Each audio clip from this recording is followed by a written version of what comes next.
Hey guys, welcome back to my channel. What if Naruto was Fox Heir with Loving Mirko? Movie 2. Oteashi was a capture the flag type of game, in which two teams had to do their utmost to topple the other team's pole. Every team was split into attackers and defenders. The defenders would protect their pole and keep it standing, while the attackers would try to topple the opponent team's pole.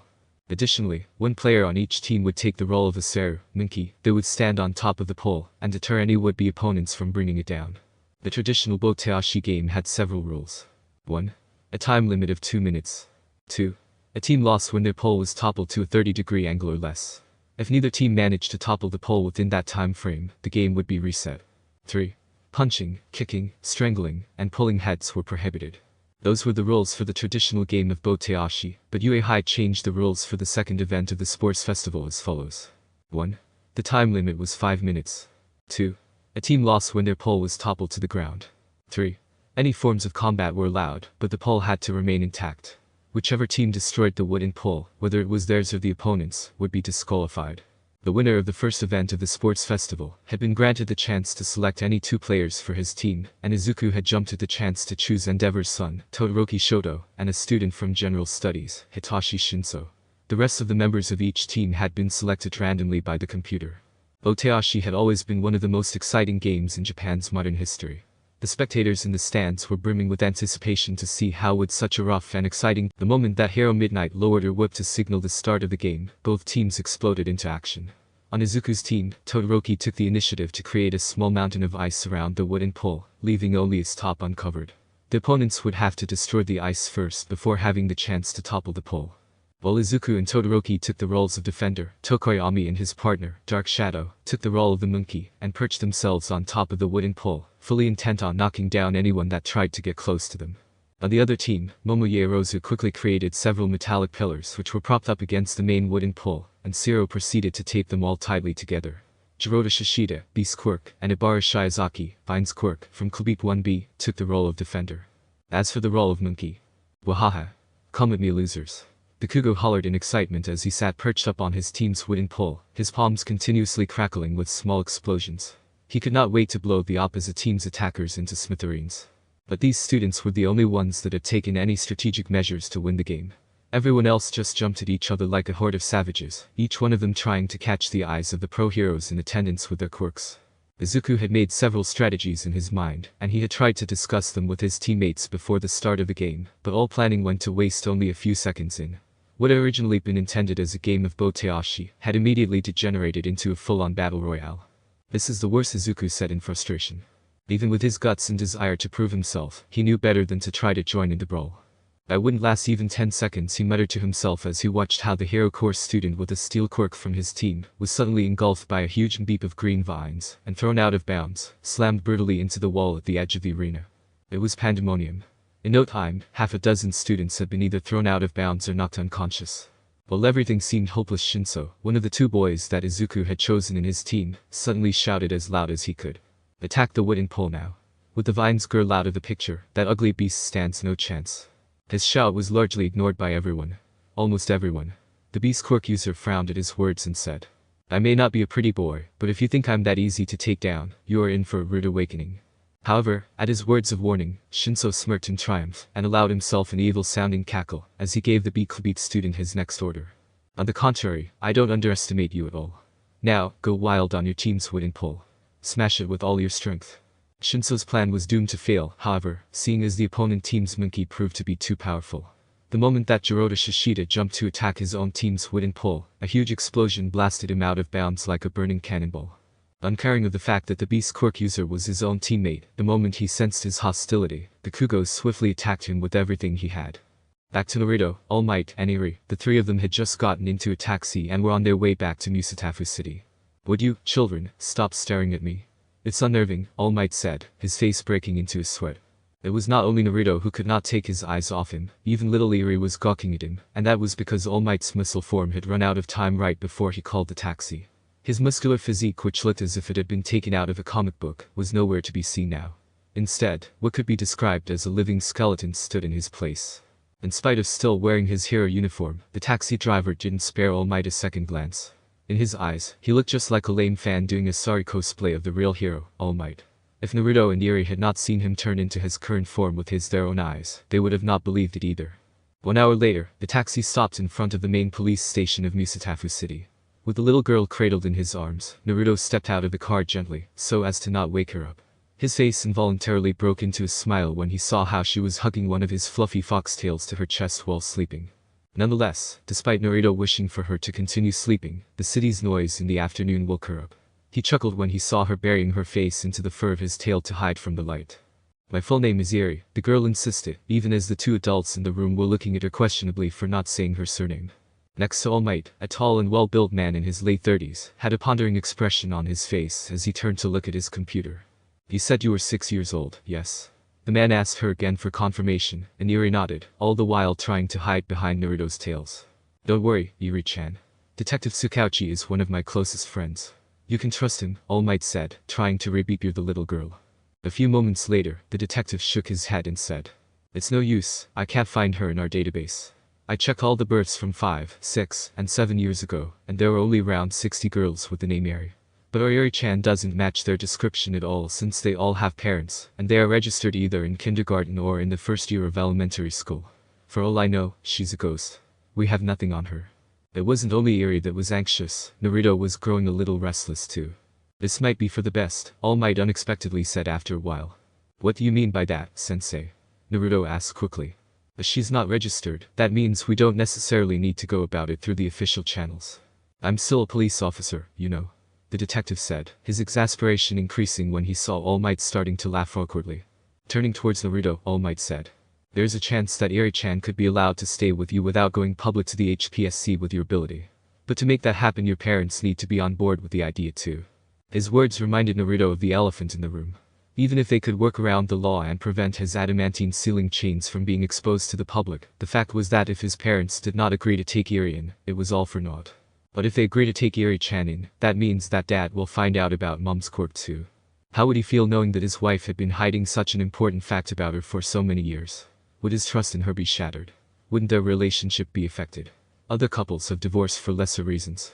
"Before we make further plans, you should talk it over with your parents first and get a concrete answer," All Might said. "I will arrange a car to escort you home, and I will beep in 2 officers to keep a watch on your home until we get to the bottom of this.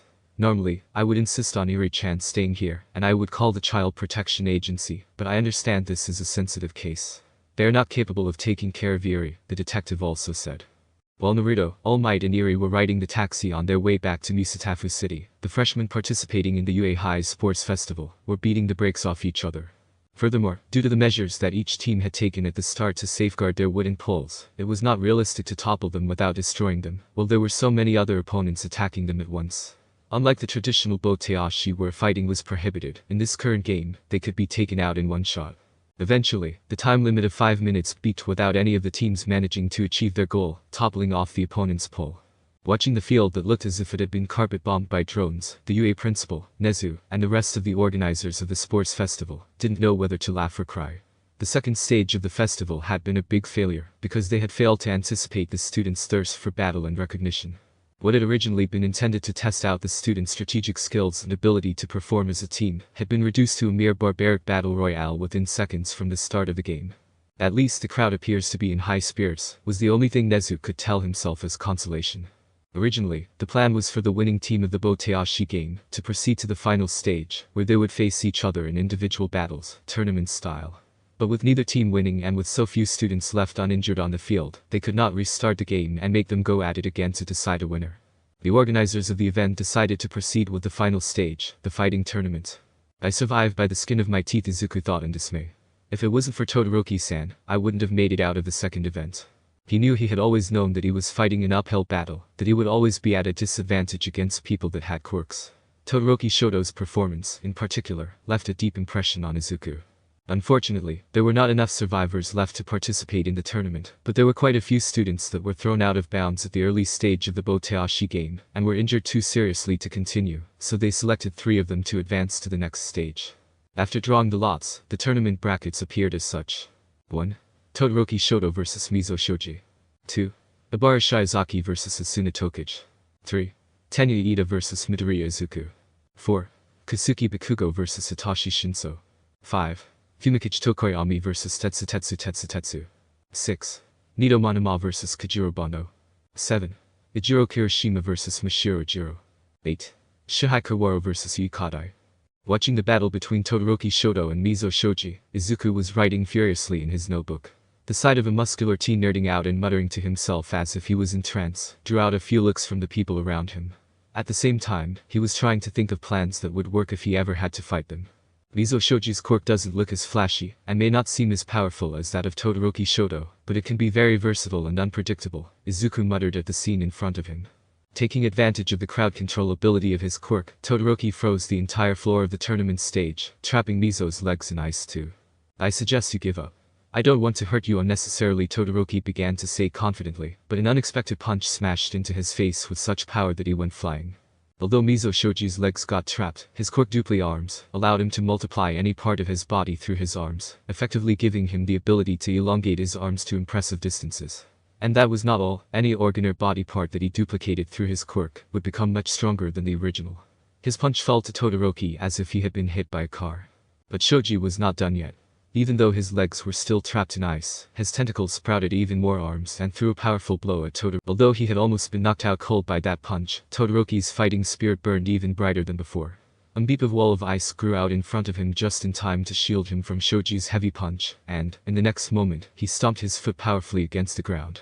The spectators turned silent with awe as a massive tsunami of ice suddenly froze half the stadium to bits. With the first match coming to an end so quickly, the reality of the situation finally dawned on Izuku. There was only one match left until it was his turn. His anxiety kicked in, and he started biting his nails as he read the pages of his notebook that were filled with information that he had managed to dig up on his opponent, Tsuneya Iida.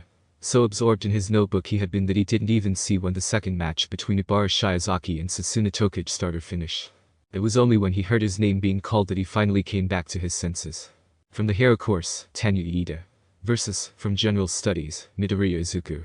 Coming down from the stands and walking onto the stage, Izuku felt shivers traveling down his spine. Man up, me. This is my opportunity. This is my only chance to show everyone that I belong in the hero course. He was scared shitless to be alone on the stage in front of so many people, with the whole country watching his every move. However, his inhuman training and the grueling beatings he had put his body through over the past year had not been in vain. Moreover, the incident where he had defeated the pink-skinned giant villain and saved the family that was being held hostage had improved his self-confidence. He was not the same timid, weak, and scrawny boy from 1 year ago. My name is Tsuneya Iida, please treat me fairly, Iida said and bowed stiffly. Present Mick's voice resounded in the background. With his engine quirk, Iida-kan Shoti is one of the fastest participants in this tournament. As for his opponent from General Studies, his quirk, wait, does he even have a quirk? I have not seen him use any special abilities, as all were applied to him. He has won the first event by outsmarting his competition and survived in the second by avoiding frontal one-on-one fights. But Izuku tuned out all their voices. His eyes looking at Tenya piercingly, he brought his hands up and his elbows close to his body, getting into a fighting stance. Start. The moment that Midnight shouted and flicked her whip, smoke came out of the tubes on Tsuneya Iida's calves as he broke into a sprint. Fast. Izuku inwardly exclaimed. But Naruto was even faster than that. I can see it. I can see his move. Accurately predicting Iida's strike, Izuku leaned back, dodging Tenya's wind-stirring kick as if he was in the Matrix. But Iida was far from done. Accelerating even harder, he turned around and delivered a devastating whirlwind kick. Out of position and unable to react in time to Iida's superhuman speed, Izuku was unable to dodge. He could only brace himself and take the hit with his guard. Although Izuku blocked the hit, Tenya's powerful whirlwind kick sent him flying as if he had been hit by a truck. But instead of following up and delivering the final blow, Iida shouted. What are you doing? Why are you not using your quirk? Standing up with difficulty from the ground, Izuku grimaced as he touched his left arm with his right hand. Iida's kick had snapped his left forearm, as if it had been a twig. Because I don't have a quirk. But I'll show everyone that I don't need a quirk to become a pro hero, Izuku said, his voice strained as he talked through the pain coming from his broken arm. Do you hear yourself? How are you going to do that? It's impossible. Iida yelled at him in disbelief. Turning toward Midnight, Tenya raised his hand up high and said out loud. Referee, I request this fight to be stopped. My opponent doesn't have a quirk. I don't want to hurt him any further. Shut up and fight. Izuku suddenly screamed, taking everyone by surprise. You talk as if you have this in the bag, but I'm still standing. I haven't given up. He shouted with so much strength that he was out of breath. As long as I'm still standing I won't give up. Come. I'm still here. Come at me and fight. His outburst left Tenya speechless. After a few moments, Midnight said. It is not against the rules for quirkless students to participate. But Professor Tenuita began to protest only for Midnight to cut him off. Unless you want to forfeit, the match will proceed until one of you is either incapacitated, thrown out of bounds, or admits defeat. This is final. She said and pointed her whip at him. Turning towards Izuku, Iida said seriously. Please remember that I tried to save you from unnecessary pain. You've brought this. Cut the crap already and fight. Izuku said, unknowingly taking a page out of Naruto's book and provoking him. Such foul language. It is unbecoming of Heir. But with a burst of speed that Iida had not expected from a quirkless person, Izuku charged at him. Iida barely managed to move his head out of the way, Izuku's fist almost grazing his nose. Izuku felt like kicking himself for his lapse in judgment. I shouldn't have tried headhunting someone as fast as Tenuita. It should have been obvious he dodged easily. Realizing his mistake, Naruto's words from a few months ago rang in his mind at that moment. If your opponent doesn't have some physical enhancement quirk, always go for their body, because most people generally expect their opponents to go for their head, so they're always on guard against that, and they're also more used to dodging hits going there. But they can't dodge body hits as easily. More importantly, even if people with regular bodies can train their muscles and learn martial arts, they can't train their internal organs. So no matter how strong they become, if you catch someone with a good body shot, they'll collapse as if they're paralyzed. Let me show you what getting punched in the liver area feels like. Or, where are you running? Or, get back here, you coward. You need to feel it on your own skin first to fully appreciate the effectiveness. A rush of anger washed over him at the memory of how Naruto taught him everything, by making him feel the effects of each hit on his own body. But that rush of anger only served to empower him at that moment. Nonetheless, Izuku was not allowed too much time to think, because, after getting over his surprise at his quirkless opponent, almost managing to score a hit on him, Iida started his attack again. With a burst of speed higher than the previous times, his kick found its mark again, and Izuku only managed at the last moment to twist his body, and receive the hit with his left shoulder, instead of being hit in the head. Even as he was sent tumbling once again, Izuku quickly stood up to his feet. And it was not a moment too soon. A split of a second later, Tenuita's heel cracked the concrete stage. He followed with yet another high kick, but Izuku dodged it perfectly this time by crouching. Attacking only using his legs had made Iida predictable, and Izuku jumped at the chance to finally counterattack. With Iida having left himself open, Izuku smashed a heavy punch into his guts. Spittle flew out of Tenyu's mouth and, as he doubled over from pain, Izuku's knee rose to smash into his face. But just as Izuku was about to deal the finishing blow, Iida's calves were lit up with a blue fire, and his body was propelled ahead, tackling Izuku with his head, and making him lose his balance.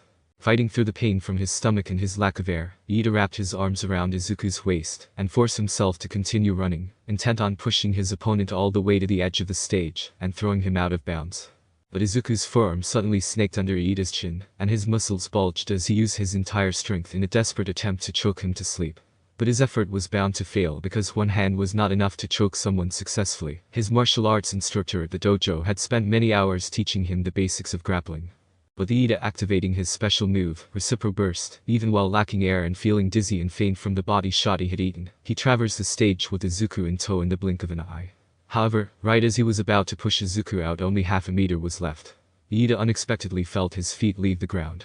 With a burst of strength uncharacteristic of a normal human, Izuku grabbed Iida by the hem of his gym uniform with his still working hand, and lifted him in the air, before smashing him down over his shoulder with a judo throw that made Kushina stand up from her seat in amazement. Tenyu-kun. Izuku distantly heard the boys' mates crying out in distress when they saw him getting thrown out of bounds, but their shouts were quickly drowned by President Mick, who screamed at the top of his lungs, his yells filling the stadium. Oh my. Would you look at that? Winner. General Studies, Midoriya Izuku. Midnight also said as she flailed her whip around. As Izuku let out a victory cry, much to his surprise, the entire stadium broke into loud cheers.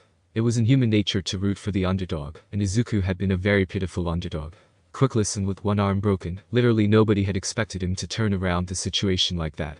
Seeing the thousands of people in the stands acknowledging him like that, Izuku involuntarily felt his eyes start swimming with tears. He may have grown up both in body and mind, due to his grueling training over the past year, but at the core, he was still a sensitive and emotional teenage boy. After all the doubt and suffering he had endured, after his idol putting down his dreams 2 times already, Izuku was finally having his efforts acknowledged. Izuku's emotional reaction to their cheers spurred the crowd even further, and many of the spectators rose from their seats, as they clapped their hands for him vigorously. As the medics carried Izuku out on a stretcher, he had no illusions about his position in the tournament. Although he had won the match, with his broken arm and his energy completely depleted from having tapped into his hysterical strength for the last judo throw, Izuku understood that he would not be able to fight again. Nevertheless, he had achieved his objective at this sports festival. He had made everyone acknowledge him. He had left a lasting impression on the heroes and professors alike by winning the first event and by beating someone as good as Ida. His hard work and his relentlessness had paid off. He could have not hoped for a better outcome. I wonder what kind of mess he's gotten himself into, Kushina said. When has our son ever gotten himself in serious trouble though? Minato's words were not baseless. Even before Naruto's behavior changed for the better and he stopped being disrespectful and rebellious, he had never gotten into real trouble. Some scuffles at school and being admonished for being too rowdy were normal for regular boys his age. But other than that, despite not putting effort into studying and often coming home late, he didn't skip school, and he didn't partake in delinquent-like activities. Nonetheless, if the way he was stepping on the gas pedal was anything to go by, Minato seemed worried too. The reason for their current anxiety was the text message they had received only a few minutes after the end of the UA High Sports Festival. Dad, there's something important I need to talk to you and Mom about. It's really important. Please come home as soon as you can.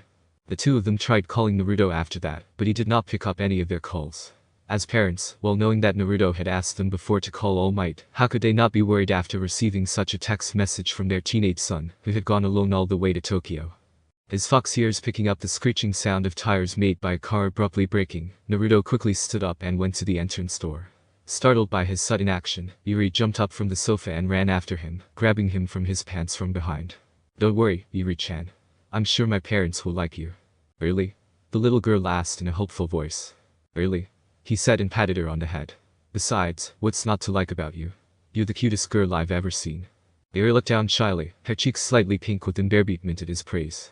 Although he reassured Eri that his parents were going to love her, deep down, Naruto was not any less anxious than her.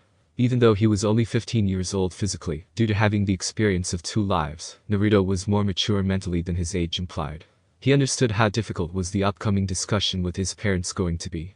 It was unlike Minato to drive aggressively and go over the speed limit, and he was not the type to brake with a screeching sound either, but he could not help his desire to get home as fast as possible at that moment. Parking roughly in front of the gate of the garage, Minato and Kushina slammed the doors of the car as they got out and rushed towards the entrance door. Just as he was about to grab the doorknob, the entrance door opened and nearly hit him in the face. Naruto, you're okay. Why didn't you pick up the phone? We were so worried. Kushina said and rushed at him, momentarily not knowing whether she wanted to take him in her arms and embrace him or strangle him. She ended up settling for grabbing him by the shoulders and shaking him. But suddenly, she became as still as a statue. Hidden almost completely by Naruto's 3 fluffy foxtails, a little girl no older than 6, was clutching at the fabric of his pants with both hands, as she looked up anxiously. Mom, Dad. This is Eri-chan. As Naruto related them the events he had gone through while he had been in Tokyo, Minato and Kushina's faces went through several different expressions. Hearing that a girl as young as her, she was only 6, had been abused to the point where she had decided to run away from home, the two of them could not help being filled with righteous anger. But their anger soon deflated at the sight of the dirty dress she was wearing, and the soiled bandages wrapped around Eri's arms and legs. Overwhelmed with a feeling of pity, Kushina came to sit on the sofa next to Eri and Naruto, and took the little girl in a motherly embrace that left the little girl lost for words. Although she stiffened at the unexpected physical contact with a person that she did not know anything about, a few moments later, Eri melted into Kushina's embrace.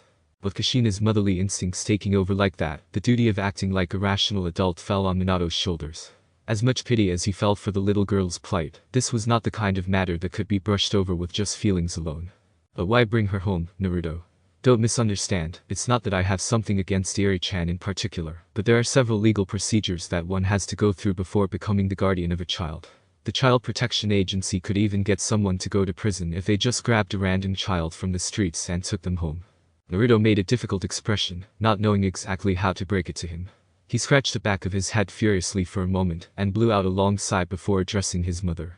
Mom, I think I have to come out with a secret. Kushina's and Minato's eyes became as white as saucers, though for different reasons. But before Kushina could reply, Minato stood up and came to Naruto. Putting a hand on his shoulder, Minato said. That's what you were worried about. Listen to me, Naruto.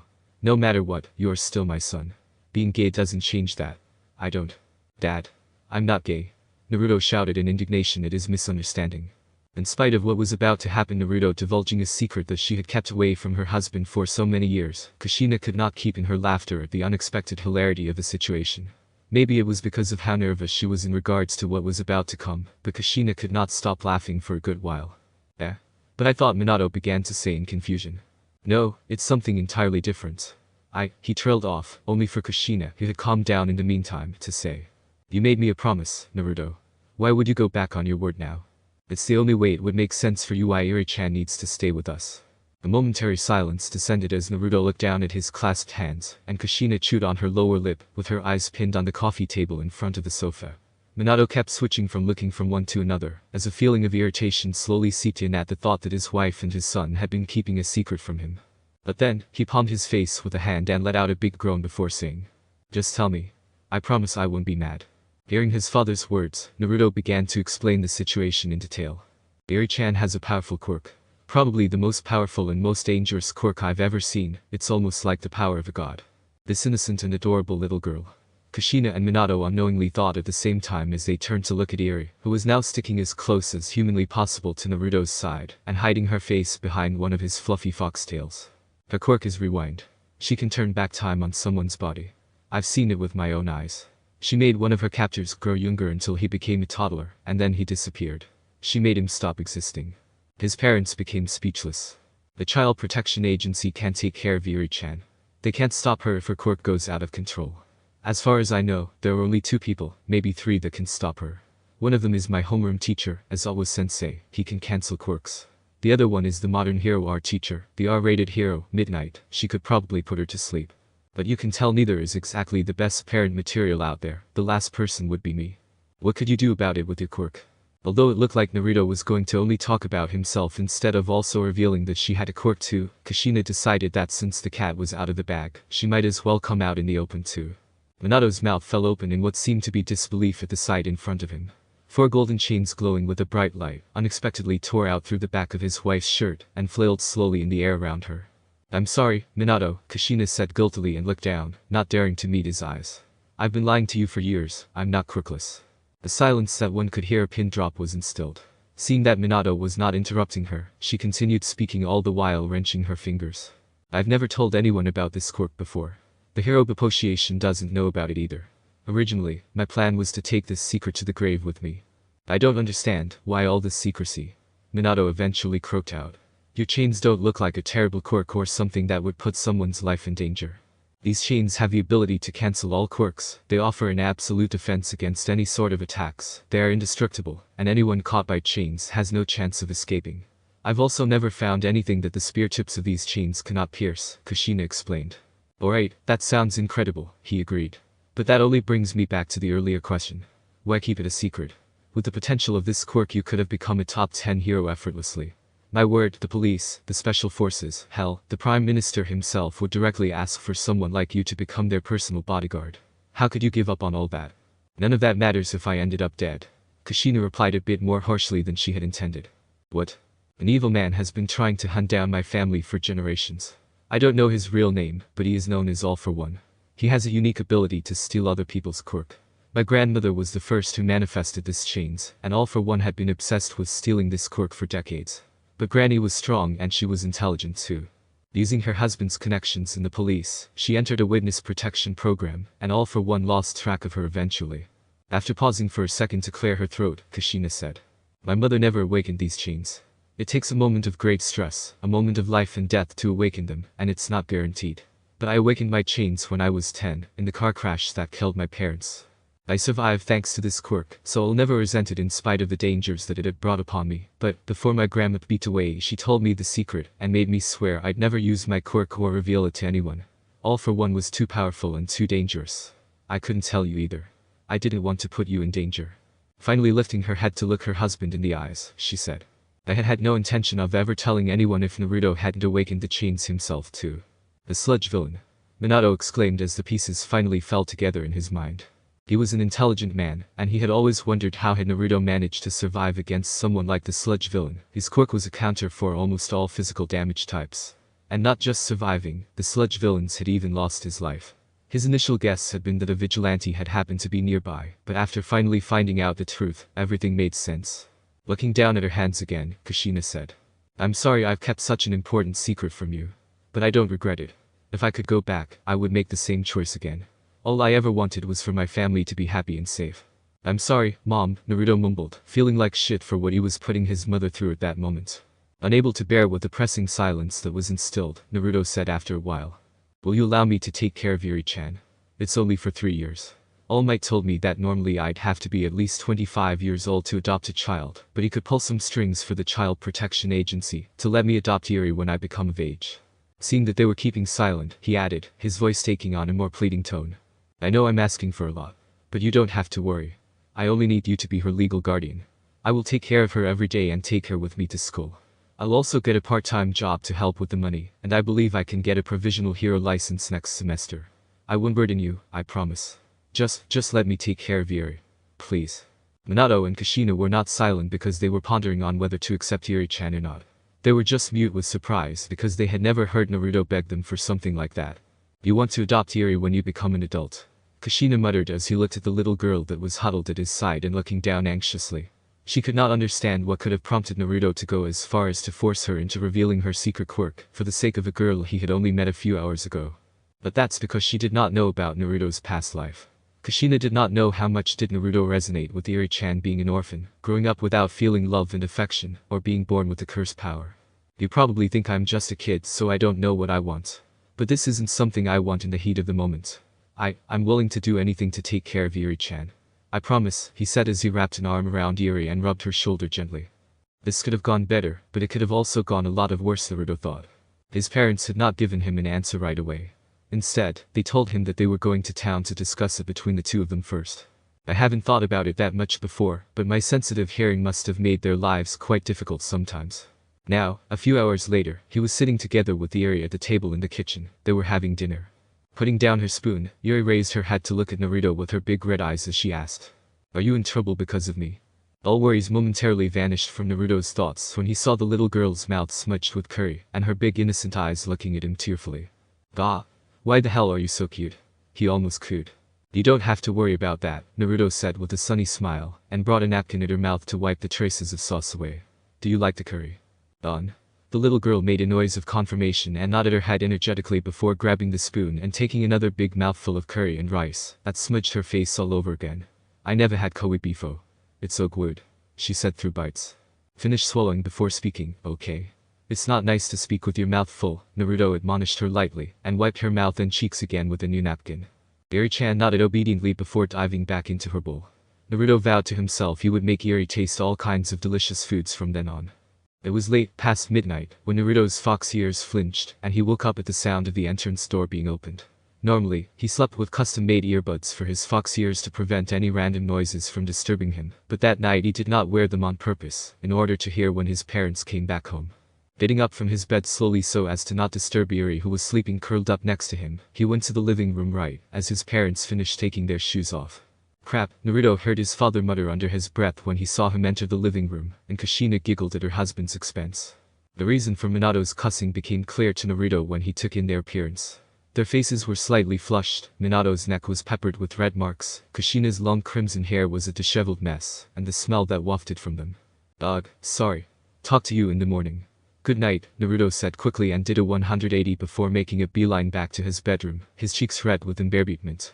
Sometimes, Naruto hated how perceptive he could be because of his fox quirk.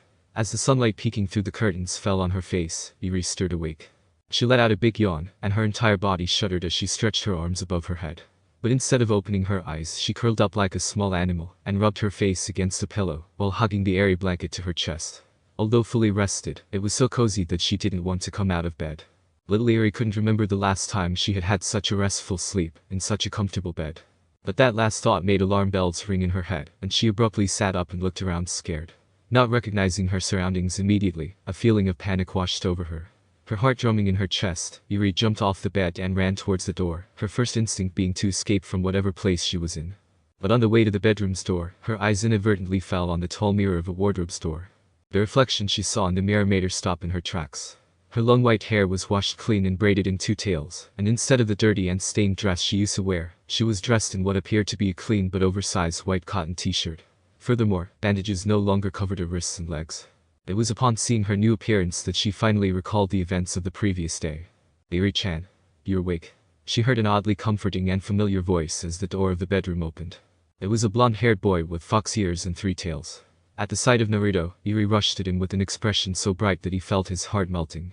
He grinned as he knelt to be on her level and took her in his arms. Did you sleep well? Are you hungry? Naruto said after breaking the short hug. Heir looked down shyly as she muttered a quiet yes. Oh my, who's this? A woman's voice was heard, and when Heir looked up, Kushina's beautiful and kind smile immediately relaxed her. But when she saw Yuri's mismatched braids and the loose strands of hair poking out everywhere, she put her hands on her waist as she turned to Naruto. You told me that you braided her hair yesterday, but, my god, what is that? It was the best I could do, okay? It's my first time braiding someone's hair. Naruto said defensively. No, this won't do. And we can't be making such a pretty and adorable girl wear your clothes a moment longer. Crouching to little Yuri's level, she said. Don't worry, Yuri-chan. From now on, we will take good care of you. You won't send me away. When the little girl hesitantly asked that question, Kushina's heart went out to her. We won't. From now on, you will be part of our family too. Nobody will hurt you anymore. Come here. She said and took the little girl in her arms, embracing her tightly to her bosom. You won't have to worry about the colder food. We will buy you pretty dresses and you won't be alone anymore. You will be my cute and adorable little daughter. Kushina's motherly words tugged at Yuri's heartstrings, and she teared up. You've been such a brave girl until now. You must have suffered a lot. So it's okay, you can cry. Let it all out, Kushina said as she caressed the back of her head gently, all the while tightening her embrace. I am here for you. We are all here for you. From now on, we are your family. The suffering and pain she had experienced until then, all her bottled up fears and emotions burst like a dam, and Yuri could not stop crying for a long time. Naruto left the bedroom and let his mother and Yuri bond with each other alone. I haven't seen Kushina this excited in a very long time, Minato said, grinning like a fool as he watched his wife treat the little girl like a dress-up doll. Yuri-chan seems to enjoy it too, Naruto also said, his smile at that moment making him look very similar to his father. Although the little girl still wasn't smiling, her red cheeks and her white eyes betrayed her excitement. Pink, yellow, and blue frilly summer dresses, cute t-shirts with chibi imprints of various female heroes, such as the rabbit hero, Mirko, or the dragon hero, Ryuko on them, several pairs of sandals, sneakers with light-up LED on their soles. And even 3 different types of hats: a yellow straw hat with a red bow, a white cap with a pair of black cat ears, and a pink beret ornated with flowers. Yuri had never worn clothes as beautiful as that. Is this really all for me? Really? The little girl asked as if she could not believe her eyes. I don't know, maybe Naruto would like a few of these too, Kushina said, and she put the pink beret onto Naruto's head, flattening his fox ears in the process. Mom. We're in public. Naruto said, exasperated, but a sudden white flash made him freeze, just as he was about to take the pink hat off. Tell me you didn't just take a pic of me. Minato's answer was to quickly put his smartphone in his pocket before snickering like a hyena. When he also saw how his parents high-fived each other, Naruto could only let himself fall on the cushioned bench next to the changing room, and bury his face in his palms.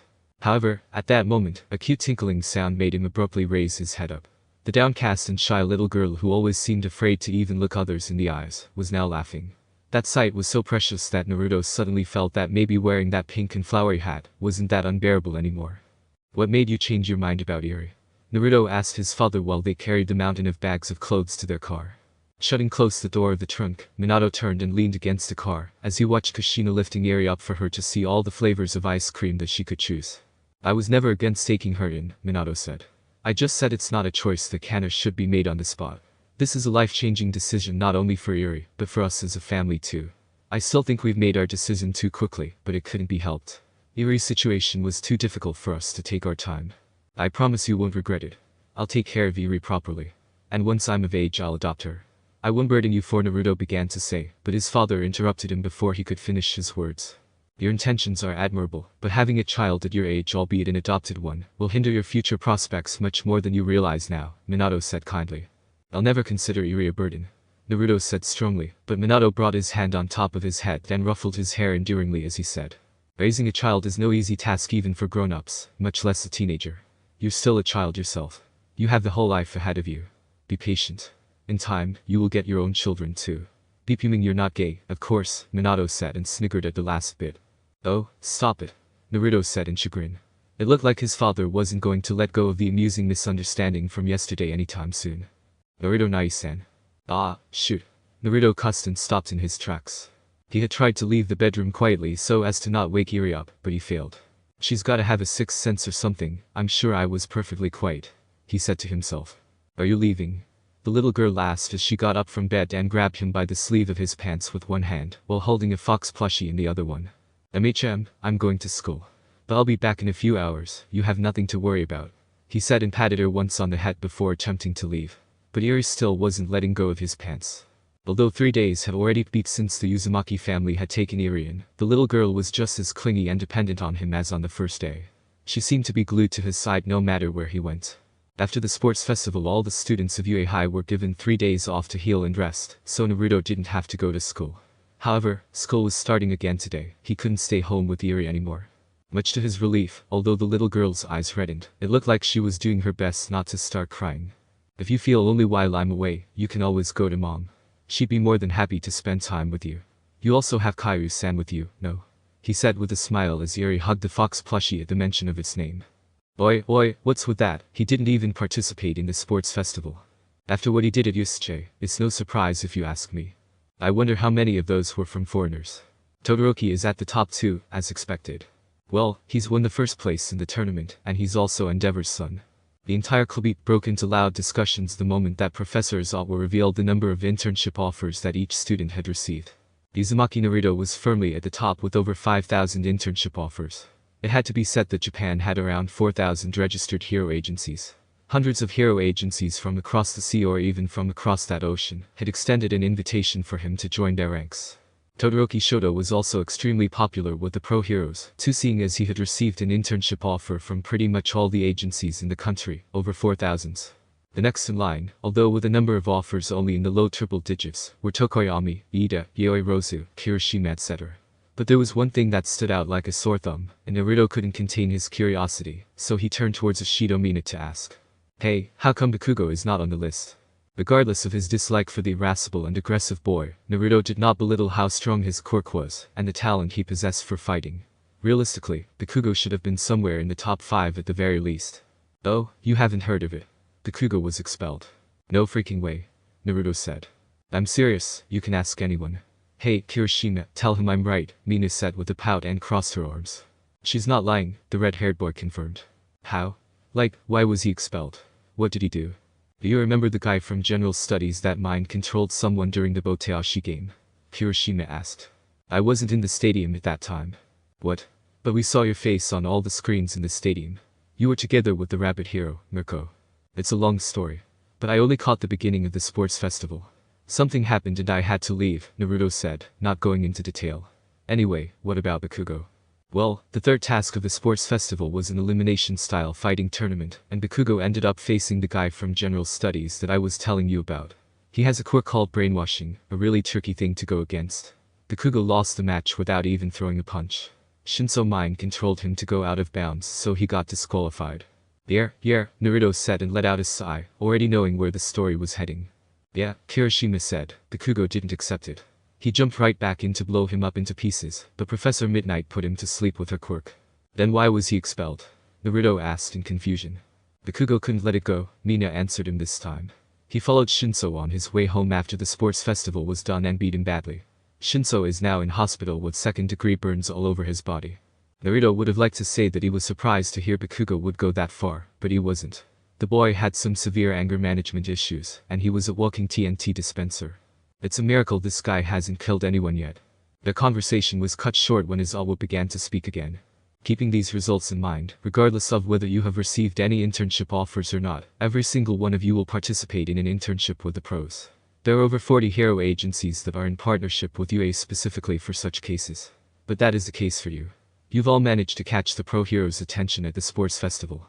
While the students were cheering at being acknowledged, Izawa poured ice-cold water over their heads with his next words. "But don't let it get to your head. Receiving an internship offer doesn't mean you're all set. For the following 3 years, you will hold a temporary position in the hero agencies where you'll be interning. Depending on your performance, you could very well be rejected at the end of high school. Everything depends on your efforts and how serious you are about becoming a pro hero. You have already seen a part of what being a pro hero truly is like. It's not all glamour, riches, and fame. You will be putting your life on the line when facing villains.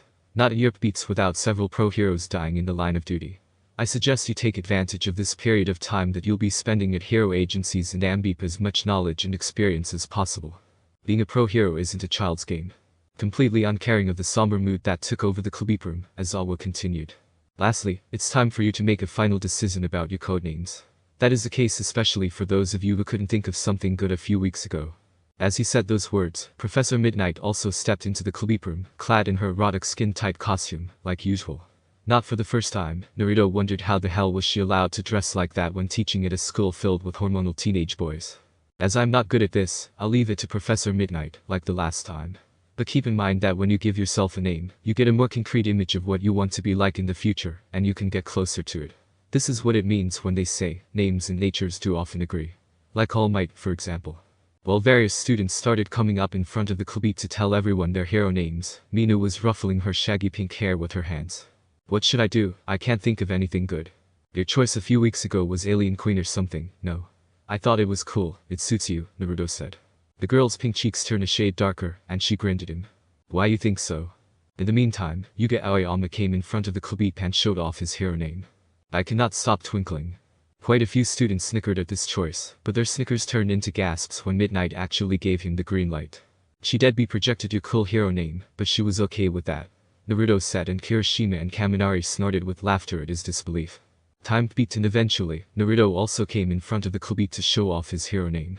Uzumaki-san, you had nearly a month to find a new hero name, Midnight said in disappointment when she saw that Naruto's hero name was still unchanged. Kurama. Being a hero is more than just about saving people and fighting villains. You also need to manage your popularity because your income is deeply influenced by it. A large part of a pro hero's revenue comes from sponsors, endorsements, donations, and shooting ads or promoting various brands. Kurama doesn't say anything about you. It's not catchy, it's not special, it's just bland. You've already gotten the looks, the personality, and the skills down. All you need is a hero name with more personality. I chose this name in honor of someone who had saved my life more than once. He is one of the people I respect the most. I won't change it, Naruto said categorically. And lacking popularity is the least of my concerns at the moment. He's not wrong, but hearing him bragging with a straight face like that kinda pisses me off, Kaminari said half seriously half jokingly. In the end, Midnight couldn't change his mind, and Naruto returned to his desk. Wow, you really stood up for yourself, Mina-chan, Uraraka said, gushing with excitement. Why were you so dead set on choosing that hero name? I just think it's a really cool hero name. I mean, come on, it's Alien Queen. What's not to like about it? Mina said, but after weeks of being club mates and friends, Uraraka could tell that she was flustered. It totally had nothing to do with how Naruto said he likes it, right? Kyoka piped in teasingly and then burst into laughter when she saw Mina's pink face flushing a deep red color. Uraraka squealed as she took Mina's hands into hers. Girl, you have it so bad. Although she was embarrassed, Mina didn't try to refute it anymore. Alright, that's it. The pink-skinned girl said with vigor, and her chair made a screeching sound as she abruptly stood up from her seat. Still keeping her vigor, she stomped towards Naruto, who was chatting at the other side of the club room with Jiro and Kirishima about working out routines. Uzumaki-san, can I have a word with you? In private. Sure, he said and walked after the girl who left the club room in such a hurry that it looked like she was running. By the time Mina finally stopped, the two of them found themselves in the courtyard of the school, behind the library building. It took me a lot of courage to do this, but I have to say it, Mina began to say while wrenching her fingers. Would you like to go out with me after school? Due to his fox quirk, Naruto had always been able to feel the rough emotional state of a person based on their smell. He had known for a while that Mina Shido had a crush on him, but he had not expected the girl to actually make the first step and ask him out. I'm sorry, Ashido-san, feeling that it would be cruel to just tell her that he didn't feel anything for her, he said. I like someone else already. It was a lie. He didn't like anyone in particular at that moment. Until then, he had been too preoccupied with other, far more important things. Girls had been the last thing on his mind. Training Izuku and pushing him to his limits to unlock his hysterical strength, the League of Villains' attack on Yusuke, his brutal fight against Nomu and his defeat, Mineta Minoru's death, his fear for his parents' safety, his indecisiveness related to his future, Mirko kidnapping him and taking him to Tokyo, and, last but not the least, the encounter with Eri and his parents' decision to adopt her. So many things happened since the beginning of the school year that Naruto had not had any time to think about romance and the like. I kind of suspected it already, Mina said and smiled weakly, but as she looked down, tears started rolling down her cheeks. It's the rabbit hero, isn't it? How am I supposed to compete with someone like her? It's not like that, Naruto tried to say, but then, the girl shook her head and wiped her face with the back of her sleeves. I'm sorry, Uzumaki-san, I must have made you uncomfortable. We better go, the next club is about to start. The two walked back to the club room in silence, Mina ahead and Naruto behind her. Before they entered the club room, Mina stopped and turned to face him. Can we still be friends? She asked, not daring to meet his eyes. Of course, why wouldn't we? Naruto's immediate answer made the girl perk up, and she smiled at him radiantly. Then, I'll start calling you by your first name. From now on we're friends. Mina said and raised her hand for a handshake. But when Naruto shook hands with her, Mina unexpectedly pulled him to her and wrapped her other arm around him. When she broke the hug, she grinned at him cheekily as she said, "What's with that surprised face? It's normal for friends to hug each other every now and then, no?" Naruto. She giggled, seemingly very satisfied with herself at how she had left him speechless. Winking at him once, she opened the large door and went inside the club room, leaving him alone in the corridor. As for Naruto, he was still reeling from surprise. He had given an answer to her confession right on the spot, because he did not want to repeat the mistake he did in his past life with Hinata, to whom he had not given an answer for more than a year, after she confessed her feelings for him. However, in spite of Mina's initial reaction at being turned down, the pink-skinned girl seemed to have not lost her drive. Instead, her advances became fiercer than ever before. Naruto couldn't recall any girl, whether in his past or current life, ever making such bold moves on him. If anything, he was the one who used to pester Sakura to go out with him. This is weird. As weirded out by the situation as he was, he put that train of thought on hold as he went into the club room too, and started preparing for the next club. "Man, this place is awesome." A red-haired boy shouted in excitement and took in a deep breath, filling his lungs with the smell of sweat and stale locker room air. "Freaking weirdo," Naruto muttered as he fastened his breathing mask to cover his mouth and nose. But Kirishima snickered at his insult, not taking it to heart. He was too hyped about training together with Naruto to care. Next to them, Midoriya Izuku and Masahiro Jiro finished changing into their gym clothes too, and were waiting for Naruto, who was now struggling to tie his 3 fluffy foxtails together with a belt to not get in the way when working out. "It'll take some time to get used to these," Naruto said in chagrin. He was happy that his quirk had awakened 2 times in a row, of course, but having 1 large foxtail had been troublesome enough already, to speak nothing of 3. "Alright, let me introduce you to each other." "Midoriya Izuku," Naruto said and pointed at the buff green-haired boy, Kirishima Ijiro, and pointed at the red-haired boy, and Masahiro Jiro. He finished in motion towards the blonde-haired boy, that had a large muscular tail. "Nice to meet you," Kirishima said and shook hands with Izuku. "I saw your match against Iida, you were awesome." Izuku flushed at his honest praise and smiled shyly while rubbing the back of his head. "Ah, thank you. It wasn't that much but..." "Don't sell yourself short, Taniya has a strong quirk, his speed could have posed a big threat to any of us," Ijiro said, and patted Izuku on the shoulder. Not used to being the center of attention, Izuku scratched his cheek and looked down in embarrassment, not knowing what to say. "Look at you acting all shy and giddy like a schoolgirl in front of her crush," Naruto said snidely and snickered. "Oh, shut up." Izuku snapped back at him reflexively, momentarily forgetting about his embarrassment. "I'm dying. I don't think I was made for this," Ijiro said, lying on top of a workout mat on his back, his 5 limbs spread eagle. "That's bullshit.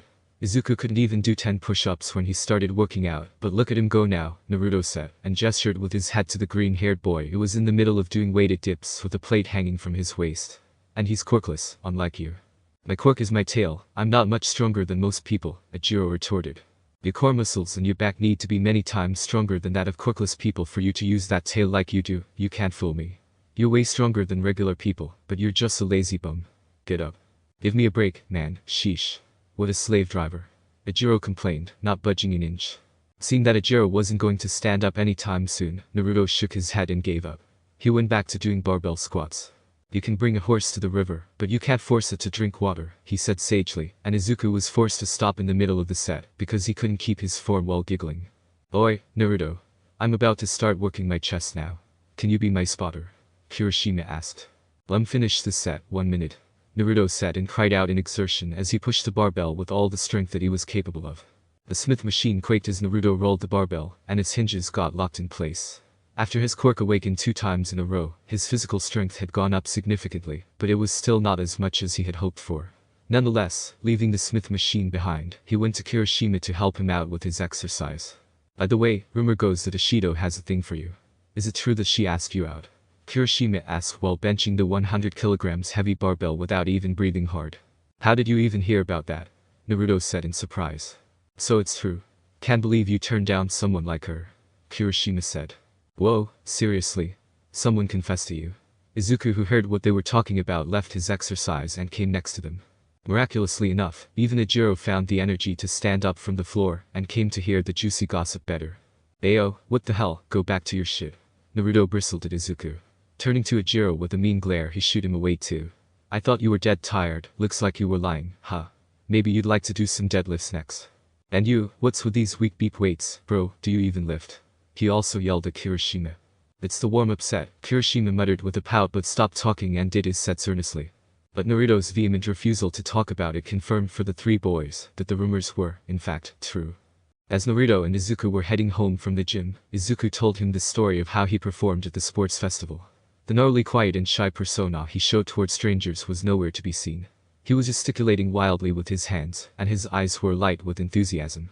But just as I was about to knee him in the face and knock him out, he suddenly activated a super move of his. His speed was insane. He pushed me to the edge of the arena in the blink of an eye. Naruto punched him lightly in the shoulder and grinned at him. I watched the recording of it, but I wish I could have seen it live. That moment when you grabbed him with one arm and used your hysterical strength to judo throw him out of bounds was so freaking hype, man. None of this would have been possible without your help, Izuku said, and his hands tightened around the strap of his gym bag. Don't tell me you're about to cry again, Naruto said half-jokingly half-exasperatedly. Shut up, Izuku said and looked away embarrassed. But Naruto slapped him 2 times on the back as a way of showing he understood his feelings. Hey Naruto. Before we go our separate ways, can I talk to you for a moment? Izuku asked. When the blonde tilted his head at him in confusion, Izuku added. Somewhere more private, with fewer ears around. I don't know, Naruto unexpectedly showed a conflicted expression. I really need to get home quickly today. Oh wait, I can't believe I forgot to tell you about it. I've got a new sister. What? Izuku said in surprise, having not seen that coming. How? I saw your parents last week, right before the sports festival. Your mom didn't look pregnant. We adopted a girl. She's the cutest thing ever, I swear to God. I can't wait to see the face she'll make when she sees me come back home. Naruto said and chuckled. But I'll tell you more about it tomorrow. They were now at crossroads, the point where they had to part ways. It's really important, Naruto. Please. Izuku insisted and Naruto stopped in his tracks. 15 minutes later, the 2 teenage boys arrived at Misatafu City's municipal beach. Although the weather was warm and pleasant, it was still not hot enough for most people to swim in the sea, especially not at that late hour, in the evening. There was nobody else on the beach except for the 2 of them. Placing his gym bag down on the sand, Naruto sat on top of it, careful not to let his foxtails touch the sand. Well, what's this big secret you wanted to talk to me about? Not knowing where to start, Izuku just blurted it out. I got a quirk. What? Naruto said in surprise. He even took out his ear mufflers, thinking that he must have misheard him because of the sea breeze. Look, I was born quirkless, I haven't been lying to you. But the day after the sports festival, I received it a quirk as a gift. The beat Naruto subconsciously cussed. How is it even possible? Izuku clasped his hands together as he gave him his most serious face and said. I'm not joking. I promised that I would never tell anyone about it, but I can't keep a secret as important as this from you. Not after everything you've done for me. Before Naruto could tell him to stop beeping around, Izuku quickly added. Almight gave me his quirk. He is gravely injured, his body is in terrible condition, nowadays, he can only work as a hero for 3 hours a day. So he's been looking for someone to beep his power to, a successor. That's why he became a teacher at UA High this year. I've never heard of a quirk that can be beeped onto someone else like that, Naruto muttered. But he decided not to doubt Izuku's words. Having seen All Might's true appearance the previous week, now it all made sense. Furthermore, he reckoned that if All For One, his family's enemy, was capable of stealing quirks from other people, it shouldn't be that hard to believe there was someone out there who could also transfer their quirk to someone else. It's true. I can show you. Look. Izuku said and jumped up to his feet. He closed his eyes for a moment and got into a wide stance, not that different from the horse stance that his martial arts instructor had made him practice at the dojo. What are you doing? Are you taking a shit? Shut up, beeple. Izuku yelled at him, his face flushed with both anger and embarrassment, as he heard Naruto start snickering like a fox. Seriously, be quiet for a minute. If I don't focus, my whole arm will blow up. Now that the fox boy had quieted down, Izuku closed his eyes again, and tried to find the mysterious power slumbering inside his body. Naruto's mouth hung open, and he quickly stood up as he saw Izuku's right arm abruptly becoming crimson red. As a light pattern of red veins covered his forearm and fist, Izuku punched in the direction of the sea and screamed. Smash. The powerful gust of wind burst seemingly out of nowhere, and split the seawater in 2 for a distance of over 10 meters before it died down. Holy shit. Naruto whispered in awe. Opening his eyes, Izuku cradled his right arm gently, his face scrunched up from the pain. This quirk is too powerful for me and I can't control it well. After one punch my arm is burning and I can't move it for an hour. When I first used it a few days ago, my arm broke in 2 places. If it hadn't been for a recovery girl, Mom would have killed me, Izuku said, and attempted to joke at the end. On his way home, Naruto's mind was filled with all sorts of thoughts due to the earlier revelation. Izuku said that All Might can still use his power for a little bit, even if he already gave his quirk away. But it wouldn't be long before he becomes just a regular man. When that happened, how would the villains react? How would society handle that loss? All Might's power had single-handedly cowed the majority of villains into submission. The contribution of other hero agencies could not be ignored, but the fact was that it was mostly thanks to All Might that there were no widespread criminal organizations consisting of villains in Japan nowadays. He had broken down every single one of them in the early stages of his career. Naruto remembered that one time, All Might defeated nearly 100 villains at once, when he went against a criminal organization that was handling illegal cage fighting between people with quirks. Once All Might retired, chaos was bound to ensue for a while. That period of time could be very dangerous for regular people like his parents or like Heir. I need to get stronger. And I need to do it fast. Naruto had no illusions about his role in society, about his importance in this world. I'm just a normal boy now. There is no prophecy, there are no gods, and the fate of the world isn't on my shoulders anymore. There were many other people far more capable than him in this world, so he wasn't worried about Japan's safety or the fate of the world at large. In this life, all he wanted was the strength to protect his family. Congratulations. From today onwards, your name is Uzumaki Heir. The lady at the civil registry office said kindly and dabbed at the corners of her eyes with a napkin. It wasn't the first time she was witnessing children being adopted, but seeing the little girl crying her eyes out from happiness tugged at her heartstrings. Kushina too had tears rolling down her cheeks as she watched how Naruto hugged the sobbing Heir to his chest.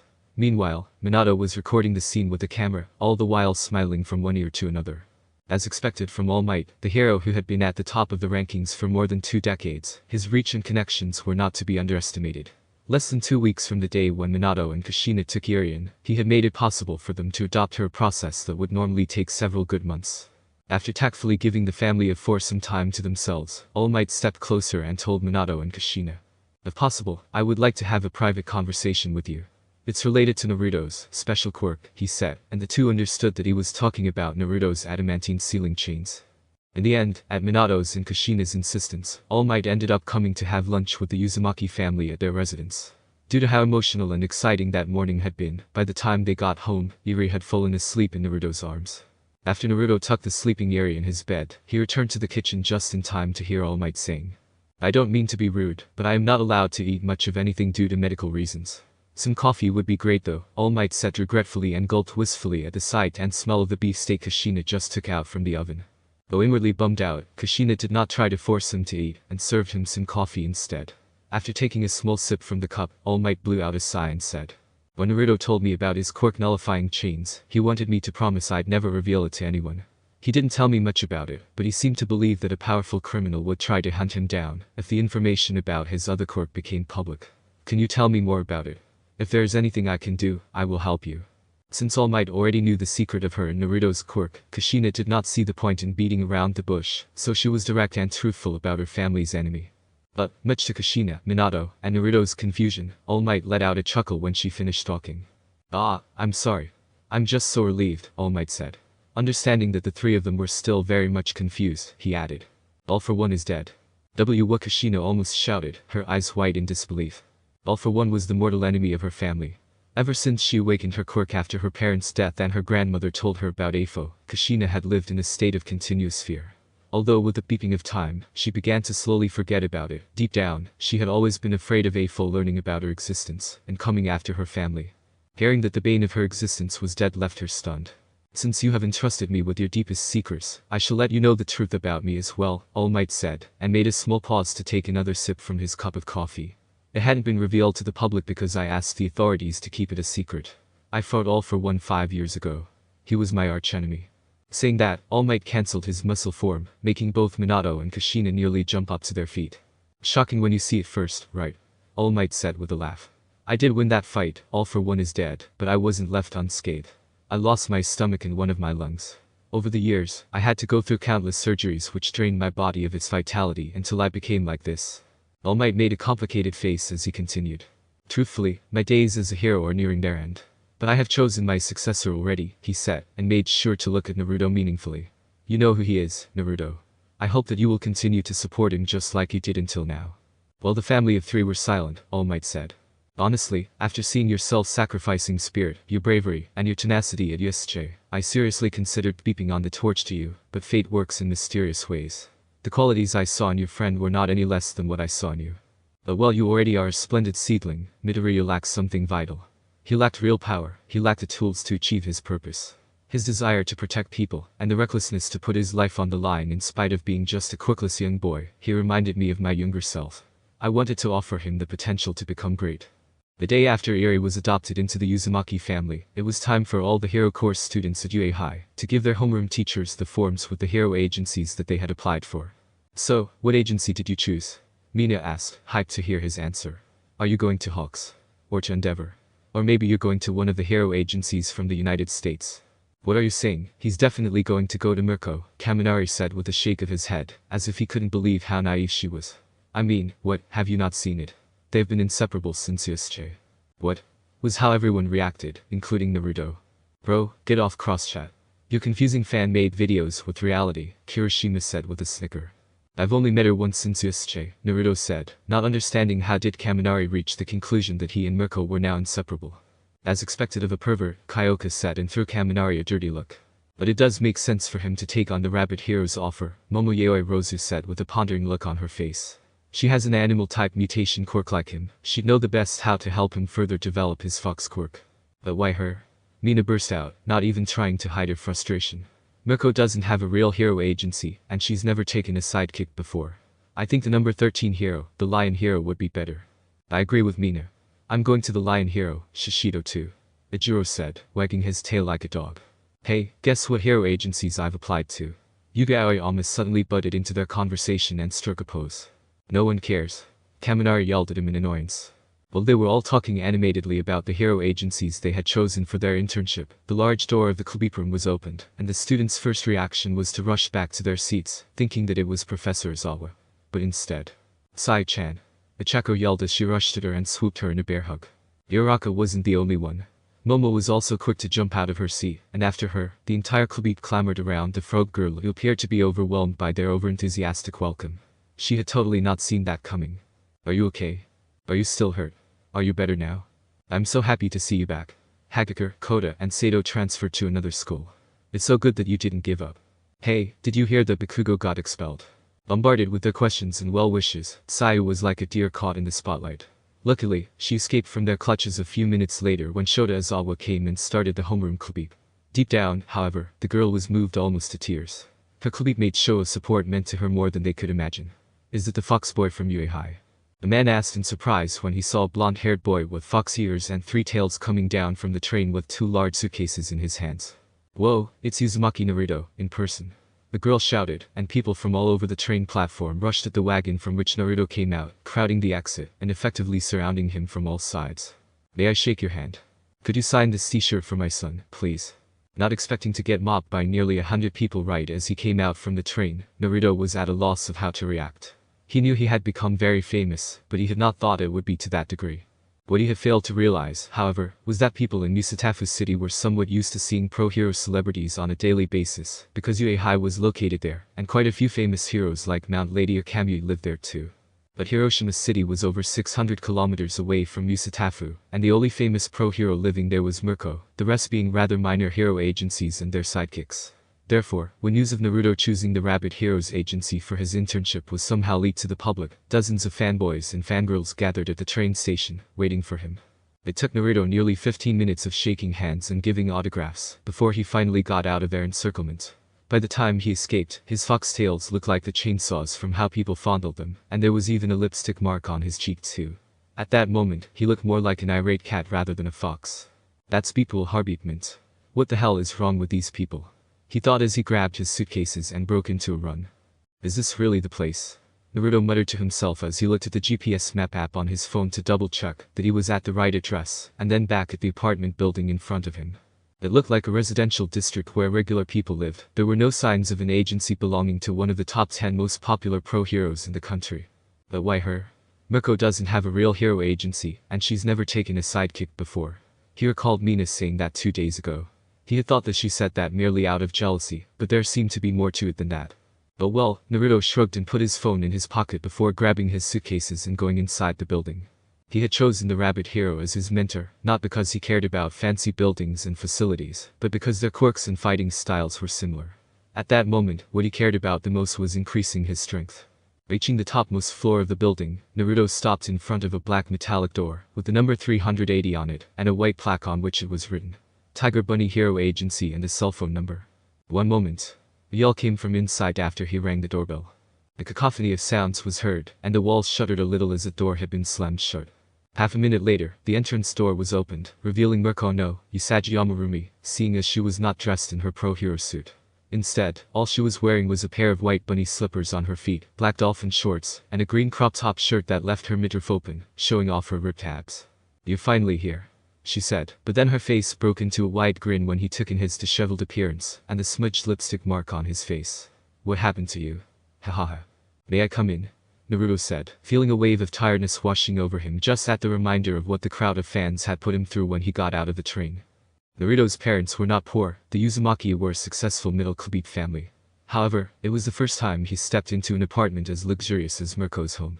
He didn't know much about furniture and fashion trends, so all he could think was that it looked expensive as beep. It was just as one would expect from an apartment on the topmost floor of a high-rise building in the center of the city. "Let me help you with that," Rumi said, playing the role of a good host, but she nearly dropped the suitcase when she grabbed it from his hands. She had not expected it to be that heavy. "What the hell are you carrying with you, millstones?" Naruto chuckled at her rough language. "I have a lot of weapons." Once he took off his shoes and his suitcases were left somewhere to the side, Rumi led the way to the living room and invited him to sit on a black leather sofa. "So, this is your agency headquarters?" Naruto asked as he looked around the room, his eyes lingering on the tall and wide windows that offered a breathtaking view of Hiroshima's cityscape. "I wouldn't beat around the bush, this is my home. Tiger Bunny is a hero agency in name only, I'm the only member," she said with a shrug, and took a seat next to him. Naruto felt his skin breaking out into goosebumps as a fruity scent mixed up with a light smell of sweat wafted from her when she sat down. It looked like before he arrived she must have done some physical effort because the temperature in the apartment was cool and nice, thanks to the AC running in the background. There are no special facilities for combat or fitness, no support-type employees, no office-type personnel either.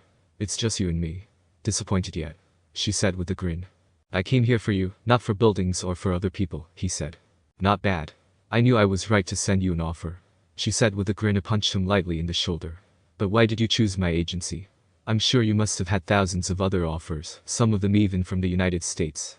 We both have animal-type quirks and you're great at close-quarter combat. I think that out of all the heroes, you're the best suited to teach me. And I also know you're strong, much stronger than me. I saw what you did to that Nomu at USJ." Umi shook her head at his words. "You're being too harsh on yourself. That Nomu creature was very strong, it was a counter for physical types like us. Frankly speaking, you were incredible to have fought against it for so long. If it hadn't been weakened from his fight with you, I'm sure it wouldn't have been easy for me to beat it." After saying that, she hopped up to her feet and clapped her hands once. "Alright, now, let me show you your room. We'll probably not spend the entire week here, but still, it's good to have a place where you can get comfortable." After Naruto unpacked his things and familiarized himself with the guest room, he went looking for Rumi. He found her in the living room, sitting on the sofa and munching on a carrot as she browsed the internet on her laptop. "You really like carrots?" He had thought that that was something that fans had made up about her. "I'm a rabbit," she said and shrugged. "Did you finish unpacking?" "Yes, I'm done. So what do I do now? What is your plan?" "Today, we won't do any hero work. I want to see exactly what you're capable of. I want to gauge your abilities myself, and then we can discuss what you need to improve on. But of course, if something urgent comes up, that will take priority, so be prepared at all times." 600 kilometers away, the Bikugo family was in the living room, all three of them, watching the news on TV. "Katsuki, go see who's ringing the doorbell." "Hell if I care, go see for yourself." A heavy smack twisted his head to the side. "What are you hitting me for, old woman? I'll kill you." Bikugo screamed at his mother. "Shut your trap and do what I say." She yelled back at him and smacked him upside the head once again. "You do nothing around the house, just loafing around like a freeloader. There's no need for arguing, I'll go see it myself. Just calm down in the meantime," Katsuki's father said, trying to placate them only for his son to scream at him. "Shut up, you shitty old man. You want me to kick your beep." A third heavy slap from his mother almost made Katsuki see stars. "And that's exactly what got you expelled. You never learn your lesson, do you? How many times have I told you to keep your temper in check? I told you your behavior won't get a beep once you go to UA." She yelled at him. "And who did I get my temper from, huh? It was from you." While the mother and son duo were screaming at each other, the father went to the door to see who was ringing the bell so insistently. "Good afternoon. How may I help you?" he asked. The visitors were two men in their mid-30s. Wearing similar black suits, shoes, and shades, the two of them looked like they were part of a secret organization. "Hello. We are Hada Kakashi and Yamato Shimura from the Hero Public Safety Commission. One of the two men, the one with spiky silver hair, said, and they both showed him their badges confirming their identity. We would like to discuss some matters concerning your son. Sure, please, come in, Mr. Bakugo said as he opened the door wider to welcome them in. Once the introductions were over and they were all sitting in the living room, Mrs. Bakugo asked. So what is it you wanted to talk about? Did this idiot son of mine get into trouble again? Who are you calling an idiot, you old hag? Kasuki screamed at his mother, but she ignored him in favor of hearing what the two agents from HPSC had to say. None of that sort, ma'am, the silver-haired man said. We are here to make you a special offer. Yamato, if you will, Kakashi said and gestured to his brown-haired colleague. I'll start by saying that Katsuki Bakugo was a promising prospect, one of the top 5 students among the freshmen at UA High this year. Seeing as it's the most popular and successful hero course high school in the country, all promising students have many eyes on them, whether we're talking about hero agencies or the government. Unfortunately, his misconduct put a big black spot on his record. The 3 Bakugo did not interrupt him as they all agreed with his words inwardly. There were many other hero course schools in Japan besides UA, but being expelled from UA High was always going to drag Katsuki down in the future when he applied to work as a sidekick at a hero agency. UA High's response to Katsuki Bakugo's misconduct had been rather harsh, but I can't exactly blame them either in the light of recent events. Had it been another time, your son would have only been suspended for a week or 2 and gotten detention. But with the disaster at USJ a few weeks ago and with the entire country watching UA's every move, they had to show that they would not tolerate any danger to their student safety, whether from outside or from inside. Would you get straight to the point already? Katsuki screamed impatiently. I don't have all day to hear you blabber about. Katsuki suddenly went mute when the silver-haired man glanced at him. You've already dug yourself a big hole. Don't make it any deeper. Kakashi's tone was calm, but the aura of intimidation that Katsuki Bakugo felt from him was like nothing he'd ever experienced before. Even when the villains attacked them at USJ, he had not been as scared and disturbed as he was now. It wasn't only Katsuki who noticed the change in the mood, his parents became wary of the 2 agents from HPSC as well. That was uncalled for, Kakashi, Yamato said in slight annoyance. But, getting straight to the point, we are here to extend you an invitation. As he said that, he opened his black envelope and took out a sheet of paper from it, before putting it on the coffee table, and pushing it towards them. Katsuki was about to take it, but his mother snatched the piece of paper before he could get his hands on it, and read it first. It's special services, what is this supposed to mean? I've never heard of it. Mrs. Bakugo said, her eyebrows scrunched together in a frown. It is a special branch of the Hero Public Safety Commission that deals with sensitive matters and tasks that cannot be performed by regular pro-heroes and other government officials, Yamato explained. My goal is to become the #1 hero in Japan, not to be part of some shady organization that nobody even heard about, Katsuki said, but he kept the tone of voice civil this time instead, Kakashi's earlier intimidation having worked wonders. It is good to have dreams and aspirations, but there comes a point where one has to be realistic about their options. And that moment has come for you now too, young man, Kakashi said in the same calm tone as before. Kakashi Yamato tried to tell him off, but Kakashi raised a hand as a sign to leave it to him. Being expelled from UA is not the end of the world, indeed, but you will have a hard time getting into any of the top-ranked hero course academies in the country, because everyone knows now the reason you got expelled, Kakashi said. You attacked a fellow student outside of school unprovoked and injured him to the point where he got hospitalized. You need to understand that having a powerful quirk is only half of what someone needs to become a pro-hero. Good behavior and a marketable personality are just as important, and you don't have that. You are rude, reckless, stubborn, and violent.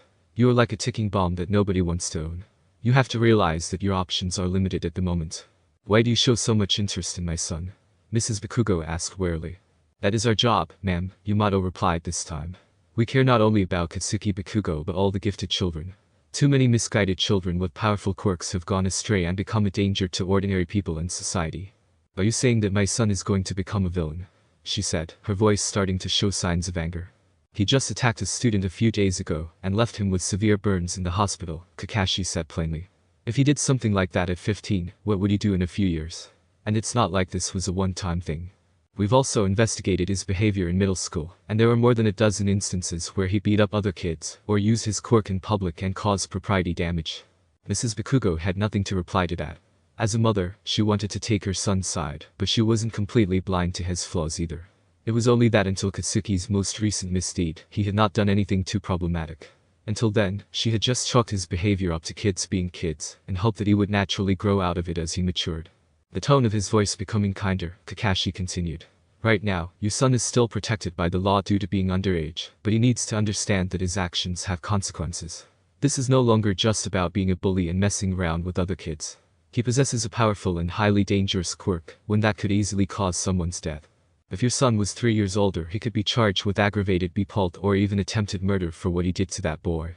Being sentenced to 10 or 15 years behind the bars for something like that isn't a stretch either. Hearing Kakashi's words, Mr. and Mrs. Bakugo became pale in the face. Kasuki Bakugo too couldn't find anything to say, his eyes betraying the shock he felt. Reckless and impulsive as he was, he had not considered the consequences of his actions. When he attacked Shinso, all he wanted was to get even with him and avenge his loss at the sports festival, unsatisfied with how he lost. He had not thought much of it because, after all, he used to beat up and bully people every day in middle school, and he had never suffered any repercussions. In the heat of the moment, however, he failed to control his strength properly, and Shinso was gravely injured as a result. Aside from his brainwashing quirk, Hitachi Shinso was just a regular 15-year-old boy. He didn't have any sort of special defense abilities, against the equivalent of a hand grenade exploding in his face. You don't have to decide on the spot, Yamato said, and took out a business card from his chest pocket. You can contact us at a later date after you've made up your mind. Be back to Hiroshima Prefecture B. Later that day, Naruto and Mirko were standing with their backs resting against the wall of a wooden cabin, drinking cola and eating some chocolate bars, to replenish the energy that they had lost. My legs are all sore and beaten up. Damn kid, are you really only 15? Mirko complained as she bandaged her thighs and calves with her hands. Her otherwise strong and thick thighs were covered in bruises, and her shapely calves were red too. They had sparred against each other using only their martial arts skills, and Naruto had chosen the perfect strategy to counter her. Against an opponent as agile as the rabbit hero, the key was to take away their movement. It was a martial arts principle that remained relevant since the early days of MMA a few centuries ago, up until the present. So he took on a counter-striking strategy, focusing on defending against her blows, and attacking her legs with low kicks, whenever she left herself open. That is not to say that Naruto had come out of it unscathed. His forearms were tender and pulsating with pain from all the kicks that he had blocked. Mirko seemed to like going for the head with her kicks, and he considered himself lucky his ribs weren't broken from the crushing blows he had eaten. My mom used to be a dojo instructor before she got pregnant. She's the one that made me train since I was a little kid. No matter how I look at it, you don't get that kind of fighting skill in just a few years, Mirko said. But you did great. You didn't absorb many flush hits, your guard was up at all times, and you were very technical with your counter-striking. Honestly, I don't have anything to teach you when it comes to regular fighting. So I'm going to focus on developing your quirk from tomorrow onwards. But we still have a few hours until the sunset, Naruto said. Are you, by chance, a training maniac? She tilted her head at him and asked. Naruto scratched the back of his head in slight embarrassment. I just want to make the most out of this internship. 1 week is already not enough for me to learn everything. I can't afford to slack off. That's what you're worried about. Starting with the second year, once you get your provisional license, you'll be able to spend even 3 months at a time on an internship, she said, and ruffled his hair. Him leaning away from her in annoyance only made her grin at him. We're both beat up, so let's get some rest for today. Right, how about I take you out to Yakiniku to celebrate your first day at Tiger Bunny? Naruto involuntarily started sniggering at the name of the agency. How did you come up with that name? Mirko snickered too as she stood up and said. Let's get going, I'll tell you on the road. After they left the courtyard and Mirko closed the gates, the two of them broke into a light jog towards the city. I bought this cabin a few months ago, not long after I broke into the top 10 rankings. I like the peace and the quiet of this village, and I was planning on turning it into a holiday home, Mirko began to say. Despite her earlier claims of being tired, her breathing was even and calm, as if she was walking instead of running. It's a nice place. Only a few kilometers away from the city, but still remote enough that you rarely see any cars outside of the hours when people go to work and come back. It's pretty nice, yes, Naruto acknowledged. TSK. The kid like you wouldn't understand an adult's need for a place to retreat from the noise and chaos of their daily life, Mirko said. Anyway, Tiger Bunny. I actually got this nickname in high school during my delinquent days. What? No way. Naruto said while laughing, and Mirko laughed together with him too. I'm serious. I sometimes miss those days. I used to love crushing other district school gangs and making them call me Aneki. Hahaha. At first, he thought she was joking, but the joy he could hear in her laughter was a bit too pure to not be real. But I wouldn't change it for my present. Beating up villains to a pulp is far more satisfying. The more she was speaking, the more he got the feeling that Mirko might not be exactly normal. Imagine if some reporters heard what you said now, Naruto said with a chuckle. Hey, I get to help people, beat the crap out of speedbags, and even get paid for it. What's not to love about being a hero? She said and snickered. Naruto laughed awkwardly at her words. What she said was no different than what he had told his mother on the morning before the start of the sports festival, when she asked him if he was afraid of fighting against villains. Of course I'm not. he said as if it was the most obvious thing in the world. Why would I be? Getting to beat up people and even getting paid for it. Hell yeah. Naruto, thinking that the rabbit hero was not normal, was like the kettle calling the pot black. Around half an hour later, after taking a quick shower and blow-drying his hair and his tails, Naruto came out of the bathroom wearing only a pair of black shorts and an orange t-shirt with the number 10 imprint on its back. But on his way to his room, he noticed another door in the hallway with an A4 sheet of paper on which it was written in red. "Do not open." It could be due to his Fox Quirk's influence, or maybe it was due to him being curious as a person, but he could not simply ignore that sign. Looking to the left and then to the right to make sure Mirko wasn't around, Naruto pushed the door open. It was stuck. It wasn't locked, the door could be opened, but not more than a few centimeters. Grabbing the door frame with both hands for leverage, he pushed the door with his feet as hard as he could. The sound of many things falling onto each other was heard as he pushed the door open, and, in the next moment, a mountain of things flooded out of the room through the half-open door like an avalanche, burying him underneath. Rumi's long rabbit ears were not just for show. The moment that the avalanche of things poured out of the room and buried Naruto underneath, she heard it and rushed out to see what happened. She arrived in the hallway just in time to see Naruto swim up to the surface. "What the hell is this?" he said, momentarily feeling dazed from the barrage of strong smells that had bepalted his sensitive nose. Taking a better look around, he was rendered speechless. It was a mountain of clothes, food leftovers, dozens of bags filled with unsorted trash, pieces of broken furniture, old or defective electronics, and many other things. Still bewildered by what he was seeing, Naruto was on autopilot as he grabbed a piece of clothing that was hanging from one of his fox ears. A deep red color and very soft to the touch. His eyes widened a moment later when it finally dawned on him what he was holding in his hands. It was a high leg lace thong. It was the naughtiest piece of clothing he had ever seen, let alone touched. Looking up, his blue eyes met Rumi's crimson red ones. "I think these are yours," Naruto said, his face flushed red at having been caught staring so intently at her underwear. "No shit, Sherlock." She yelled at him, her face burning too. "Didn't you see the sign? It said do not open. For God's sake. And for how long are you gonna keep on holding them?"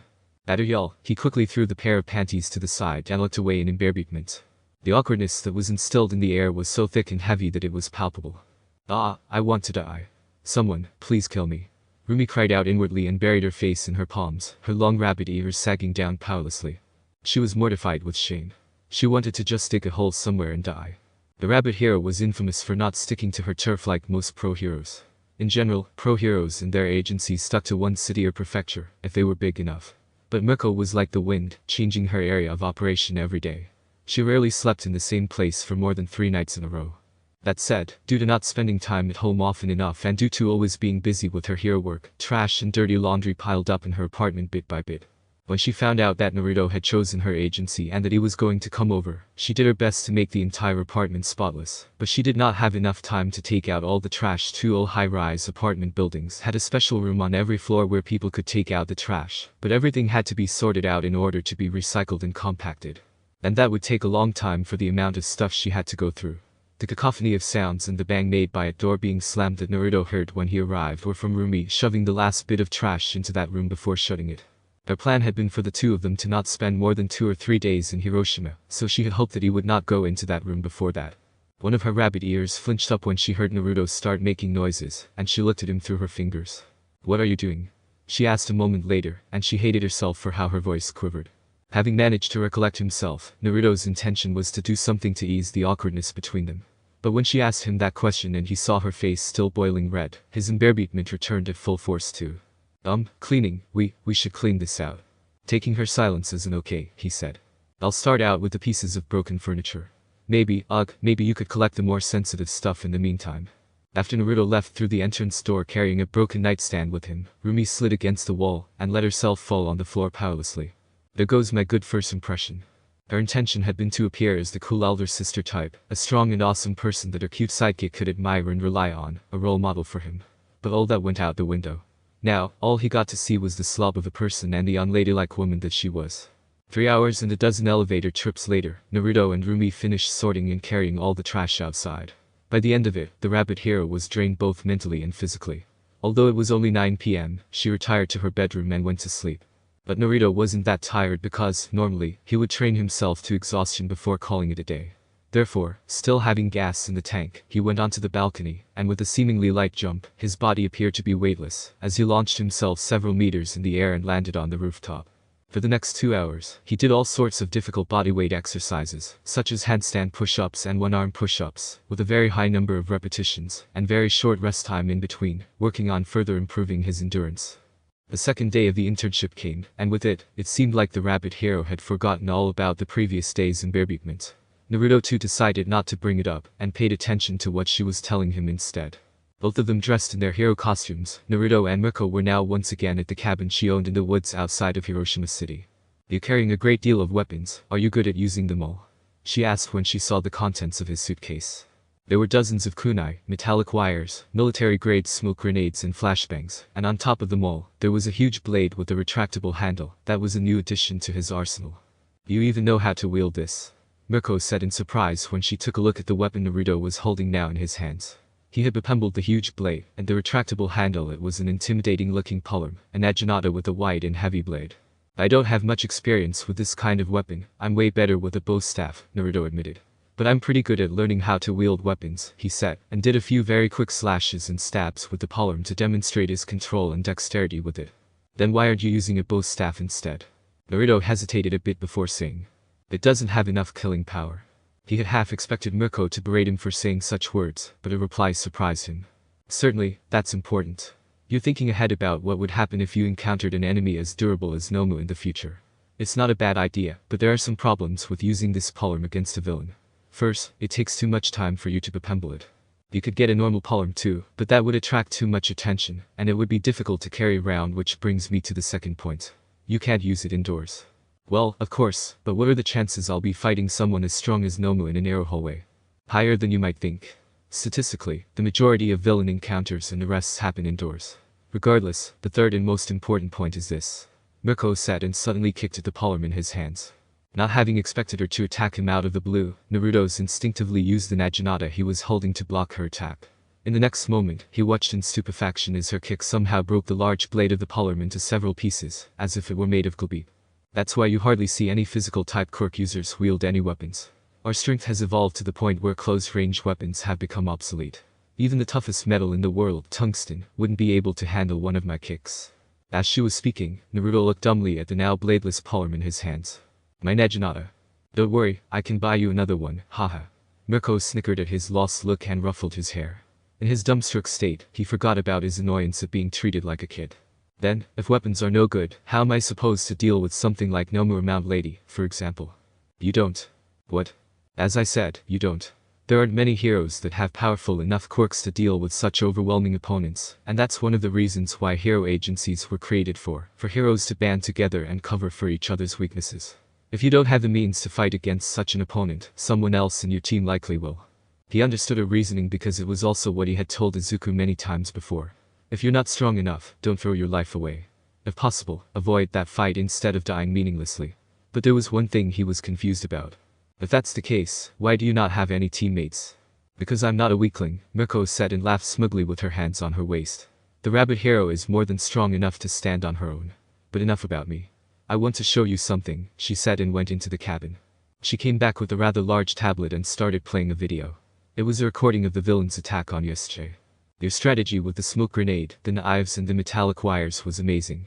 You made great use of your unpredictability, martial arts, and your fox quirk's dexterity," she praised him. "But what I want to show you is this," she said, fast-forwarding the clip to the moment where Naruto's quirk awakened a second time.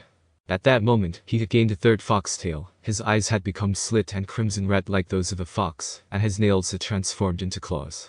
"Instead of using an inconvenient and fragile weapon, why not use your natural abilities, you quirk?" she said and pointed at the way Naruto's claws had sliced Nomu's forearm clean, and then stabbed through his chest and spinal cord, as if his body was made of paper. "The killing power of your claws was formidable. If you had gone for the head, you could have killed Nomu in one hit." "I've thought about it before, but I can't control my claws at will," Naruto said as he looked at his hands. "I was desperate last time. I lost my mind, my quirk's feral nature took over, and I just attacked Nomu based on my instincts. Luckily, Nomu and I were the only ones close by, but if there were any innocent bystanders, I don't know what I would have done." "I see," Mirko said, putting a hand on her chin as she hummed in thought. "Have you brought your claws out since then?" "No. I noticed my eyes becoming red when I was getting anxious or angry, but I never let myself go any further. I didn't want to endanger the ones around me." "So you're saying that strong emotions of fear or anger seem to be the trigger? How about we test it out then?" And what if the fox takes over again? Naruto said in worry. We're a few kilometers away from the city, so there's no one around that you could hurt. And I'm here to stop you if anything goes wrong, so stop being a worwart. Come at me with all you've got. At her words, it was as if a chain was suddenly snapped, and Naruto's innocent blue eyes transformed into the cruel red slits of a fox. Ever since the USJ disaster, over a month ago, Naruto had been keeping himself in check, worried about his fox quirk's feral nature. It reminded him of how Kyuubi used to cloud his mind with his hatred and rage, and take over his body in his past life, so he had not allowed himself the luxury of letting loose at all after his quirk's awakening. But now, it was different. Knowing that Mirko could stop him, knowing that he had nothing to worry about, he finally let those suppressed instincts come to the surface. The granite beneath his feet was ripped as he suddenly kicked the ground, and launched himself at Mirko with such speed that a powerful gale of wind was stirred in his wake. The violent kick to the face sent Naruto smashing through the fence, and then through 2 more trees, before his body finally came to a stop. Have you come back to your senses yet? He heard a voice say, and when he looked up, he saw the rabbit hero walking towards him while holding onto a bleeding gash on her right shoulder. Her arms and legs had red claw marks all over, and her white leathered suit was also ripped in several places, exposing an indecent amount of skin around her chest area. Oh my god, I'm so sorry. There's no need for apologies. She immediately rebuked him. Take a look at your hands. Despite being filled with worry regarding what he had done, he involuntarily looked at his hands as she told him to do. It wasn't just his nails that had transformed into vicious-looking claws, but his hands also took on a slightly different appearance, looking bigger, stronger, and sturdier. What do you feel right now? She asked. Do you still feel anxious or angry? Do you feel afraid? No? If that's the case, I think that your quirk doesn't react to your emotions themselves, but to adrenaline. However, fear, anxiety, anger, desperation, and other similarly powerful emotions are the easiest ways to trigger your body to produce adrenaline, so it all makes sense now. Focus on what you're feeling at the moment and memorize it. You were surprisingly hard to deal with, Mirko said as they left the cabin and started walking towards the city 2 hours later. Your charging speed was so high, you were leaving after images. And you could reach your top speed instantly, with 0 acceleration time. You got me a few times. I'm sorry. Stop apologizing. Mirko said in annoyance and tried to punch him in the shoulder, but he quickly ducked away from her swing, not wanting his arm to become numb again. It wouldn't be the first time. I'm telling you this is praise. Leaving after images means that you're faster than what a regular human eye can perceive. That kind of speed by itself would render most opponents helpless. As for your claws, they're as strong as I expected. Look, you even sliced through my special alloy rabbit shoes. As she said that, she raised her foot to his eye level to show him the tip of her large rabbit foot-like shoe being cut cleanly. Luckily, her feet were the same size as those of regular humans, so she didn't get injured. Are you sure you don't have to go to the hospital? Naruto asked in worry as he took in her appearance. This is but a flesh wound, she said, and in spite of how guilty he felt, Naruto burst into laughter. I'm serious, she said, my rabbit quirk gives me a slightly increased healing factor. Superficial flesh wounds like these should be healed after a good night's rest. I wouldn't mind if you carried me, though, she said with a grin. I thought you said you were fine. I'm fine, but my clothes aren't. Where are you looking, pervert? My eyes are up here. Want me to bash your skull in? She said half-jokingly half-threateningly when he saw how his eyes immediately dropped to her chest, where her ripped leathered suit barely covered her large beeps anymore. He quickly looked away in embarrassment. I see. So you did get a good look, huh? I mean that I understand. He retorted, but the red in his cheeks betrayed his thoughts, and she snickered at his reaction. Well then, I'll be relying on you. In the first place, it's your fault my clothes have become like this, she said, and, before he could say no, she hopped onto his back and wrapped her legs around his waist and her arms around his neck like a monkey. For a moment, he was stunned. He had not expected her to actually do it. Is this really okay? He said hesitantly. The feeling of her chest pressing against his back and her characteristic fruity scent mixed with sweat were making a certain part of his body react in a rather inappropriate way. I don't remember the last time someone gave me a piggyback. Go. She said and giggled happily. But are you okay? Your heart is beating as if to jump out of your chest, she said in fake worry, as if she wasn't aware of what effect her posture would have on a teenage boy like him. Please don't tease me, Miko-san, he said meekly. Your reactions are adorable, she said with a snicker, patting the top of his head. Stop petting me, I'm not a dog. True, you're acting more like a cat, she said scratching him lightly at the base of his fox ears, knowing full well that he had no way to get away from her now. Grabbing onto the muscular legs squeezing his waist, Naruto broke into a light jog with the rabbit woman on his back. But while he was sweating buckets from running through the heat while also carrying her piggyback, Mirko took out her smartphone and started browsing CrossChat, the biggest social media platform in Japan. Say cheese, she said, and a particular click made when snapping a photo came from her phone. Ugh, are you gonna put that pic on CrossChat? Please don't. Why not? She asked while typing a caption for the photo stamina training with my first pupil. There are enough rumors about us flying around already, no need to give them more fuel. Hey, who cares? You're just a kid, and I'm way older than you, who would even believe such a thing? She laughed and rubbed his head roughly. Well, I care, he said in annoyance. Imagine what my mom is going to say when she sees that pic. Is she following my profile too? Are you kidding me? She worships the ground you walk on. She has a huge collection of Mirko in action figurines and dozens of other types of merchandise with your brand on them. If that's the case, what if I follow her profile too? Her name was Uzumaki Kushina, wasn't it? My dad is going to curse you for sure, he said with a shake of his head. I'm just glad I won't be home this week, Mom will go crazy. It was only their second day of the internship, but the two of them had already started bickering with each other, as if they were good friends, in spite of the age gap. Though Naruto did wish she stopped petting his head like a dog all the time. A few moments after she posted that pic of the two of them on social media, Mirko was forced to turn off the notifications for the CrossChat app because it was ringing and vibrating incessantly. Less than 2 minutes later, that pic already had several thousand likes. It was when the city's outskirts appeared in his line of sight that Mirko's phone rang again. It wasn't a notification from CrossChat this time. Hey, put me down, Mirko suddenly said, her voice carrying none of the easygoing and joking tone from before, and Naruto let go of her thighs. Looking at Mirko, who was reading something on her phone with a serious look on her face, Naruto came behind her to read over her shoulder. She was shorter than him. It was an app unfamiliar to him. It was the Hero Network app. It's a voice message, Mirko said before tapping the screen to play it. The hero killer attacked pro-hero native and a UA High student. Send help please. The voice of the young man sounded. Stain attacked a UA High student. Who? What's going on? Naruto said startled. I need you to give me your hoodie, Mirko suddenly said out of the blue. What? We don't have time, every second matters. Please give me your hoodie. Now. Although bewildered by her strange request, her voice was so forceful that he felt compelled to just do what she said and ask questions later. He took off the black and orange hoodie of his hero costume and gave it to her. Oof, it's so tight, Mirko complained as she struggled to zip up the hoodie after putting it on, all for the sake of covering her nearly exposed beeps. Fortunately, the zipper didn't give out, and she managed, after a few moments of impatient struggle, to close it up. I'm going after the hero killer. I'm hunting down this bastard once and for all. Are you coming with me? Mirko said, her face filled with fury and determination. Naruto replied immediately. Count me in. Okay. Hop on my back and hold on tight. Don't let go of me no matter what. I'm going to run at my full speed so I won't spare any energy. Any other time, he would have been very embarrassed about letting a woman carry him piggyback at his age, but now was not the moment to worry about such trivial things. Having already experienced Mirko's extreme speed once, Naruto took her warning to heart, and upon climbing on her back, he locked his arms around her neck and his legs around her waist. Ready? She asked one last time. Ready, he said, burying his face in the back of her neck to protect himself from the whip-like winds, after her running speed broke the sound barrier. And not a second later, a sonic boom exploded and stirred up a dense cloud of dust to the air, obscuring the rabbit hero's silhouette. By the time the cloud of dust dispersed, Mirko and Naruto had long since gone out of sight, the rabbit hero having covered several dozen kilometers in the span of a few seconds. With his face buried in the back of Mirko's neck, Naruto held on for dear life. The landscape became a blur of lights, and the wind pressure was so powerful that he was struggling to breathe. Her speed fell deep. A few minutes later, her sprint dropped to a more manageable speed, as the skyscrapers of Tokyo appeared in their sight.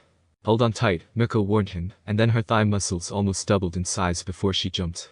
In the next moment, despite the load she was carrying on her back, the rabbit hero jumped so high that Naruto felt as if they were flying. Half a dozen more jumps like these, and eventually Mirko stopped on the roof of a low-rise building.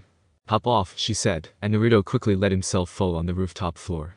While he was gasping for air and trying to get a hold of himself, Mirko jumped off the building, and straight down into the alleyway. God damn it. They're not here. He heard her yelling, and he stood up on his feet with difficulty before coming to the edge of the building. As the building was less than 10 floors tall, Naruto could see perfectly what was below, and the sight made his face stiffen. 3 bodies were lying in a pool of blood. Making use of his fox quirk's dexterity, he jumped down from one windowsill to another, until he landed safely on the street. They're dead, she said, and, in her anger, she almost smashed her telephone against the concrete. She had followed the GPS location she had gotten from the Hero Network app, and she had run as fast as she could, but she was too late. The hero killer escaped from her once again. Had it been another boy or girl his age, they would have most likely retched at the gory sight in front of them. But thanks to the memories of his past life, Naruto managed to keep his composure as he looked at the carved up and mutilated corpses on the ground. The Itakan, he muttered as he recognized one of the dead bodies. His klobits and helmet lying not far away, the boy's eyes were still open, and his face twisted in an expression of rage and anguish even in death. You knew him? Mirko asked. He was my klobit mate, Naruto said. I won't let him get away. Not this time, she said, clenching her fists so hard that the veins on her forearms bulged out. The bodies are still warm. He couldn't have gotten far. Let's split out and search for him. Yes, he said quietly, his eyes unknowingly turning into the red slits of a fox. But before he could jump away, Mirko grabbed him by the arm and said, Don't engage him, he's too dangerous. If you find him, send me your location. I will come to you in an instant. Okay. Climbing on the rooftop of the building, Naruto started sprinting and jumping from one building to another, in a manner reminiscent of how he used to do it in his past life as a shinobi. What are the chances I'll find the hero killer? Several minutes must have beat from when they died until the moment we arrived. In a city as big as this, it was too easy for one person to disappear. Searching for just one person in Tokyo was like searching for a needle in a haystack. However, as he made a large leap over a wide boulevard, his sensitive hearing caught a faint sound of gunshots. His face betraying his surprise, Naruto's 3 foxtails twitched abruptly, and his body's position changed in midair before he landed on a light pole. Just a second later, he flung himself in the direction from which the gunshots had come. A few minutes earlier. Beep. We're too late. A black-haired boy swore and punched the wall in frustration. Keep your calm, Sasuke. I told you before, no matter what, always keep your emotions in check, a young man said before turning towards the third member of their team and asking. Kiba, can you track him down? The boy in question flared his nostrils as he walked around the crime scene, searching for a smell different from that of the dead bodies lying in the pool of blood on the ground. I got his scent. Follow me. Kiba said and broke into a sprint, the inhuman speed at which he was running stirring winds in his wake. Slow down, you idiot, we can't keep up with you. Sasuke shouted after him, but Kiba laughed and said over his shoulder. Jaha. First come, first served. All the contributions on this mission will be mine. Kiba. Their leader yelled after him too. The hero killer is too dangerous for you to engage him alone. The plan was for you and Sasuke to take him on together. Relax, Kanoto-sensei. You've seen what Uzumaki Naruto was capable of, haven't you? I'm even better than that. He boasted confidently, and then his running speed increased even further, leaving the other 2 in the dust. Tsuga. The hero killer suddenly heard a very loud scream coming from behind, but his own battle instincts allowed him to duck just in time to see a human drill whirring past him, and crashing into the wall of a building. Who the hell are you? Stain said as he unsheathed his sword. You don't need to know, you'll be dead soon anyway, Kiba said, and threw himself at the hero killer, slashing with his clawed hands like a savage beast, seemingly not caring about his own safety. Sparks and a sound like that of metal clashing came out of their collision, and Stain's chipped blade deteriorated even further at the contact with the dog boy's claws. But after getting through Kiba's initial outburst, Stain weaved like a boxer through 2 of his wild claw swings, and slashed with his sword upwards. It was only the feral instincts and agility of his dog quirk that allowed Kiba to just barely twist his body, and evade Stain's slash by the skin of his teeth. How is he so strong? Kiba was confused. According to the intel his team had received, Stain did not have any physically enhancing abilities. Instead, all the signs pointed towards him having a quirk that allowed him to paralyze or immobilize his targets. How is he dodging and parrying all my attacks? Kiba growled. The more that the fight was prolonged, the angrier and more frustrated he became. In truth, Kiba's strength, speed, agility, reflexes, and instincts were far beyond those of Stain. On paper, his stats should have allowed him to defeat the hero killer handily. However, in real life, as long as the difference in stats was not exaggerated, fighting skill and combat experience were often more important. Stain had been fighting and killing pro heroes for many years now. He had killed 17 pro heroes and crippled another 24 to the point where they had to retire. His experience and combat skills were far beyond those of a 15-year-old boy who had only started training seriously a few months ago. Just drop dead. Tsuga. Kiba screamed and unleashed his super move against the hero killer once again. But his move was too telegraphed and straightforward. Stain easily predicted it and stepped out of his trajectory. You won't be able to run away from me. Kiba shouted and was about to throw himself at Stain once more, but he suddenly lost all feeling in his limbs and collapsed on the floor as stiff as a board. When Kiba used his super move against him, Stain not only dodged, but he also counterattacked by slashing at the back of the human drill, nicking his calf. Due to the adrenaline coursing through his veins, Kiba momentarily did not register the pain. "You bastard. What did you do to me?" The dog boy screamed at him. His entire body was paralyzed, the only thing he could do was talk. "I don't go out of my way to kill children, but you're the one who sought me out and attempted to kill me. If you're willing to take someone's life, be prepared for the scenario where you could lose yours too." Stain sat and approached him at a leisurely pace, the chipped blade of his katana dripping with Kiba's red blood. Raising his sword high up, Stain held its handle with both hands as he stabbed down. But, at the very last moment, a kick smashed into the side of the hero killer's face and threw him away, the tip of his sword missing Kiba's throat by mere inches. "Look at what you did, moron. You ran ahead and nearly got yourself killed," Sasuke said while panting for air. He had run at his top speed trying to catch up to Kiba in time. Unlike Kiba, who had a superhuman body, Sasuke's physical capabilities were only those of a fit but average boy his age. "What happened to you anyway?" Sasuke asked as he unsheathed the tanto strapped on his back and took a defensive stance in front of Kiba to protect him. Unlike the dog boy, he didn't throw himself at the hero killer, opting instead to wait for their leader's arrival. "I don't know. I think he cut my leg, and I was paralyzed after that," Kiba said through gnashed teeth. "This has to be the worst day in the entire year. All of you, heroes, just keep popping up one after another," Stain said, his voice filled with killing intent as he rubbed at his sword jaw. "No matter. Whether it's one or two kids, it's all the same." The Tomo and Sasuke's red eyes started spinning wildly as the hero killer lunged at him. Kiba could only watch helplessly as his teammate fought all alone against Stain, inwardly filled with all sorts of mixed feelings. On one hand, he was relieved he didn't die, and he was glad to see Sasuke was holding his own against the hero killer. But on the other hand, he was frustrated that he had lost so easily, and that Sasuke was fighting better than him. Unlike Kiba, who relied on his dog Quirk's athleticism and fought with the simple plan of just overwhelming his opponent with a burst of savage attacks, Sasuke was calm and calculated, predicting and defending against every single one of Stain's moves. His quirk gave him the ability to predict someone's actions based on the subtle movements of their muscles, and he could also copy their moves and perform them perfectly after seeing them just once. In a show of fighting skills unusual for someone as young as him, Sasuke was more than holding his own against the older and much more experienced Stain. Sparks came out as Stain's chipped katana clashed against Sasuke's blade, and the boy was forced to take a step back, lest he got blown away by the physically stronger man. But he could not afford to get himself locked in a battle of strength with him, so he suddenly disengaged and jumped back. Taking out a hidden revolver strapped to his thigh, Sasuke fired all 5 shots in his chamber in quick succession. "Shit." Stain cursed and jumped to the side in desperation. However, he had not been fast enough because he had not expected the sword-wielding kid to suddenly pull out a gun on him, especially with how stringent the gun laws were in Japan. Nevertheless, his dodging attempt had not been completely useless. Out of the 5 bullets Sasuke had fired at Stain's chest, only one found its mark, and it was in a non-vital area, in his right bicep. Although Sasuke's revolver was now out of bullets, Stain did not have any illusions about his chances of winning. With a bullet in his right arm, he couldn't wield his katana properly anymore. And the dog kid is going to be released from paralysis soon too.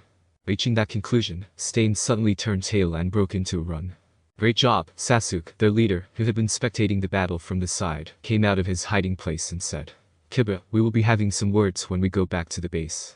For now, Sasuke, stay here with him and call an ambulance. I'll go after Stain myself."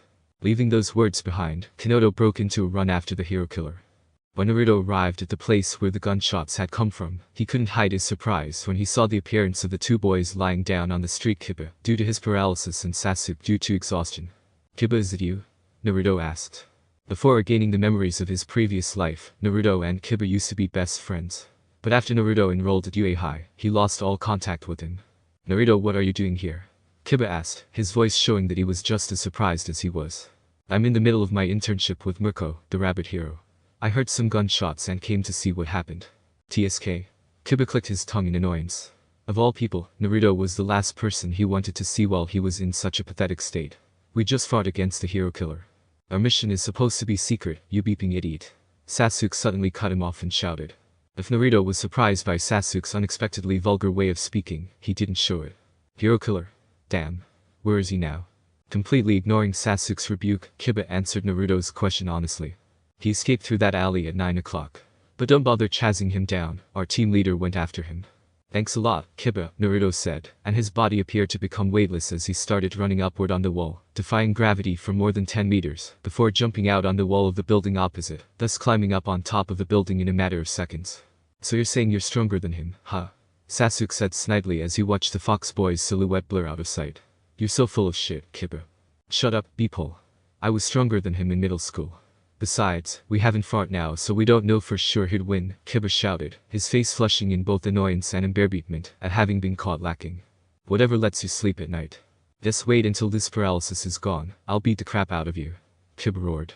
Yeah, now be quiet. I've got to call the ambulance to take your bleeding beat to the hospital." "Beep you? I don't swing that way, dog boy. But I wouldn't mind if it was your dear elder sister who told me that, haha." "Sasuke." Even as he ran after the hero killer, the last bits of conversation he caught between Kiba and Sasuke made him snort. Had he not been pressed for time, he would have liked to catch up with Kiba and become acquainted with this world's Sasuke. But pursuing the hero killer was far more important. What did Kiba get himself into? Sasuke said something about them being on a mission. Are they part of another hero course high school too? But freshmen shouldn't be sent out on missions without a pro hero to supervise them, and they would definitely not be sent after the hero killer.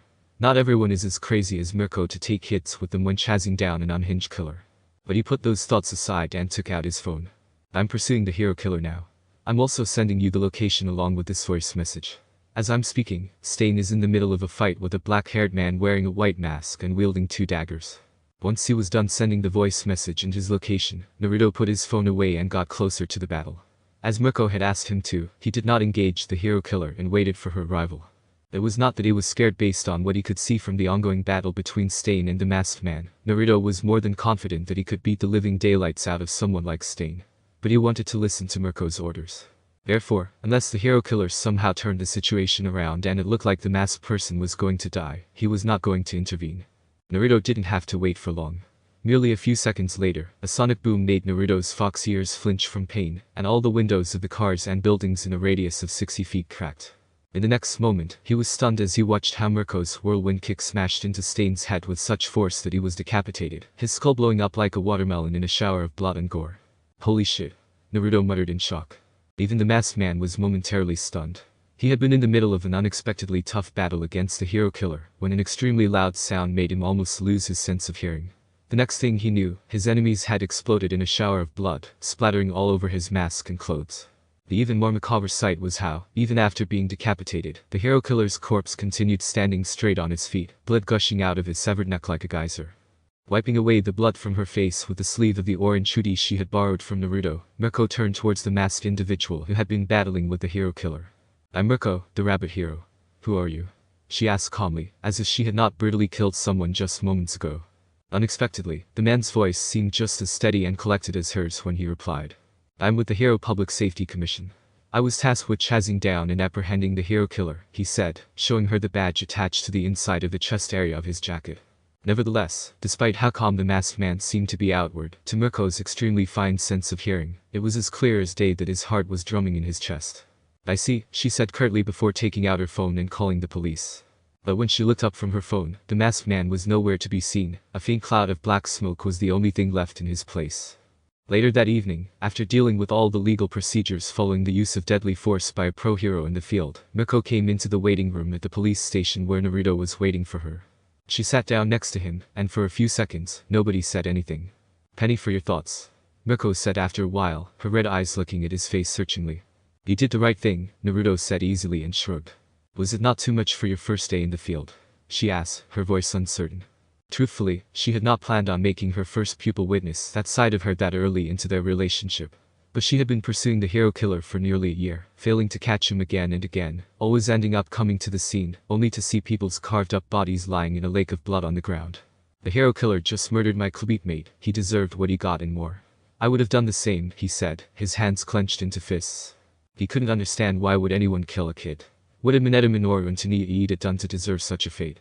Or what had Eri done to deserve being tortured by her own family? His heart was burning with anger at the injustice of it all. But his train of thought was stopped when he felt Mirko ruffle his hair. You're a strange kid, she said. The way I killed Stain wasn't a pretty sight. Most people would go into shock from seeing something as extreme as that. Are you truly not rattled at all? I'm fine, Naruto said and shrugged. More importantly, are you okay? Aren't you going to get in trouble with the law? Look at you, so cool and collected that you even have the leisure to worry about my well-being, she said teasingly. Generally, pro-heroes are discouraged from using lethal force against villains. But it's not like it's completely forbidden to kill them. Wait, that sounded wrong, she said, and put a hand on her chin as she tried to find a better explanation to not make him misunderstand. Pro-heroes need to apprehend villains while trying their best to avoid killing or maiming them. However, even a fistfight between quirkless people could lead to someone's accidental death, all the more when there are quirks involved. Accidents do happen sometimes. That said, she continued, the use of lethal force is allowed against the villains in cases of self-defense, or if the villains are directly putting someone's life in danger.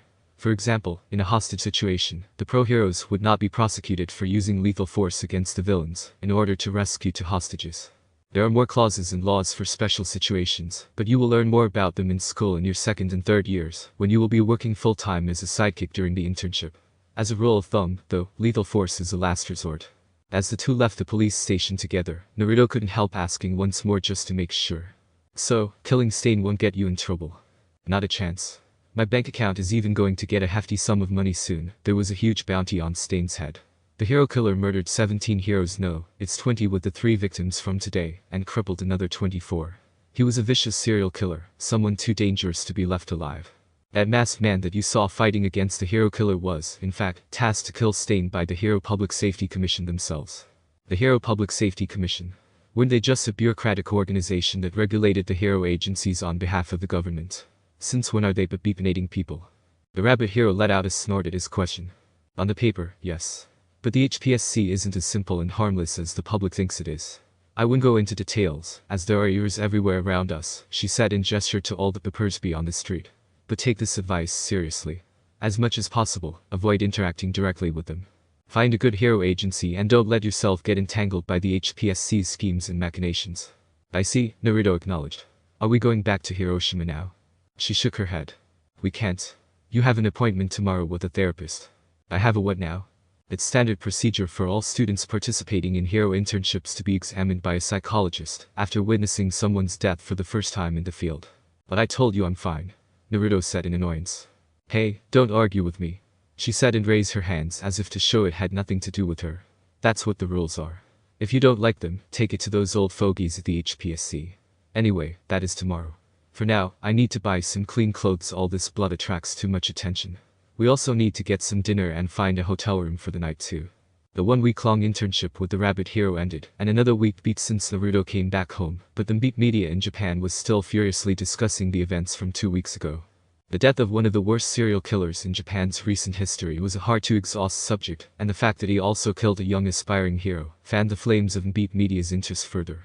Whereas before quite a few people on the internet openly talked about their admiration for Stain's ideology, that of eliminating fake heroes, very few dared to say the same things nowadays, after the hero killer showed that even children weren't spared by his blade.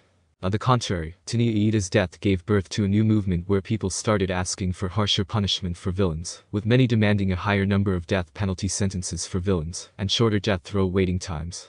But this isn't something that can be done that easily. Unless villains commit some large-scale atrocities, the laws won't change anytime soon, Naruto thought, putting his smartphone back in his pocket. Turning his attention to the children frolicking in the playground, his expression involuntarily turned into a smile when he saw a white-haired little girl sliding down a slide and laughing out loud when she collided against another girl ahead of her. Little Eerie had missed Naruto terribly when he had been away on the internship, so now he was doing his best to spend more time with her. As the end of May came closer, so did the term exams. Therefore, Naruto wanted to give Eerie attention now, when he still had some free time. In a few days, he would have to start cramming for the exams, and he would barely have any free time left at all. Naruto Nai-san, come play with us. Eerie let out a shout, making him grin at how adorable she was. Wearing a short-sleeved pink dress with a big cat motif on the chest, dark blue tights underneath, and a diadem in the shape of rabbit ears on her head, in Naruto's biased point of view, little Eerie was the cutest girl in the world, ever. He could not refuse her whatever she asked. In the next few minutes, the playground's level of noise increased by several folds, as the children's squeals of excitement could ow. The child suddenly let out a cry. While rushing to the highest level of the playground house, the little boy missed a step when climbing up the stairs and fell. As the kid started bawling his eyes out, his mother quickly rushed out to see what had happened to him. What happened, sweetie? Are you alright? Let mommy see what happened, the mother said and took him in her arms before going to the side of the playground and sitting with him on a bench. The boy was cradling his left wrist with his right hand and crying out loud, clearly in pain. But kids getting injured at the playground was nothing uncommon, especially among boys. Oh no, I think he sprained his wrist, one of the mother's friends said from the side. Thank God it wasn't something worse, the mother said while caressing her son's head and embracing him in an attempt to soothe him. But while the boy was still crying a river from pain, Eerie came close and told the mother. Baba-san, I could heal him with my quirk. Eerie? No, Naruto said, startled, but before he had the chance to stop her, the horn on the side of her forehead glowed with a yellow light, which then engulfed the boy's entire hand and forearm. Ha! The little boy gasped and abruptly stopped crying. It doesn't hurt anymore. The parents and the children alike all crowded around the bench where the mother and the son were sitting, all of them gawking at the boy who was rolling his wrist in amazement. Oh, man. was the only thing Naruto could say, and he groaned as he made his way through the crowd to take Eri away. Whoa. My son is way too cute. Naruto Nai-san is the best. But Eri-chan is even cuter. Mom is so proud of how you helped that boy. Really? Really? You're the most adorable girl ever. Not long after Naruto and Eri returned home, a video of what happened at the playground had already popped up on the profile of one of Kushina's friends on CrossChat. Hearing his mother and his little sister gushing over him was not a new occurrence for Naruto, and while it was, in general, in equal measure, both embarrassing and endearing, this time he covered his fox ears with his palms, and let his head fall on the desk with a thud. A few moments later, he stood up and opened the door of his bedroom before yelling, "Mom, I'm trying to study here. You're all being way too loud." "Sorry, Naruto-chan," came Kushina's voice from downstairs, but she was obviously unapologetic. To further prove that, Kushina and Eri started watching the video again, their voices not any less loud than before. Naruto closed the door to his bedroom in annoyance and let out another groan. The term exams were only a month away, and he had yet to cover at least half of the material he was supposed to study. Whether it was his previous life or his current one, he had never been good at studying. He wasn't exactly the dead last in his club this time around. He was spared of that shame, thanks to Mina Ishido and Kaminari Denki, who looked like they were competing for the dead last and second last positions, respectively. Nonetheless, he was still on the lower end when it came to his grades in regular clubs, just above Yuga Aoyama, who was the third last. It was low enough for him to worry about failing. Seeing as his mom and his little sister were in an especially good mood today, he reckoned they weren't going to pipe down the noise level anytime soon.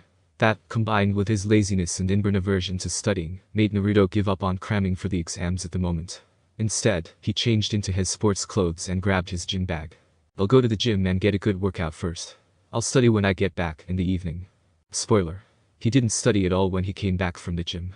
While Taniya Iida's death at the beginning of the month left his clubmates in shock, 2 weeks later, things were back to normal for the most part. At the end of the day, people couldn't mourn the deceased forever, especially if they weren't even that close to begin with. They weren't family, they were just clubmates. These days, most of the students seemed to have moved on and were preoccupied with other things. Those who hadn't quit UA High after Mineta Minoru's death at the beginning of the year had already resolved themselves to become pro-heroes no matter what. Taniya Iida's unfortunate demise did not convince them to give up on their dreams. It only served as a warning and a reminder of what they were going to face on their paths. Almight in particular had noticed a stark difference in one of Clubeep's students' motivation and earnestness during their combat Clubeeps. At the present, they were stressing over their normal struggles as teenagers. For some of them, it was their studies, while for others, it was their social life and romance. Ishido Mina was part of the latter category. Although she was in danger of failing her term exams, the girl had something completely different on her mind. "Ah, he's so dreamy," she said wistfully as she watched a clip on her smartphone. Kyoka Jiro and Uraka Chako were standing next to her too, as they watched the video together with her. It was a video of Naruto playing with the little children at the playground yesterday. Considering his popularity, people's interest in him was off the charts. The moment that the parents who had filmed the scene posted their clips on their profiles, it quickly went viral. Only a day later, those clips were shared all over social media. But then Jiro blew out a sigh and told Mina, "Just give up, girl. You've seen that pic of him in Mirko too, haven't you? It's a lost cause." She was talking about the photo that Mirko had posted on her social media account with Naruto giving her a piggyback ride with a caption that said "Stamina training with my first pupil." Suffice to say that the tabloids had a field day with that one. It was only due to the far more attention-grabbing things that happened, the whole hero killer fiasco, that Naruto and Mirko's close relationship wasn't talked about more. "We're underage, and she's way older than him. I'm sure there's nothing of that sort between them," Mina said stubbornly. "Not yet," Kyoka retorted, and Mina glared at her. "But seriously, you should leave that for now and focus on studying. You're really going to fail the exams at this rate, you know that, right?" Unlike Mina, who was dead last, Kyoka was in the 7th place on the midterm rankings. "Ah, why do you have to remind me about it?" Mina said while pulling at her pink hair in frustration. "Never mind that, how come it's only now that I find out he had a little sister?" "Is she really his sister?" "They don't look much alike," Ichako said. "I just asked Naruto about it, and he confirmed it." Kaminari suddenly butted into their conversation and said, "His parents adopted her not long ago." "What was that quirk, though? Did you see it?" "She healed that boy's wrist instantly," Kyoka said in amazement. While they were talking about the video and Eri's quirk, Naruto was in his seat alone, wearing a custom-made pair of headphones, and reading his English textbook. There were only a few weeks left before the exams, and he was close to panicking.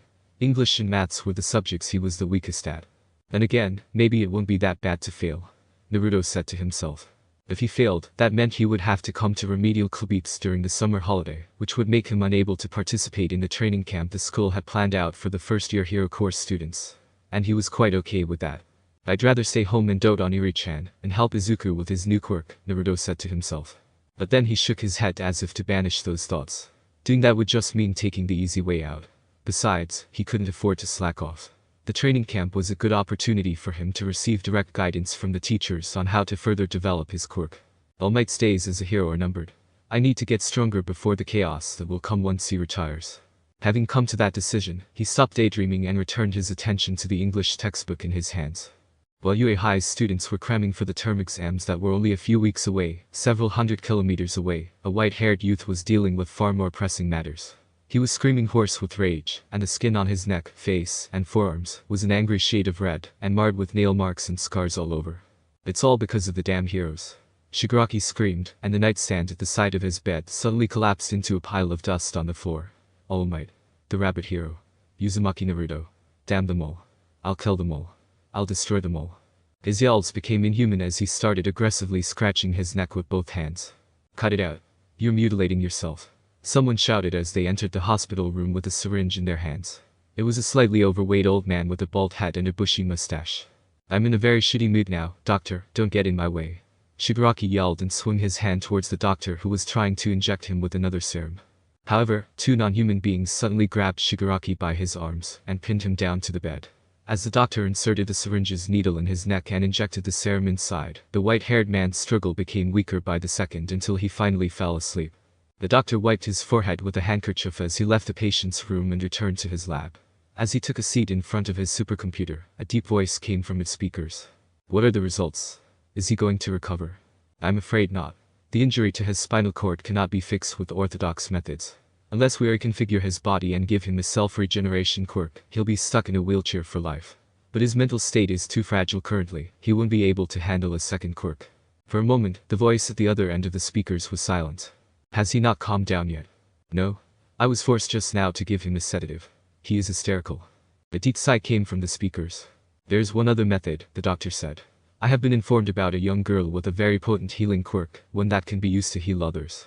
By the looks of it, it seems to be similar to Recovery Girl's quirk. I sense a but. What's stopping you from acquiring it?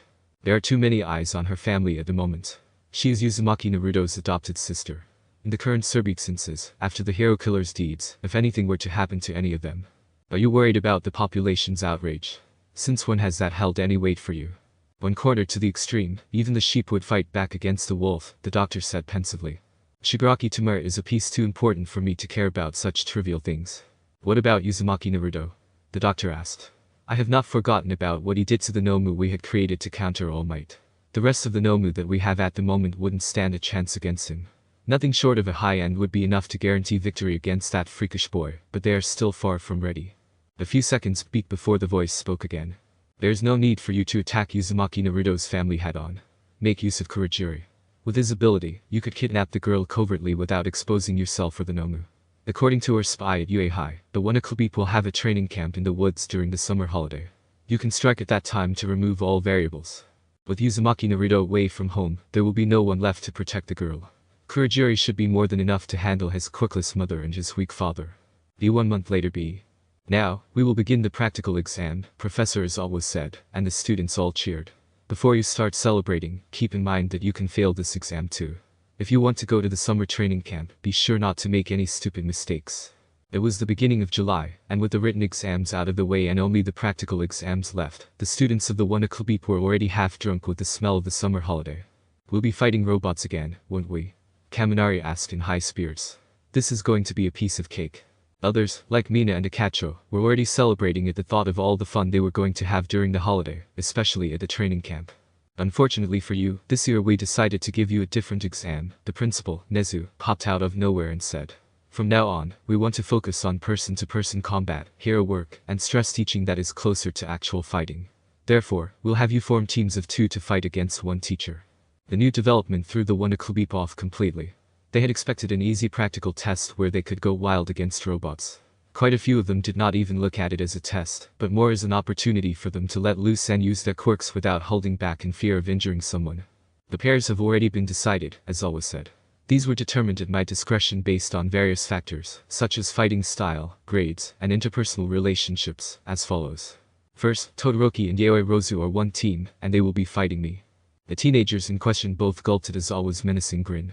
Ejiro and Kirishima will be fighting Cementos. Sayu and Tokoyami will be fighting Ectoplasm. Uraka and Aoyama will be fighting 13. Kaminari and Ishido will be fighting Nezu. Shoji and Sira will be fighting Snipe. Kyoka Jiro and Uzumaki Naruto will be fighting Almight. The time limit for the exams is 30 minutes. Your objective is either to put these handcuffs on the teacher or to have one of you escape from the stage. When he heard about the teams and the professors they were going to face, Naruto immediately understood the criteria used to split them up. It looked like everyone was going to face the professor against whom they'd have the most challenging time.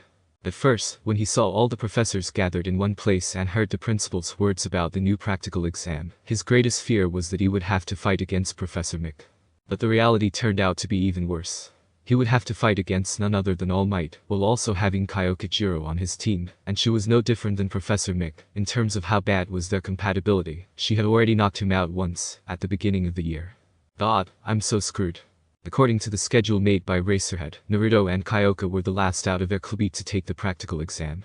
Although everyone had already finished their own exams, they were all gathered in the control room where the fight between All Might and their two club mates was going to be streamed. Uzumaki Naruto's incredible display of power and tenacity at USJ left a deep impression on the Wanna club. They couldn't wait to see how long he was going to last against the #1 hero. Oh my gosh. It's starting.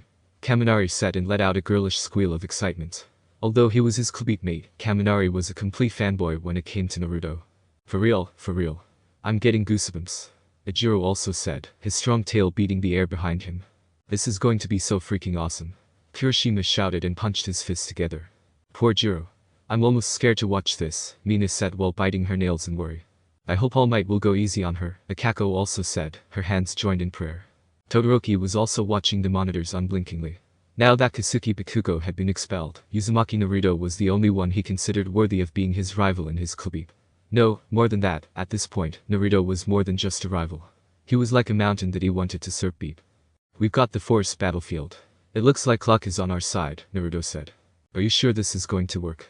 Just the air pressure coming from his punches will be enough to render all our tactics useless, Jiro said, unable to let go of her pessimism. I don't think he's going to use such big moves because if he destroys the whole forest, Principal Nezu will have his hide, Naruto said, and the girl involuntarily snickered at the mental image of it. That little joke did wonders to ease some of her anxiety. Moreover, he's going to hold back against us too. We're just students. He wouldn't go all out against us because he doesn't want to seriously injure us, or, worse, kill us. With his sound reasoning, the girl did get some of her courage back. All Might's power and accomplishments were so intimidating that she had forgotten all about the limitations that were going to serve as a handicap for him. Alright, let's do this, she said in a strong voice, trying to pump herself up. Now that's more like it, Naruto said with a grin and raised his fist. The girl mirrored his smile as she bumped fists with him. As she watched Naruto put on his white fox mask and leave, Jiro also put on a regular gas mask and started running towards her position, while carrying a loudspeaker in her hand. Both were devices that she had obtained from Yaoi Rozu earlier that day. Is it really okay for you to engage All Might all by yourself? Jiro's voice rang in Naruto's earpiece. Our quirks don't match up well if we're close to each other. As always, Sensei put us together on purpose to see if we've improved from the beginning of the year until now. Don't feel like you're not contributing enough. Our strategy wouldn't be possible if not for you. Trust me on this, we'll both beat the exam with flying colors. He was speaking with such confidence that it was contagious, and Kyoka got swept up in his mood too. When the horn signaling the start of the exam rang, Naruto pulled a pin of a smoke grenade and threw it on the ground. Then, climbed up in a tree and from there on, he started launching himself from one tree to another with such speed that it was impossible to follow with the naked eye. Naruto was in his element. What the heck? Kaminari unknowingly cussed out. He couldn't believe what he was watching. His club mates were sharing his feelings too. Even the rest of the teachers present in the control room were watching the monitors with wide eyes. You sure he has a fox quirk, not a gibbon quirk? How in the world can he move like that? Snipe asked. Naruto's tree jumping speed was so insane and precise that even the drone cameras couldn't keep up with his maneuvers, and they had to fly from above and film him from a distance. He looked like a golden blur of light as he zigzagged from one tree branch to another and dropped smoke grenades in his wake. He must have dropped 7 or 8 military-grade smoke grenades. Forests are environments with very low visibility already. Adding so many smoke grenades on top of it could be a double-edged sword because it will render both parties blind, Ectoplasm said. That's where Jiro's quirk will come into play, Professor Mick said. With her cholocation, she doesn't need eyesight to distinguish their surroundings perfectly. It's a rather simple strategy, but it makes use of their quirks to the fullest without hindering each other. Will that work against someone like All Might, though? Cementos asked. Principal Nezu, can you turn on the infrared mode for the cameras? The smoke is getting too dense for us to make sense of anything, as always said. Not a bad strategy, Uzumaki Shonen, All Might said out loud as he walked boldly through the forest, seemingly not afraid of any traps or ambushes. However, what will your plan amount to if I do this? After saying those words, All Might beat his fist back and shouted. Smash. As he threw a punch, an unreal wind pressure was stirred by his fist, and all the smoke in a fan-shaped area 15 meters in front of him dissipated. The number 1 hero turned around and was about to throw another punch to clear out the smoke in another section of his surroundings, with the blade of a knife whirred past his thigh like a bullet, missing him only by an inch. Oi, oi, All Might said in a low tone when he saw how the kunai that missed his leg pierced into the trunk of a tree so deeply that only its handle was still visible. It looks like I need to get serious with you two. Ugh, I miss, Naruto said. I need more precise instructions. Be as detailed as you can. Why yes, sorry. I'm on it, Jiro said in his earpiece. Right after throwing his kunai, Naruto quickly jumped away from his place and broke into a run. And it was not a second too early, because All Might's followed with a smash that not only cleared out all the smoke in the direction from where the blade had come, but the wind pressure accompanying his punch also flattened all the trees in its way. That was a close one. He's at 11 o'clock from your position, 9 meters away. There are 2 tree trunks between the two of you. He's guarding his front with one hand and covering his face with the other. It looks like he can't breathe well because of the smoke. Roger, Naruto replied, taking out another kunai. Shit. All Might let out a cuss word as Naruto's second kunai did not miss this time around, burying deeply into his right thigh. He pulled the blade from his leg and forced his muscles to temporarily shut close the wound. This is a terrific strategy, All Might thought as he ducked and rolled on the ground to avoid another 2 knives. He couldn't afford to continuously fire off his super punches to disperse all the smoke, because he would become a sitting target for the Fox Boy's knife-throwing skill. But if he didn't clear out the smoke, Naruto would just continue to throw knives at him behind the protection of the foliage of the forest and the smoke. Sure, if he used his full power, he could obliterate the entire forest section used for the practical exam with one punch. However, gravely injuring his students was the last thing he wanted, much less, God forbid, killing them. The problem is that this kid isn't the type of opponent against whom I can afford to hold back. But when Naruto threw another kunai at him and missed, All Might sprung into action. This is my chance. You missed him, this Kyoka began to say in his earpiece, but she suddenly cried out. He jumped towards you. Run. Unlike the previous time when he would just try to disperse the dense curtain of smoke and the thick foliage of the forest with his super punches, this time around, All Might chose to jump in the direction from where the kunai had been thrown at him. It hurt. Smash. All Might screamed as he fell from the sky and punched down explosively. A deep crater appeared in the ground, and the wind pressure uprooted all the trees in a 10-meter radius, dissipating all the smoke in the surrounding area. Unfortunately for him, the Fox Boy was nowhere to be found. He had escaped. I'm turning on my earbuds active noise cancelling. Use your sound attack now, Naruto said in his earpiece, and then he also flattened his fox ears against his head for good measure. Roger. Just a moment after All Might stood up from the crater that he had created, an ear-splitting sound blasted from across the forest and caught him full on. However, All Might was not recognized as the strongest hero for no reason. Kyoka's sound attack, which would have ruptured the eardrums of most people and driven them to unconsciousness, did little more than make him feel a little dizzy. I got you. All Might laughed out loud and jumped against the powerful sound waves, rushing straight to Kyoka, whose location was now exposed. But right as All Might was about to fire down yet another one of his super punches, he was momentarily stunned at the sight in front of his eyes. Instead of seeing the frightened visage of the skinny and short-haired girl, a fox boy stood there grinning from one ear to another, while covering his fox ears with his hands. In that split second before landing, All Might's eyes fell on the very long cable coming from the back of the loudspeaker, sitting at Naruto's feet and going several dozen meters away, to the place where Kyoka Jiro was connected to it with her earphone jack earlobes. He had been bamboozled. I can still make it in time, All Might decided as he punched at Naruto with just enough force to knock him out. He planned to incapacitate him quickly and then rush after Jiro, who had already started running towards the exit. The girl would need 10 seconds at most to reach the exit, but, with his speed, All Might was more than confident in capturing her in time. What? Despite the tremendous speed of his punch, Naruto not only managed to easily avoid his powerful swing, but he even jumped towards All Might with a flying knee, smashing it right into his left side. Even as All Might puked a mouthful of blood from Naruto kneeing him as hard as he could into the wounded side of his body, the injury that he had gotten 7 years ago in his deadly battle with Afo, the boy did not stop his attack, and threw the yellow cuffs towards All Might's forearm. But, in a show of combat experience befitting his status as the #1 hero, when it looked like Naruto was just about to succeed in cuffing him up, All Might smashed his head into Naruto's temple, sending him flying back like a broken kite. Leaving Naruto where he had collapsed, he turned around and rushed towards Kyoka. Although he crawled up to his feet right away, that headbutt to his temple left Naruto so dizzy momentarily that he couldn't remember where he was. But he quickly got a hold of himself. He didn't want to lose. He had promised Kyoka that they would beat the practical exam with flying colors together. Just as All Might turned around and lunged towards Jiro, a golden chain unexpectedly wrapped around his ankle. The number 1 hero stumbled and fell flat on his face. We won. I can't believe we won. Kyoka Jiro yelled as she ran back into the forest and swept Naruto into a bear hug. She was so happy that she was crying, especially after how close their victory had been.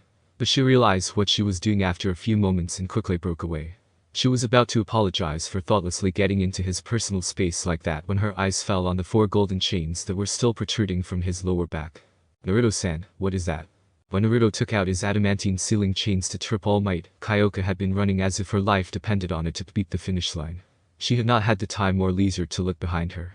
It was only now that she was finally seeing the ethereal golden chains coming out of his back. While Kyoka was stunned with surprise, a pair of heavy hands fell on her and Naruto's heads, and ruffled their hair roughly. Arg. I can't believe I let my guard down like that. I did think about the threat of your chains in the back of my mind, but I didn't think you'd actually use them now, at the very end, after you didn't take them out at all during our fight. All Might said, torn between his feelings of happiness and pride at his students for beating him, and frustration at himself for omitting such an important detail. But you won fair and square. Both of you. Congratulations. You've beat the exam. Thank you for going easy on us, Sensei, Naruto said, bowing to show his respect. It wasn't just empty talk. All Might did hold back a lot of his power for the sake of testing them in this practical exam. Kyoka Jiro was not the only one who was shocked by the appearance of Naruto's second quirk. The rest of his clubite mates bombarded him with questions the very moment they met. Although it was evening, close to the sunset, and he was supposed to finally go back home for the day, they wouldn't let him get away that easily. What the heck was that? Zero asked wide-eyed. It's my second quirk, Naruto said, rubbing the back of his head in slight embarrassment as he became the center of his clubite mates' attention once again. How is it even possible for someone to have 2 quirks? Yoi Rosu said in wonder. Doesn't Todoroki have 2 quirks too? Naruto diverted the question towards Todoroki, his unblinking staring was secretly creeping him out. Technically, it's only 1 quirk that allows him to control both fire and ice. Yoi Rosu began to explain, but her voice was drowned by the rest of her clubite mates, who began to ask their own questions too.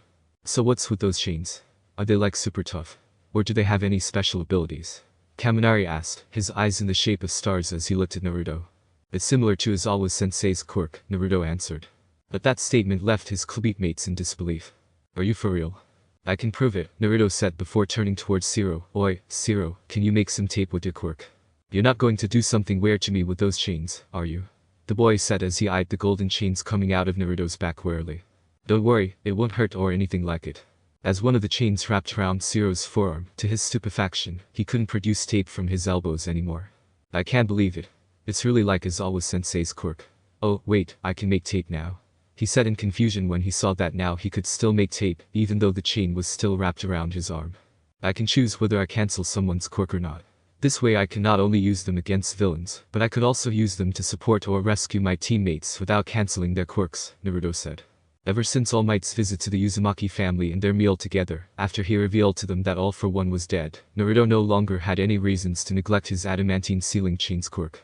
Now that there were no deadly hidden threats to his family's safety, having such a powerful tool at his disposal and not using it at all would be downright idiotic.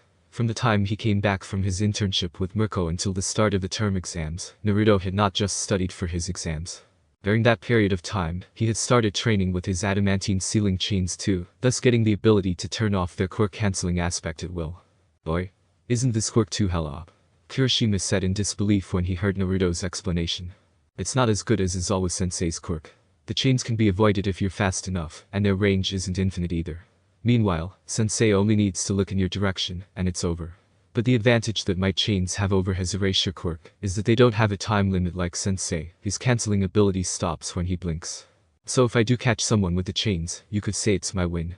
Geez, man, you are already freakishly strong just with your weapons and your fox quirk which keeps evolving like it's nobody's business. But now you got yet another quirk on top of it. Talk about living in an unfair world, Masahiro Jiro said with a shake of his head. Naruto-kun, forgive me for asking this, but I'd like to be direct. I'm always like this. If you had such a powerful quirk, why didn't you use it at USJ? The frog girl suddenly asked. The question was something that everyone had been secretly pondering inwardly, but nobody had had the guts to voice it out aside from her. Mineta Minoru was killed, and Sayu herself had been mauled to near death by a shark-headed villain. Her torso was still bearing the scars left by those vicious shark fangs. If Naruto had had such a powerful quirk back then, he could have defeated Nomu right away and come to the rest of his clubmates' rescue. Maybe, just maybe, he could have gotten there in time to save at least Mineta too. I couldn't use it back then. I'm sorry, Naruto said, showing a conflicted expression. Until recently, my family was part of something like a witness protection program. A powerful villain had been after these chains since the time of my grandmother. He had no obligation to share his family history with them, but he felt the need to explain why he had not taken out the chain at all in the past. He didn't want his clubmates and friends to think that he was a selfish beeple who would rather let other people die for no other reason than hiding his trump cards. What do you mean by that? Ochako asked befuddled. There was a villain who could steal other people's quirk, Naruto began to say, only to be cut off by his clubmates.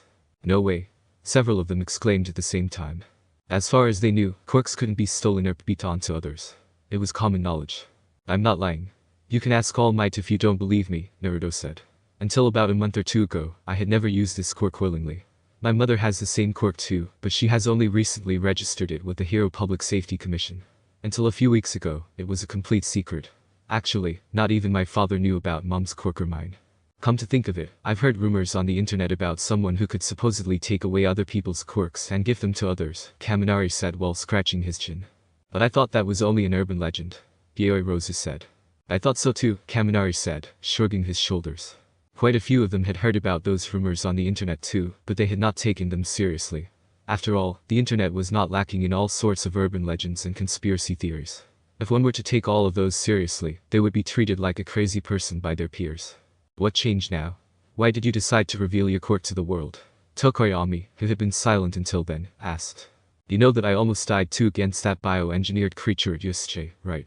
If Mirko had arrived a second later, I would have died. But I still didn't use my chains. I had long since been ready to die rather than putting my parents' lives at risk. His clubmates had nothing to retort against that. They had all watched the video of the battle at the USJ more than once, and they knew Naruto was telling the truth. He had been only 1 second away from death, yet he had still refused to use his quirk. They could also recall how Naruto had almost quit UA High, as well after the USJ incident, due to his worry for his family's safety, being afraid that the villains might target his loved ones in the future. But I found out a few weeks ago that the villain who had been targeting my family has died. So I don't have a reason to hide them anymore. Now, I can finally give it my all without holding anything back. I can finally focus on getting stronger without anything to worry about. With their curiosity sated, the Wana students finally stopped pressing Naruto with their questions and started packing their things to go home. Due to his large and bushy foxtails, Naruto took a longer time than the rest of the boys to come out of the shower. By the time he was finally done drying his tails with a big towel and dressing back in his uniform, he was the only one left in the locker room. When he came out of the locker room, however, to his surprise, a blonde-haired boy was waiting for him by the door. It was his clubmate Yuga Aoyama. Yo, are you okay? Naruto asked. The reason for his question was that, due to the peculiar ability of Fox Quirk's sense of smell, he could feel a strong scent of anxiety and fear wafting off from the boy. I wanted to congratulate you for beeping the exam, Aoyama said with a smile, but his voice was shaking a little. Naruto looked at him weirdly. He had not interacted all that much with Aoyama until then, because his flashy and flamboyant style and especially his self-centered behavior every day kind of put off most of his clubmates, Naruto included. Thank you, he uttered, not knowing what else to say. I want to, Aoyama said, but then, all of a sudden, his scent changed from one of fear to one of despair. Fear was still present, but the despair he felt was overwhelming. Boy, dude, are you alright? Naruto asked in worry when he felt the abrupt shift in his emotions and stepped closer to him. Ahaha, I'm alright, Aoyama said, forcing himself to laugh as he took a few steps back. Sorry for taking up your time, Naruto-kun. See you later at the training camp. Au revoir. He said and winked before running away, not giving Naruto any chance to probe him any further. What's with him? Naruto said to himself. He was completely weirded out by his strange behavior. But, as he started walking home, the thought of his little sister jumping in his arms when he returned banished all thoughts about Yuga Aoyama from his mind. What? There are people in Clubipe taking extra Clubipes. Does that mean you had people who failed the finals? What? Isn't that weird? Isn't that weird? Even though Clubipe is supposed to be way better than Clubip B. Just hearing that voice made Naruto want to punch him in the face. Thankfully, he had beat his finals, but it was by the skin of his teeth. Manama's mockery hit too close to home. How can that be? Manama continued rattling while getting into their faces. But just as Naruto raised his hand to smack the crap out of him, someone grabbed his arm from behind. "Let me go," he began to say, but his eyes widened in surprise at who was the one who stopped him. "Izuku, what the hell are you doing here?" After the finals, I got transferred into the hero course," Izuku said and made a victory sign. "You prick, you didn't tell me anything all this time." Naruto berated him, but his grinning face didn't fool anyone. He knew that Izuku was planning on transferring to the hero course, but he thought that would not happen until the start of the third semester. "I told you I'd catch up to you," Izuku also said with a laugh, and the two boys clasped their hands in a handshake that looked as if they were arm wrestling in the air. "Yo, long time no see." Kirishima also came and said. "You're in the hero course now. But I thought you didn't have a quirk, though," Nashirajiro said. "Haha. I thought so too, for the longest time. It was Almight who found out what my quirk was after he saw me at the sports festival," Izuku said shyly while scratching the back of his head. Catching on to what he was doing, Naruto spoke up to support his claims. "Yep, it turns out that him going beyond his limits to access his hysterical strength wasn't that simple. That was actually his quirk. It was the solution that the two of them had come up with to explain his quirk after Izuku told everyone at the sports festival that he was quirkless." At that moment, Professor Izawa also came together with another boy and said, "Starting with the second semester, you will have two new clubite mates, Hitachi Shinso and Midoriya Izuku."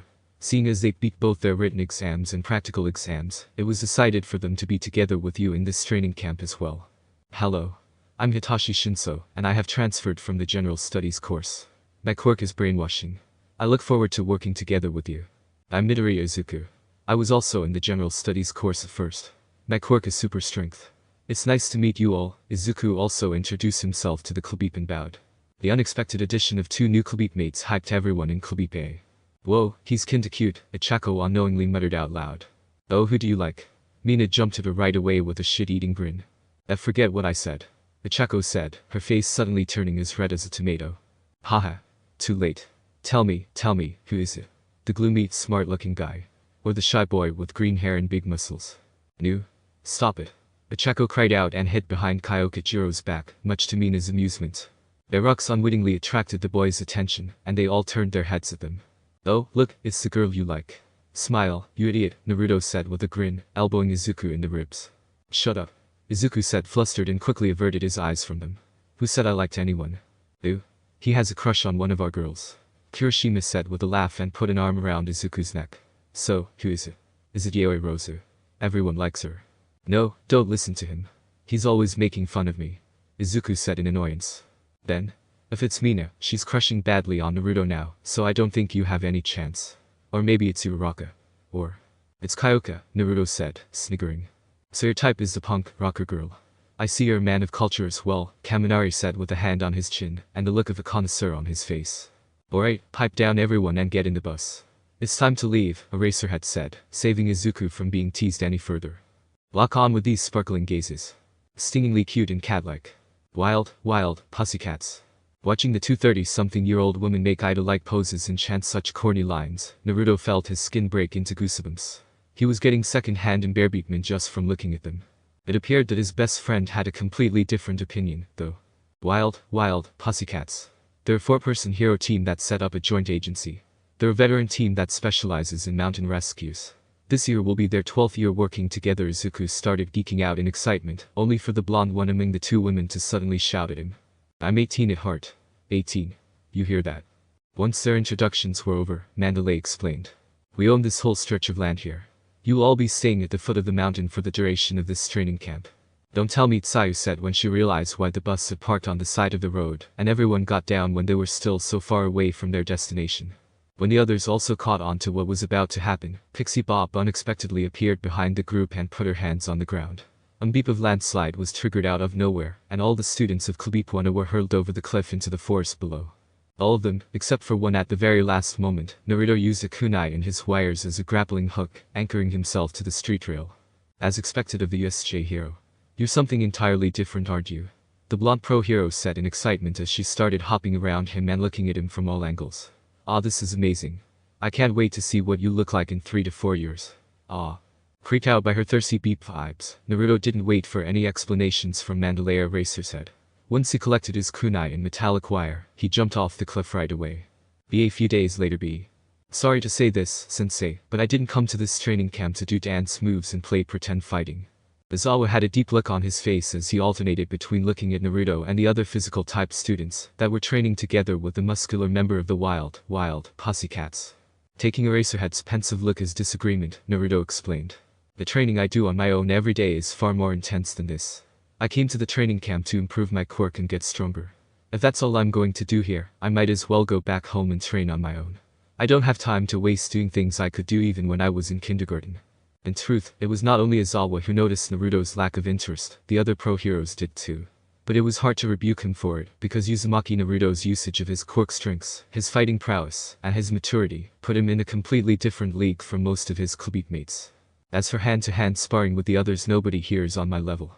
Izawa and Tiger's eyes started twitching in annoyance at his arrogant words, but the worst part was that they couldn't refute them. Izawa had seen it with his own eyes how strong he was in hand-to-hand combat, beating up dozens of villains to a pulp at Yusuke. Tiger too could barely hold his own against Naruto when they spared the previous day, and anyone with a knowledgeable eye could see the fox boy went easy on him. Walk with me, Izawa said, and took Naruto to the side, so the others would not eavesdrop on them. As they started walking on a beaten path through the woods, Eraserhead said, Uzumaki, I trust you are mature enough to not get a big head if I tell you this, so I'm going to be direct and honest with you. When it comes to the way you use your quirk, your battle experience, and your behavior in serious situations, you're already at the level of a pro-hero. Truthfully, among the physical-type pro-heroes, I think only someone like Almight or Mirko would be able to push you beyond your limits. Then, why is Almight not here? Naruto asked, bummed out.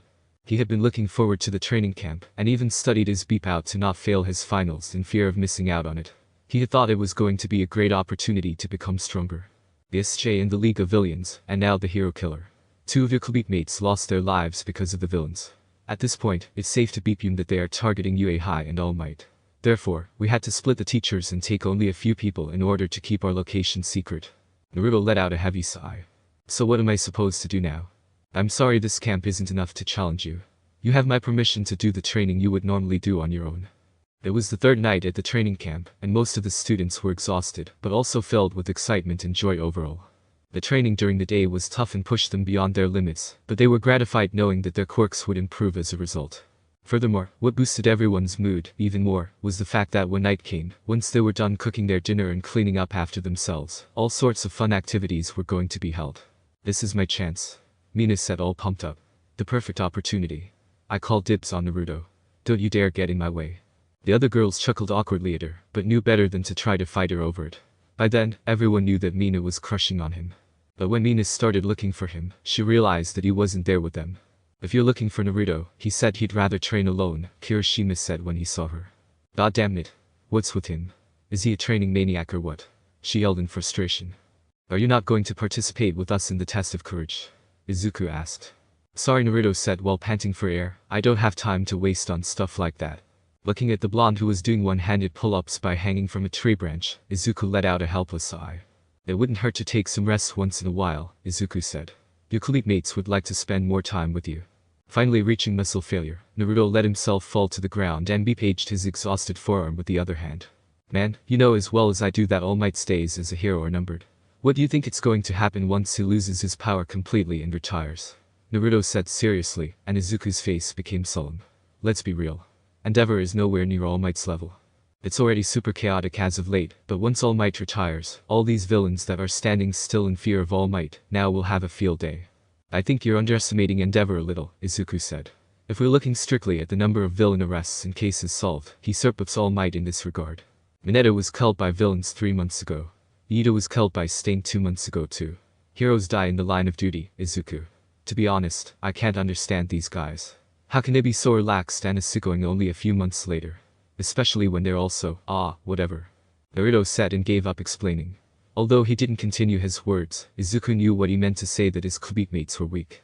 But Izuku didn't think that way. It wasn't that they were weak. Naruto was the one who was abnormally strong compared to the rest. I'm going for a run now. Have fun at the test of courage, Naruto said, leaving Izuku behind. A minute after Naruto's silhouette disappeared in the forest, Izuku was still rooted in his spot, thinking about his words. On one hand, on a rational level, he agreed with Naruto. But on the other hand, things were going too well in his life at the moment for him to feel a sense of urgency. After such a long and bitter struggle, not only had he been admitted into the hero course, but he had even gotten the legendary quirk of his idol, All Might. And, as the icing on the cake, maybe due to his close friendship with Naruto or maybe because of his well-built body and his decent looks, his new clubmate mates quickly warmed up to him right away, and they quickly became friends. For the first time in his life, Izuku felt like he was on cloud nine. The prospect of being paired up with the cute rocker girl during the test of courage was the last nail that sealed his decision to go back to the rest of the club instead of following Naruto's example and continuing to train. Izuku was not like Naruto, who had memories of a previous life and had experienced the horrors of war and the pain of losing his loved ones. On a fundamental level, their mentality was completely different. At the end of the day, Izuku was just a regular teenage boy that had yet to experience the bitterness of life. He wanted to enjoy those moments with his friends and club mates and have fun pursuing the girl that he liked. This isn't enough, Naruto thought as he shinobi jumped through the trees at the fastest speed he was capable of. He was taking dangerous and risky leaps in order to make his heart quake and manipulate his body into starting to secrete adrenaline, but it wasn't going the way he wanted because it was not easy for him to get anxious or scared just from something like that. The other solution would be pain. But inflicting pain on himself wasn't a smart thing to do. A small level of pain wasn't going to trigger adrenaline, so if he had to stab himself in the thigh in order to make his body trigger the creation of adrenaline, then it wasn't worth it. Therefore, he persisted in pushing his body beyond its limits. An hour later, gasping for air and with his clothes soaked with sweat, Naruto finally reached the end of his stamina. But that was only the case for his legs. 4 golden chains slithered out from under his t-shirt like snakes, and, in the next moment, he started using his second quirk to swing from one tree to another, in a manner reminiscent of a certain Dr. Villain from a comic book. He smiled as he felt the burn in his back and core muscles. Swinging with the chains coming from his back was much harder than it looked. His entire torso was burning from the strenuous effort he had to put in to maintain his balance in the air. In addition, he also had to focus on controlling his adamantine ceiling chains properly and making them wrap around the tree branches, instead of stabbing through them and destroying the trees. By the time he was finally done with his training, the moon was shining brightly in the sky. As he came closer to their accommodation, his sensitive hearing could faintly pick up the screams and the laughter of his club mates from the distance, no doubt having fun with the test of courage. After taking a shower and drying his foxtails with a handheld drying machine, Naruto finally let his exhausted body fall on the bed. He fell asleep in a matter of seconds. However, right before that happened, the rather familiar feeling of itchiness on the length of his lower spine made him smile in satisfaction. His last thought as he was falling asleep was, "My fox quirk might awaken again. Be back to Musatafu City B." "Honey, you forgot your laptop," Kushina said as she came out of the bedroom carrying a brown leather laptop bag in her hands. "You saved me again. What would I ever do without you?" Minato said and took his wife in a bear hug, lifting her off her feet. Kushina giggled at his antics and tidied up his appearance when he let her down, fixing the collar of his white shirt and tightening his suit tie. "Before leaving, can I get a kiss from my little princess too?" Minato said as he squatted down and opened his arms wide. Little Eri laughed too as she hugged him and pecked him on the cheek. "Being sent off by the 2 prettiest girls I've ever seen, I must be the luckiest man in the world. Get going already, you goofball, or you'll lose your train at this rate," Kushina chastised him. Alright, I'm going now. Be a good girl and listen to your mom, okay?" Minato said and gently rubbed Eri's head. "Yes. And give your best when training your quirk. If you do well, you might get a big surprise when I come back." "A big surprise?" "Yes, something that you've always wanted." "Really?" "I promise." "Then I will do my best," Eri shouted as she clenched her little fist in excitement. A little over 2 months beat since the Uzumaki adopted Eri into their family, and the little girl was unrecognizable from the timid and traumatized vagabond she had once been. Kushina, Minato, and Naruto's love and care had made her bloom like a lotus. The girl who had never even smiled before was now laughing every day, happiness radiating in her big and innocent eyes. "Now, it's only the 2 of us, girls," Kushina said. Minato went on a business trip to the headquarters of the company he was working for, in Tokyo, and Naruto left 4 days ago on a training camp organized by UA, together with his club mates. "When is Naruto Nai-san coming back?" Eri asked. "There are still 3 days left." "Oh," Eri said, bummed out. "No time for mopping around," Kushina said, and she put her hands on her hips. "Remember what Dad promised you? The big surprise." "Yes, the big surprise. What do you think the big surprise will be?" When the little girl seemed unsure, Kushina said, Let me give you a hint. It's big, it's fluffy, and... a dog. Are you really going to buy me a dog? Really? Really?" Eri yelled, unable to contain her excitement. Kushina burst into laughter at her exuberance. For the past 2 months, Eri had been training under Kushina's watchful eyes for one single purpose. To not cause any accidents with her quirk anymore. The main reason for that. Minato and Kushina promised her that the moment they became satisfied with our control over her quirk, they would buy her a dog. "Can we go right now?" "Oh, my." You really are hyped about it, aren't you? I can't wait for Dad to come back, Eri said. Is he really going to bring home a dog? If you do well, maybe, Kushina said teasingly. A big dog with fluffy fur. We'll get a dog big enough for you to ride on its back. Can I really do that? Eri said, stars shining in her eyes. Mother and daughter giggled as they went hand in hand into the backyard of their home. After Eri healed that boy at the playground, Kushina and Minato decided it was time for her to start practicing on more complex living beings. Whereas before Eri had been practicing mostly on bugs and small lizards, after that incident at the playground, she started training her quirk on chickens. But while Kushina was watching her daughter use her rewind quirk with great attention, ready to step in with her adamantine sealing chains right away, a purple portal appeared in front of the Uzumaki's home's entrance door. Once the purple portal grew to 2 meters in height, an inhuman being stepped out of it. It was the same individual that had facilitated the League of Villains' infiltration in the USJ, Kurogiri. Focus, Eri-chan. You keep making mistakes because you're too excited. You need to calm down. There is only one chicken left, Kushina admonished her lightly. Sorry, the little girl said guiltily. Don't worry about it. Just try to calm down and do your best, Kushina said in encouragement, patting her on the head. Come on, take a deep breath, and then exhale slowly. Yes, just like that. Now do it again. So enthusiastic was she at the prospect of getting a dog that she couldn't focus on controlling her quirk properly. Instead of de-aging the chickens, she turned 2 of them into eggs, and she even made one of them stop existing. But the real problem was not the lack of chickens, but the fact that Eri could not use her quirk limitlessly. Depending on the duration and the number of times she activated her quirk, the horn on her forehead would lose its energy and go into a dormant state for several days or even weeks at a time. Therefore, Eri had to do her best in every training session, because the number of times she could actually train her quirk was limited. Repeated usage during training did increase the speed of her quirk's accumulation of energy, compared to before, but, in the end, she could still not use it too many times before she ran out of power. After taking in several deep breaths and exhaling slowly as Kushina had instructed her, Eri extended her hands towards the last remaining chicken in the cage, and activated her quirk. The golden light came out of her horn and engulfed the chicken, which started beating its wings, scared by the spectacle of lights. Very good. Take it slowly. Imagine that you're slowly rotating a faucet's knob, only letting out a small stream of water. Bravo. That's perfect. You can stop now. After she stopped casting her ability, instead of the 2-year-old chicken in the cage, there was a golden baby chick now.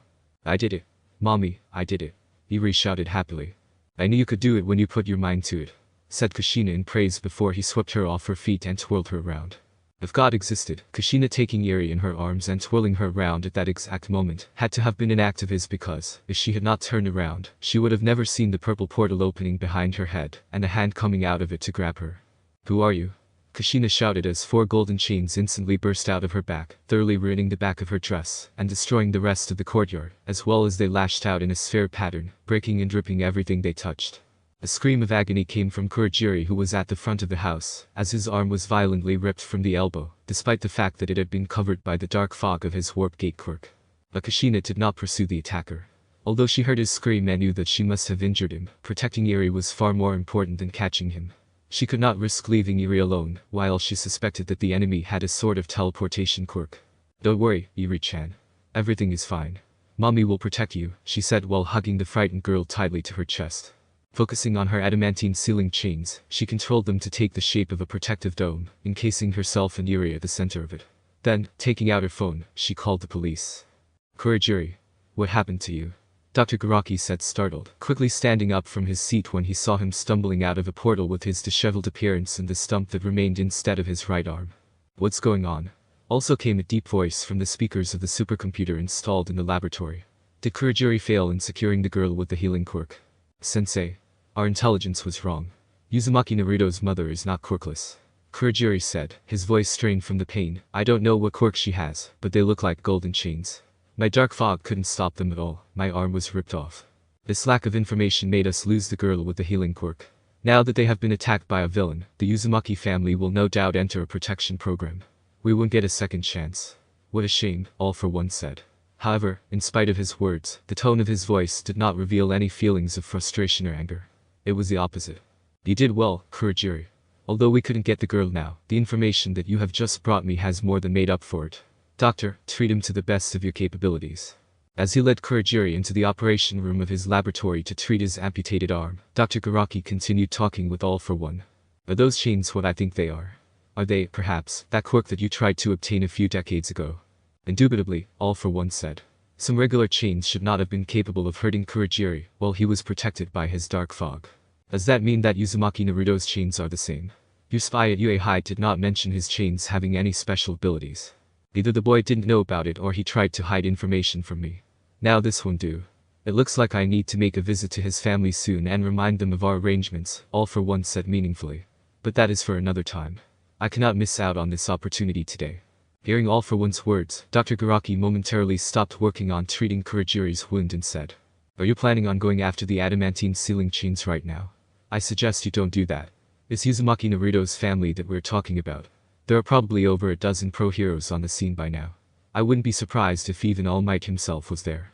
"Oh, I am counting on that," All for One said and let out a soft chuckle. "You see, I am going for the adamantine sealing chains right now. But I won't go for the mother. I will take them directly from her son, from Uzumaki Naruto." "I see. Well, the police and the pro heroes' attention is focused on securing Uzumaki Kushina and her daughter after Kurogiri's failed attack. Nobody will expect you to attack the boy, especially since the location of their training camp is supposed to be secret. I guess the congratulations are in order," the doctor said, laughing. "When that woman, Mito Senju, managed to escape from my grasp, I thought that the adamantine sealing chains had disappeared forever. To think that I would find them again, nearly 60 years later. This must be fate. I am going now. How many nomas can be deployed?" 6 of them already, all first type. The high ends are still a work in progress, they need more time. I will take all the regulars with me then. I can't leave anything up to luck because if I fail, the Uzumaki family will likely go into hiding once again, and I won't get another chance. Those nomu should be more than enough to keep those 2 professors and the other pro heroes, while I'm taking care of Uzumaki Naruto. When muscle fibers are overused, they break and become stronger and thicker. Quirks are the same. It was a popular saying among the professors at UA, and it was true. The more someone used their quirk, the stronger it became and the more they increased their control over it. Naruto too believed in that philosophy, that's why he was training his beep off every day. It was the same in the present as well. While the boys and the girls from Clubs 1A and 1B were taking a 1-hour break to rest and recover their exhausted bodies, Naruto was still out in the sun, at the edge of the woods, practicing with his adamantine sealing chains. They're a little slow. Someone like Mirko or someone with my speed wouldn't have a hard time dodging my chains, he thought as he was throwing his daggers at a moderate speed and trying to hit them with his chains in midair. And I know what the problem is. They still don't feel like they are one of my limbs just yet because I haven't used them long enough. Whenever he used his chains, he had to consciously order them with his mind for them to move. It wasn't like the instinctive way in which he was moving his arms or legs. Because of that, there was a very small delay between the mental command and the chain's movement. That said, their speed was still faster than most people would be able to react to, but agility types would be difficult to ensnare. "Professor Izawa sent me to call you inside. Why are you not taking a break like the rest?" The voice of a child came from behind him, and Naruto stopped his knife throwing for the moment. "Tell him I'm not tired yet. I need to push myself harder." Then he turned around and went back to his training, throwing the kunai and trying to intercept them with his chains, before they could hit the target. "Why are you trying so hard every day? What's the point?" the boy asked. A metallic clang rang as one of his golden chains clashed against a kunai, as Naruto kept at it without replying to him. Maybe because Naruto ignored him every day until then, unlike the rest of his clubite mates, the kid seemed to have made it his mission to attract his attention. "Boy, can't you hear me? I asked you a question. Stop bothering me. I'm busy. Go play in the sand or something like every other kid your age," Naruto said, shooing him away with his hand. He didn't have time to deal with some random kid's temper tantrums. "You're wasting your time. All your effort won't matter at all," when the boy began to shout, but Naruto tuned out his ramblings, as he went to pick up the kunais from the trunk of the trees. Then he took to the trees and sped away, leaving the annoyance behind. However, as he was shinobi jumping through the trees, a bestial roar suddenly shook the tranquility of the forest. What was that? The students of 1A and 1B clubs all jumped at the sudden roar of a beast from outside. "Was that one of your mud creatures?" Mandalay asked Pixie Bob. "No, I'm having some rest too, training so many kids at once is exhausting." "This isn't good," Izawa said when he heard another roar from a different beast. "Ragdoll, can you check if all students are here?" The green-haired woman closed her eyes for a moment before replying. "Everyone is inside the compound except for Kodokan and Uzumaki Naruto. The 2 of them are in the woods." Oh, it looks like Uzumaki Naruto came to him, and, considering how fast they are both moving now, he must have taken Kodokan in his arms and run. Turning towards the 1A and 1B students who were sitting in the shade and having ice-cold soft drinks, Izawa said seriously. "No matter what happens, stay here. I mean it. Don't come out, no matter the reason." "What's going on, sensei?" Kaminari asked. "Are the villains attacking again?" When Todoroki asked that question, the whole student group became tense. We don't know for sure just yet, as always said. Turning towards Flat King, he asked. Can I leave the student's safety to you? Yes, Beard. Who are you going to take with you? I'm going alone for Uzumaki Naruto and the boy. Pixie Bob and Tiger, go check the source of those roars. Ragdoll and Mandalay, please stay here with the students and guide us through your search and telepathy quirks. Does that sound good to you? I'm okay with it. Me too. Alright. Sure. But I'm not okay with it at all.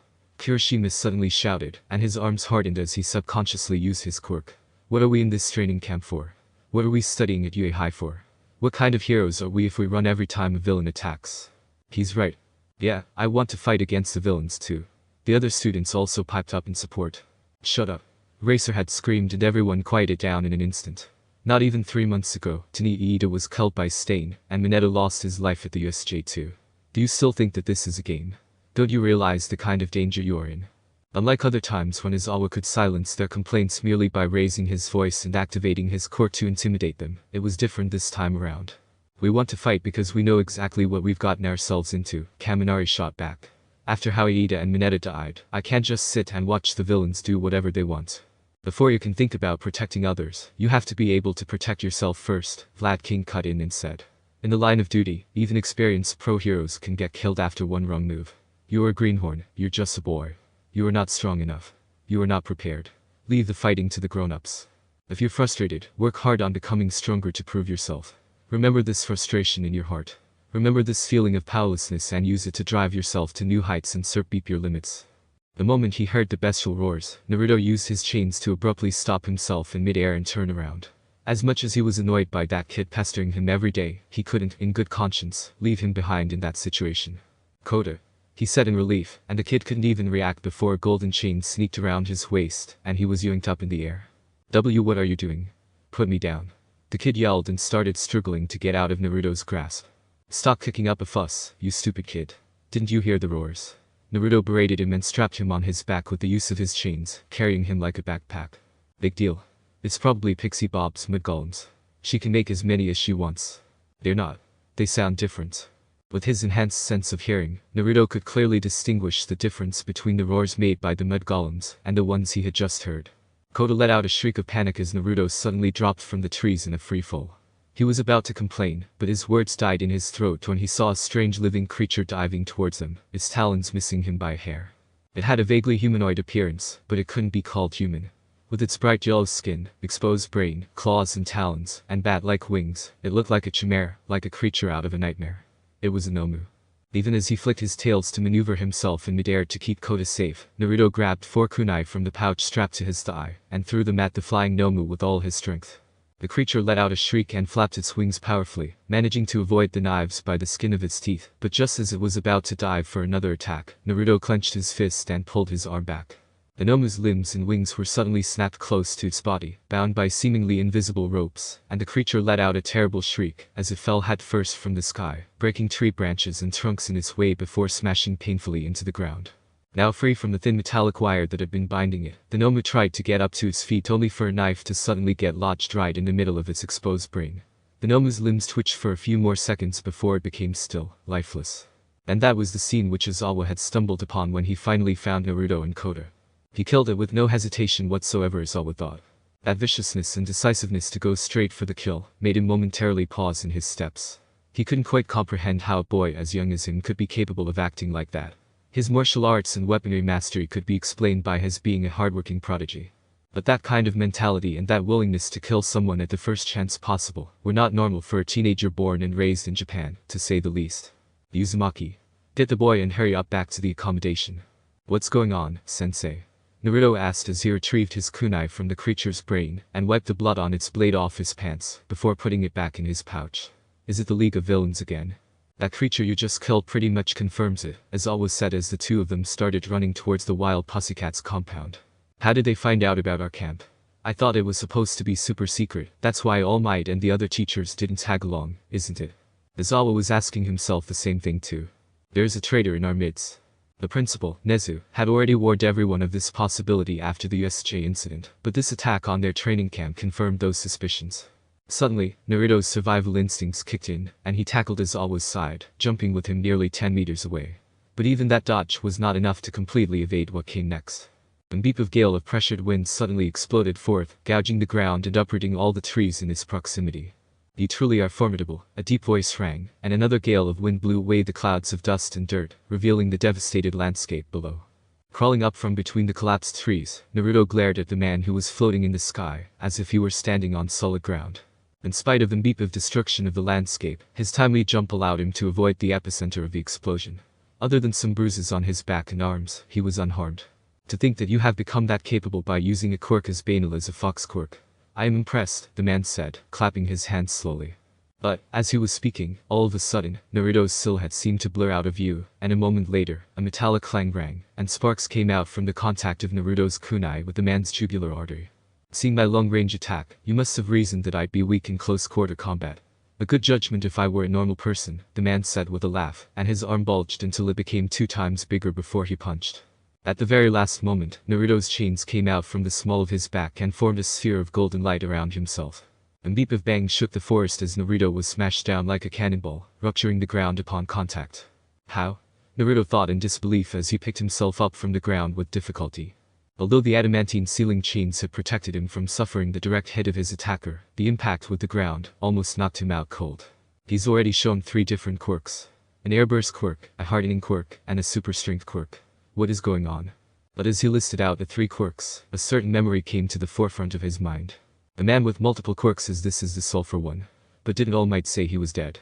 As far as the world at large knew, it was impossible for humans to have more than 1 quirk. I probably have 2 quirks because I'm a reincarnated person.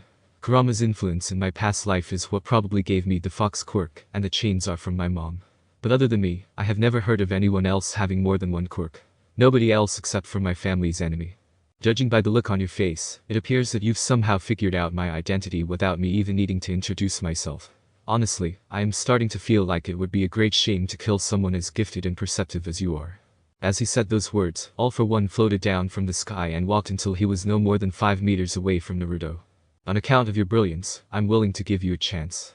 Join me," he said, and he extended his arm towards Naruto. "Join my side, and I promise I will let you live. Not only you but your family as well. I give you my word. Uzumaki. Now." Aizawa was suddenly yelled from the side, and Naruto burst forth like a bullet. His sensitive hearing had picked up Aizawa's movement while he was climbing up from underneath the collapsed trees and their foliage. Finding out that he was not unconscious and knowing how capable his teacher was, Naruto had been waiting for his signal to attack the entire time. Therefore, when Aizawa shouted, Naruto's reaction was instantaneous. "It's useless. Your knives can't hurt," All for One began to say, only for him to choke on his words, as Naruto's clawed hand gored a huge hole into his neck. Not wanting to wait to see if the villain also had a self-regeneration ability like the Nomu from the USJ incident, Naruto pierced with his clawed hand again, going for the kill. But right as his fox claws pierced through Afo's metallic mask and were about to gouge out his brain, a beep of fists smashed into Naruto's exposed right side, sending him flying, as if he had been hit by a speeding train. That was quite close. Eraserhead, was it? What a great quirk you have there. I may not be able to use myself it because I don't have my eyes anymore, but such a quirk would be great in the possession of Shigaraki Tamura. Aizawa jumped back and used his binding cloth to tie up Afo as he lunged at him, but even with his quirks cancelled, Afo's physical strength and speed were too much for a regular human to contend with. But then, a grunt of pain came from Afo as the spear-like tip of a golden chain pierced through his forearm right as he was about to lay his hand on Eraserhead.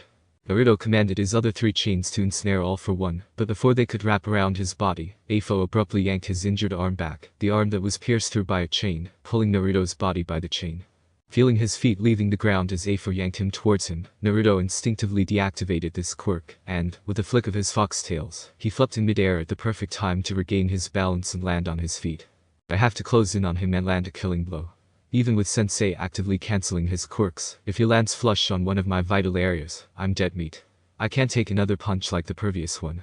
But he couldn't just waltz headfirst like an idiot and hope for the best. It had been possible back in his past life because he could make hundreds of shadow clones, and he also had Kyuubi's healing. However, in the present, he couldn't afford to do that. Right at that moment, Afo raised his foot and smashed it powerfully against the ground. Naruto's first thought upon seeing that move was, what is he doing? But then, time seemed to beep in slow motion, as he watched the clouds of dust and dirt rise up in the air, making Professor Aizawa involuntarily blink because of the dust particles getting into his eyes. "Nu?" Naruto yelled. Simultaneously, right after Eraser had blinked, a beep of burst of pressurized wind shot forth from Eifo's hand, hitting the teacher full force. As always, sensei. You've given me one of the toughest fights I've had in years. I will commend you for that, All For One said while he activated a quirk to regenerate his pierced-through forearm. But the time for playing is over. Slowly walking towards Naruto, All For One spoke. Uzumaki Naruto, I will give you one more chance. Join me, and I will let you and your family live. Refuse, and you and everyone close to you will die. In the end, one way or another, I will get what I want. I always get what I want. Do you, now? Naruto said as if he didn't know what fear of death was. Just like you also got one for all. How many years has it been? 40, 50, or more. All For One became momentarily silent at that mockery. When he spoke, his voice had a tone of finality in it. I confess, I didn't expect Almight to tell you about One For All and All For One. I didn't think he would share his precious secret with anyone, much less someone as young as yourself. But did you really think I wouldn't see through your actions? Do you think I can't see you're trying to stall for time? Aiming with his hand towards his left side, Eifo continued. I have already given you 2 chances to surrender, Uzumaki Naruto. In spite of what All Might must have told you about me, I am a man of my word. So I will keep my word. I promised you that I would kill you and everyone close to you, didn't I? Realizing what he was about to do, Naruto's eyes widened, and he lunged at the highest speed he was capable of to get between Eifo and his target. Alas, he was just a split second too late. When Eifo finished saying those words, a beep of air burst exploded from his palm and raised everything in its direction off the surface of the ground. Kodokan, who had been hiding curled up in a ball under the collapsed trees, was no more. He was reduced to nothing but a smear of blood on the ground. This is bad. Mandalay shouted as she felt her telepathic link with Professor Eraserhead break. Ragdoll, can you tell us what happened? Eraserhead is still alive. He must have only lost consciousness. Kodokan and Uzumaki Naruto are still alive too, Ragdoll repeated her thanks to her search quirk. Suddenly, the green-haired girl's face showed an expression of disbelief. This can't be. Kodokan. I can't sense Kodokan anymore. In her panic, Ragdoll broke into a run toward the door, forgetting all about their current circumstances. Ragdoll. Stop right there. Vlad King shouted and seemingly punched the empty air. A large glob of blood burst out from his gauntlet and landed on the exit door, coagulating and sealing it completely. What are you doing, Vlad King? Kodokan. I have to go help him. I can't just sit here. Come back to your senses. He yelled at her, and the pro-hero froze. You know better than anyone what it means for someone to disappear from your quirk's detection. Ragdoll's eyes were flooded with tears at his words. But Vlad King, with his no-nonsense attitude, cared little about others' feelings in such a dire situation. And, even if you go there, what will you do? You are not a combat type. What are you going to do against someone who incapacitated Eraserhead? Unable to keep silent anymore, the students of 1S started shouting all at once. Sensei. Let us go. You can't keep us here while Naruto and his always sensei are about to die out there. Let us fight against the villains. But Vlad King was unmoved by their pleas. Taking a stand in front of the door that he had already sealed by solidifying his blood around it, he said seriously. From this moment onward, whoever attempts to do anything idiotic will be expelled. Do not think for even a second that I lack the authority to do so. You managed to survive at USJ only because of a combination of luck, Uzumaki Naruto's quirk awakening, and the rabbit hero's timely arrival. Don't get too beepy. If you want to throw your lives away needlessly, then, by all means, do what you want. That's not what you are students at UA High. What kind of pro-hero just stands on the sidelines and watches their colleagues die? Gyoi Rozu unexpectedly shouted, her current attitude a far cry from her usually composed and polite behavior. I am not a pro-hero now. Right now, first and foremost, I'm a teacher. And as a teacher, it's my duty to protect my students' safety no matter the cost.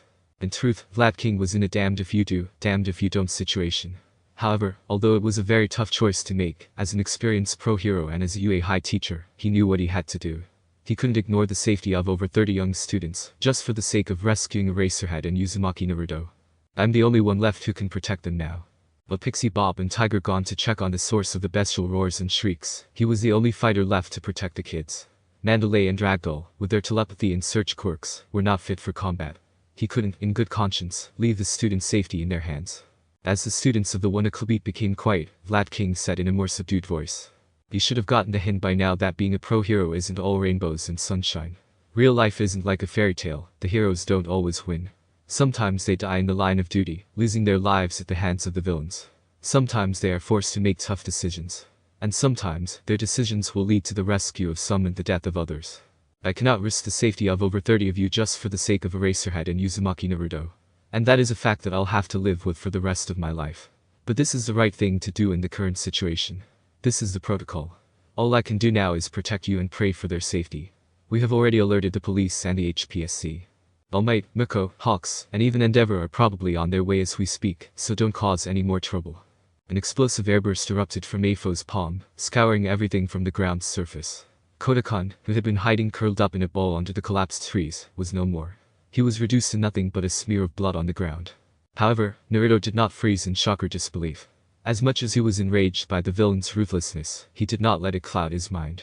While Leifo started gloating and provoking him with words, Naruto rushed to Eraserhead's side and activated his adamantine sealing chains, creating a golden dome of light around them both.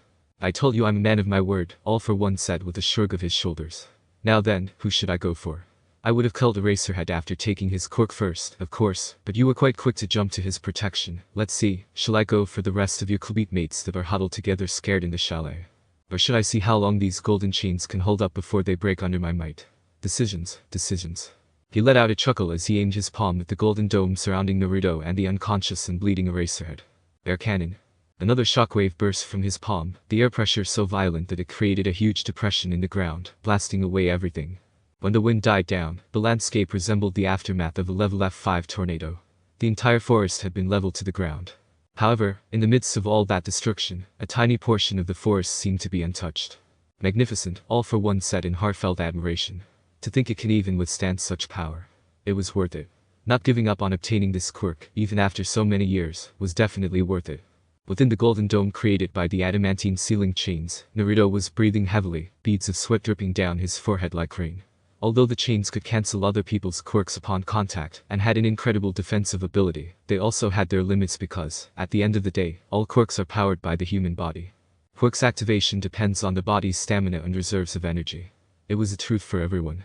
Since I'm already in the middle of it, I might as well continue testing until the very end. After all, there is no better way to test its limits than by attacking myself. As Afo said that, several quirks began activating on his right arm in quick succession, transforming it into a grotesque appendage that did not belong to a human being. Airwalk. Spring-like limbs. Kinetic booster ×4. Strength enhancer ×3. Multiplier. Hypertrophy. Rivers. Spear-like bones. This is the ultimate combination of quirks that I have right now. Plunging down from the sky in a freefall toward the dome of golden chains below, Afo screamed in exhilaration. You have made me go all out. You should feel honored, Uzumaki Naruto. The Uzumaki residence being half demolished, the dozens of heroes, and the large number of policemen and reporters that were crowding around the house, quickly became the focal point of the entire Musatafu city. Ever since the Usuche incident, Uzumaki Naruto had become a national sensation. But he was not the only one who had been thrown into the spotlight. His family received plenty of attention too. While Minato was not much into social media, Kushina was very active on CrossChat. She had over 1 million followers solely because Naruto was her son. Her bubbly personality and her motherly beauty did nothing to decrease that number, quite the opposite. That being said, when the news that Uzumaki Kushina and her adopted daughter were attacked by the League of Villains in their own home, got out the very same villains that had attacked the students at Usuche a few months before it set Musatafu city ablaze. Almight, Kamui, Mount Lady, Death Arms, Backdraft, and a few others rushed to the scene right away. Not long after them, even the rabbit hero made her appearance. Judging by her attire, she was not wearing her pro-hero costume. It seemed like she had been in the middle of working out at the gym when she got word of what happened to Naruto's mother and rushed to her aid straight away. However, everything was already over by the time they arrived. All they found was the half-demolished house bearing the scars left behind by Kushina's adamantine sealing chain and the severed arm belonging to the villain who had attacked them. Nevertheless, only if the forest looked like a tornado had beat through after Afo's air cannon attack. This time around it was unrecognizable. All that remained was a deep crater over 150 meters in diameter. At the bottom of that crater, still covered by the dome created by his adamantine sealing chains, Naruto lay on all fours on the ground, seemingly out of breath and his entire body shaking uncontrollably. Eventually, he reached his limits, and the adamantine sealing chains dispersed into a shower of golden light. His monstrous arm returning to normal now, Afo used his airwalk quirk to float down into the crater and land in front of Naruto. What a shame. You could have lived. You could have become great. As Afo said those words, 5 black and red tendrils came out from the fingers of his right hand, impaling Naruto in his arms, legs, and stomach. As he screamed in agony, he was reminded of how the godlike leader of the Akatsuki, Nagato, had pinned him to the ground in his previous life in a similar fashion, by stabbing through his arms and legs, and with his chakra rods. But just as Afo used his rivet quirk to lift the fox boy from the ground by the stab wounds and bring him to him, the black and red tendrils were unexpectedly slashed through cleanly. A moment later, a sonic boom exploded and a great gale of wind raised a dense curtain of dirt and dust, cloaking the entire area in semi-darkness. Whoever the new arrival was, they had been moving at a speed faster than sound. Air cannon. All for One shouted, his voice betraying the fact that he was starting to lose his patience. But the violent air burst he blasted forth was too slow to hit the newly arrived enemy. What's with you and attracting the worst villains to attack you? Don't worry. You're in good hands. I came here to save you. Opening his eyes, the first thing Naruto saw were two large crimson wings. He recognized the identity of his savior immediately. It was Hawks, the number 4 hero, and the crimson feathered wings were his famous all-purpose quirk, Fierce Wings. Currently, Naruto was being carried by several of his feathers. 1. Going against him alone would be suicide, Naruto said bluntly, all the while wincing from the burning pain coming from his stab through arms, legs, and stomach. He has too many quirks. He's too durable and strong. He has no faith whatsoever in the number 4 hero, huh? You're hurting my feelings, Hawks said jokingly, but his eyes were serious as he looked at the masked man floating in the air. Don't talk anymore. Save up your strength. You need to live. Wait. Don't send me away yet. Naruto yelled when he saw Hawks controlling his feathers to take him away from the battlefield. But the winged hero didn't even look back at him, sending him off to safety with his feathers as quickly as possible. As if Hawks had eyes in the back of his head, he had noticed the arrival of a new hero at the scene without even looking back. Take him to a doctor before he dies of blood loss, Hawks said, still not looking away from All for One. The moment he was transferred from the feathers hauled into someone's arms, Naruto recognized them by their scent alone. Mirko? He asked for confirmation. That's right, kiddo. Her voice wasn't as chipper as usual. Put me down. I wouldn't die from these stab wounds right away. You need to help Hawks or he'll die, Naruto said as quickly as he could. That villain has at least 5 different quirks. No, even more. He made that crater you see there with a single punch. How did you survive that? She asked. Naruto couldn't reply to her because, in the next moment, a huge burst of air aimed in their general direction, forced Mirko to kick the ground, and break into a run to evade the blast radius. Your opponent is me. Hawks yelled as he dove at Afo, his speed so great that his body became a blur. Despite his diving speed bordering on the speed of sound, Afo's reflexes were so great that he reacted to the winged hero's sword stab with time to spare. Not only did he dodge the feathery sword stab, but he also had the leisure to counterattack with a punch of his own. Unlike in his fight against Naruto, who was still just a kid in his eyes, All for One did not underestimate Hawks. He hadn't taken Naruto seriously until a hole was gored into his throat. With Hawks, however, he didn't play around as much. Hawks' speed alone was enough to make him pay attention to him. Hawks was able to dodge All for One's counterattacking punch, but he was not prepared for what followed next. Air cannon. An airburst blasted him away like a broken kite, smashing him brutally into a nearby mountain cliff. But he was far more durable than he looked at first glance. Right as Afo's rivet quirk was about to impale him, Hawks flapped his crimson wings and flew away, inwardly shuddering as he looked at the way the cliff was shattered into pieces by the 5 black tendrils. Phew. That was close. Hawks said lightly and broke the sound barrier once again as he lunged at All for One, this time slashing horizontally at his neck with his feather sword. Metallic clangs and bright sparks flew as Hawk's feather sword clashed against the bony protrusions coming from Afo's arms, due to his spear-like bones quirk. You're nothing but a fly buzzing around. Very annoying, but unable to actually do any harm. I've wasted enough time with you. Afo said and, completely ignoring Hawks, he made a beeline towards Mirko, who had just about convinced Naruto to leave the fight to the pros and started running away. Despite his mixture of quirks and incredible power, Afo's current arsenal was not geared towards speed. Although Mirko was not running at full speed at that moment, she was afraid of going supersonic due to Naruto's wounds. Afo could not catch up to them in a short while with Hawks diving at him for guerrilla attacks constantly. Nervous stab. Afo shouted, and Hawks was forced to perform inhuman acrobatics in the air to avoid the seemingly heat-seeking tendrils homing in on him. Air cannon. Shit. This is bad. Hawks cuss. So preoccupied he had been with dodging the rivet quirk spear-like tendrils that he had not been prepared for Afo to instantly use his air cannon quirk too. The airburst caught him full on and flung him away violently for the second time that day, sending him tumbling through the air for more than 2 kilometers. With the annoyance out of the way, Afo let himself fall to the ground, momentarily stopping in one spot. Red lightning started flickering across his body as he activated several quirks at once, focusing on increasing his burst of speed to the maximum possible, with the current quirks in his possession. Kinetic Booster ×5. Spring-like limbs. Strength Enhancer ×5. Hypertrophy. Afo's leg muscles inflated almost like balloons as he squatted, and the soil beneath his feet collapsed like sand as he launched himself forward, leaving shockwaves in his wake. His actual running speed may not have been as fast as Mirko's, but his monstrous jumping strength more than made up for it, allowing him to catch up to them within mere moments. Not long after she took Naruto in her arms and started running away, in spite of his protests, a peculiar feeling washed over her. She had hardly ever felt that sensation in her entire life, but it was impossible for her to not understand it. It was the survival instinct of a rabbit. Due to the skittish nature of rabbits and their survival instinct as prey, her rabbit quirk allowed Mirko to instinctively feel if someone was stronger than her, and if her life was in peril. Looking back and seeing the monstrous appearance of All for One, she could feel it in her bones. If he lands even one flush hit on me, I will die. However, despite being in the midst of a life or death situation, a grin appeared on her face. A hero never backs away from their responsibilities. She psyched herself up and started running in a zigzag pattern, making it difficult for Afo to use his jumping powers to his full potential. With his jumping strategy rendered obsolete, Afo made use of his airwalk quirk once more.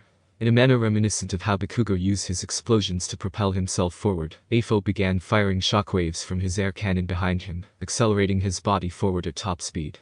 Nervous stab. But the black and red tendrils were shattered again before they could reach their target, as Hawks caught in their way with his feather sword once more. I'm not the best against the durable power types, Hawks thought. He was at the end of his wits. The only reason Mirko and I have lasted for so long is because of our speed.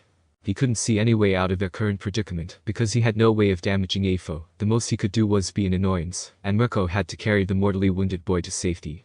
I've wasted enough time because of you. Beggin. Afo yelled, infuriated at Hawks, who kept getting in his way. Hawks launched a hail of arrow-like feathers at All for One, but he completely ignored that white attack, and pointed his finger at him as he said, "Air bullet." Unlike the huge shockwaves that he had launched until then, this time around, the range of the attack was far smaller, and the speed was far faster too. "Oh no!" Hawk exclaimed, and his first reaction was to cover himself with his wings. However, the air bullet was even faster than he had anticipated. His wings weren't fast enough to cover his torso in time, and the air bullet pierced through his gut like a hot knife through butter. The number 4 hero plummeted from the sky like a wounded bird, his crimson wings beating the air helplessly, unable to stop his descent before he smashed into the ground. With Hawks out of the fight, All for One formed a gun shape with the fingers of his right hand, and took aim at the back of the rabbit hero. The same type of attack that had shot Hawks out of the sky was now aimed at her. Her instincts told her that if it landed, it would be over. Not just for her, but for the dying boy in her arms as well. If she stopped and turned around, she could easily dodge it. However, in that case, Afo would catch up to them. If Naruto wasn't bleeding, she would be able to run at her top speed and leave her pursuer in the dust. However, with a wounded person that she needed to protect, she couldn't afford to do any of that. At that moment, in that state of intense stress and concentration, a peculiar change occurred within her. As her senses extended beyond her physical boundaries, her field of vision expanded, the clarity of her hearing increased manifold, and time seemed to slow down in her perception. It was not something as simple as just getting in the zone due to her intense concentration. It was something more. It wasn't only her perception of time and space that had changed, her entire body went through a metamorphosis. There were no visible changes, but, as Rumi was deeply familiar with her physique, she could distinguish the stark difference in her sense of balance, the strength of her leg muscles, the capacity of her lungs, and even the degree of impact she felt in her joints and bones when running. Her quirk had awakened. Air bullet. All for One said, and a burst of air shot from the tip of his index finger like from a real gun. However, the rabbit hero unexpectedly twisted her body, and the air bullet missed her thin waist by a hair. A fluke, All for One thought, clicking his tongue as he prepared to shoot another bullet with his air cannon quirk. However, as he fired his air bullet again, Afo started getting restless. She had managed to dodge it once. It could be chalked up to a mistake on his part the first time. But dodging his air bullet a second time, without even turning to look at him, was unsettling. It may have been coincidence the first 2 times, but when it happened again and again, it became a pattern. Don't tell me. Afo thought, having a hard time believing it. Did she just experience a quirk awakening? In his pursuit of Uzumaki Naruto, although only a very short time beat, All for One and Mirko were already more than 100 kilometers away from the training camp by now. Isagi Amurumi. All for One screamed at the top of his lungs. If you take this away from me, you will pay with your life. However, Mirko didn't entertain him with a reply. If she had been afraid of the villain's retaliation, she wouldn't have become a pro-hero in the first place. Therefore, she just kept running at a constant speed towards Musatafu City, just fast enough for Afo not to be able to catch up to her, but slow enough to not cause Naruto's wounds to worsen. Her goal was to meet with the rest of the pro-heroes, who were bound to flock towards Uehai's training camp, to rescue the students after the SOS signal that had been sent on the Hero Network app. Although she was unable to inform anyone directly of her exact situation and whereabouts, the HPSC could track her location through the GPS, thanks to her smartphone.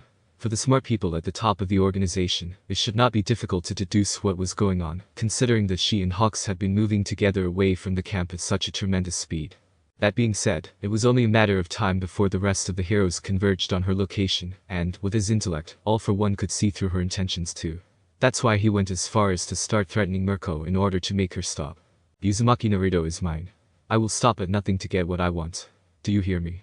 When Mirko continued ignoring him, he shouted again. I know about your mother. I know about the orphanage you've been secretly funding for years. I know everything about you. You and everyone else you hold dear will pay for what you did today. Although Afo's screams faded into the distance, a clear sign that he had given up on his pursuit for the moment, Mirko's visage did not lighten up. How did he find out about the orphanage? As far as she knew, aside from her mother, nobody else knew about her charitable actions. She had kept it a secret not only because she was not the type to blow her own trumpet, but also for the sake of not giving the villains a weak point to exploit. Furthermore, most people did not even know that she had a mother. The public at large thought that she was an orphan. Feeling Naruto's breathing starting to get shallower, Mirko stopped her train of thought and began worrying about him. Fight on, Naruto. You have to hold on. Someone cut his clothes clean, cloth and bandages. Heart rate just spiked. It ASAP. All he could hear were broken fragments of the chatter going around him. I'm cold. When he said those words, he got the vague impression that the people around him started panicking. His sense of touch was dulled, and he could not distinguish the things he saw with his eyes. Even his sense of hearing was muffled. It was as if he was underwater. First his family and now him. Yes, Genomus. My family? What about my family? Naruto asked and grabbed one of the people around him by their coat.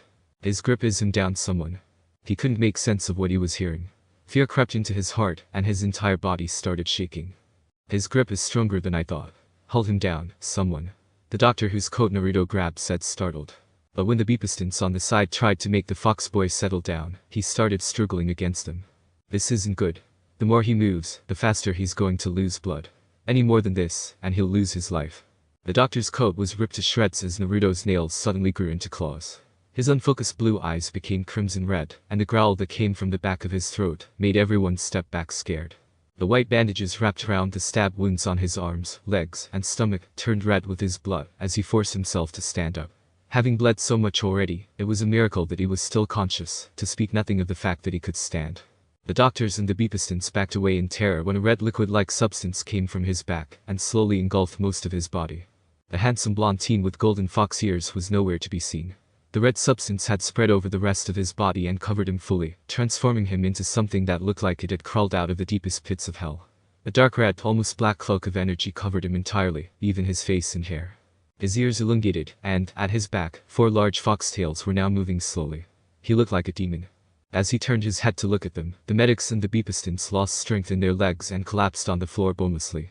They had never seen anything like that in their lives. In the next moment, a loud noise was heard as the demon burst out of the hospital room through the window. What was that? Someone asked, his face as pale as chalk. One of the beepistants had wet himself out of fear, but nobody else cared to make fun of him for that. It hadn't been only the visual shock that left them petrified with fear. It was something that ran deeper than that, a terror on an instinctual level. I'm not getting paid enough for this shit, the doctor said and sat down on his beep, resting his back against a cabinet. Most of the pro-heroes that had come to the Uzumaki family's residence left the scene when they received the SOS signal from the Hero Network app on their phones and rushed towards UA High's freshman training camp to rescue them. But pro-heroes Kamui and Mount Lady decided to stay behind and protect Uzumaki Kushina and her daughter until the police went through all the legal procedures and took them into their care.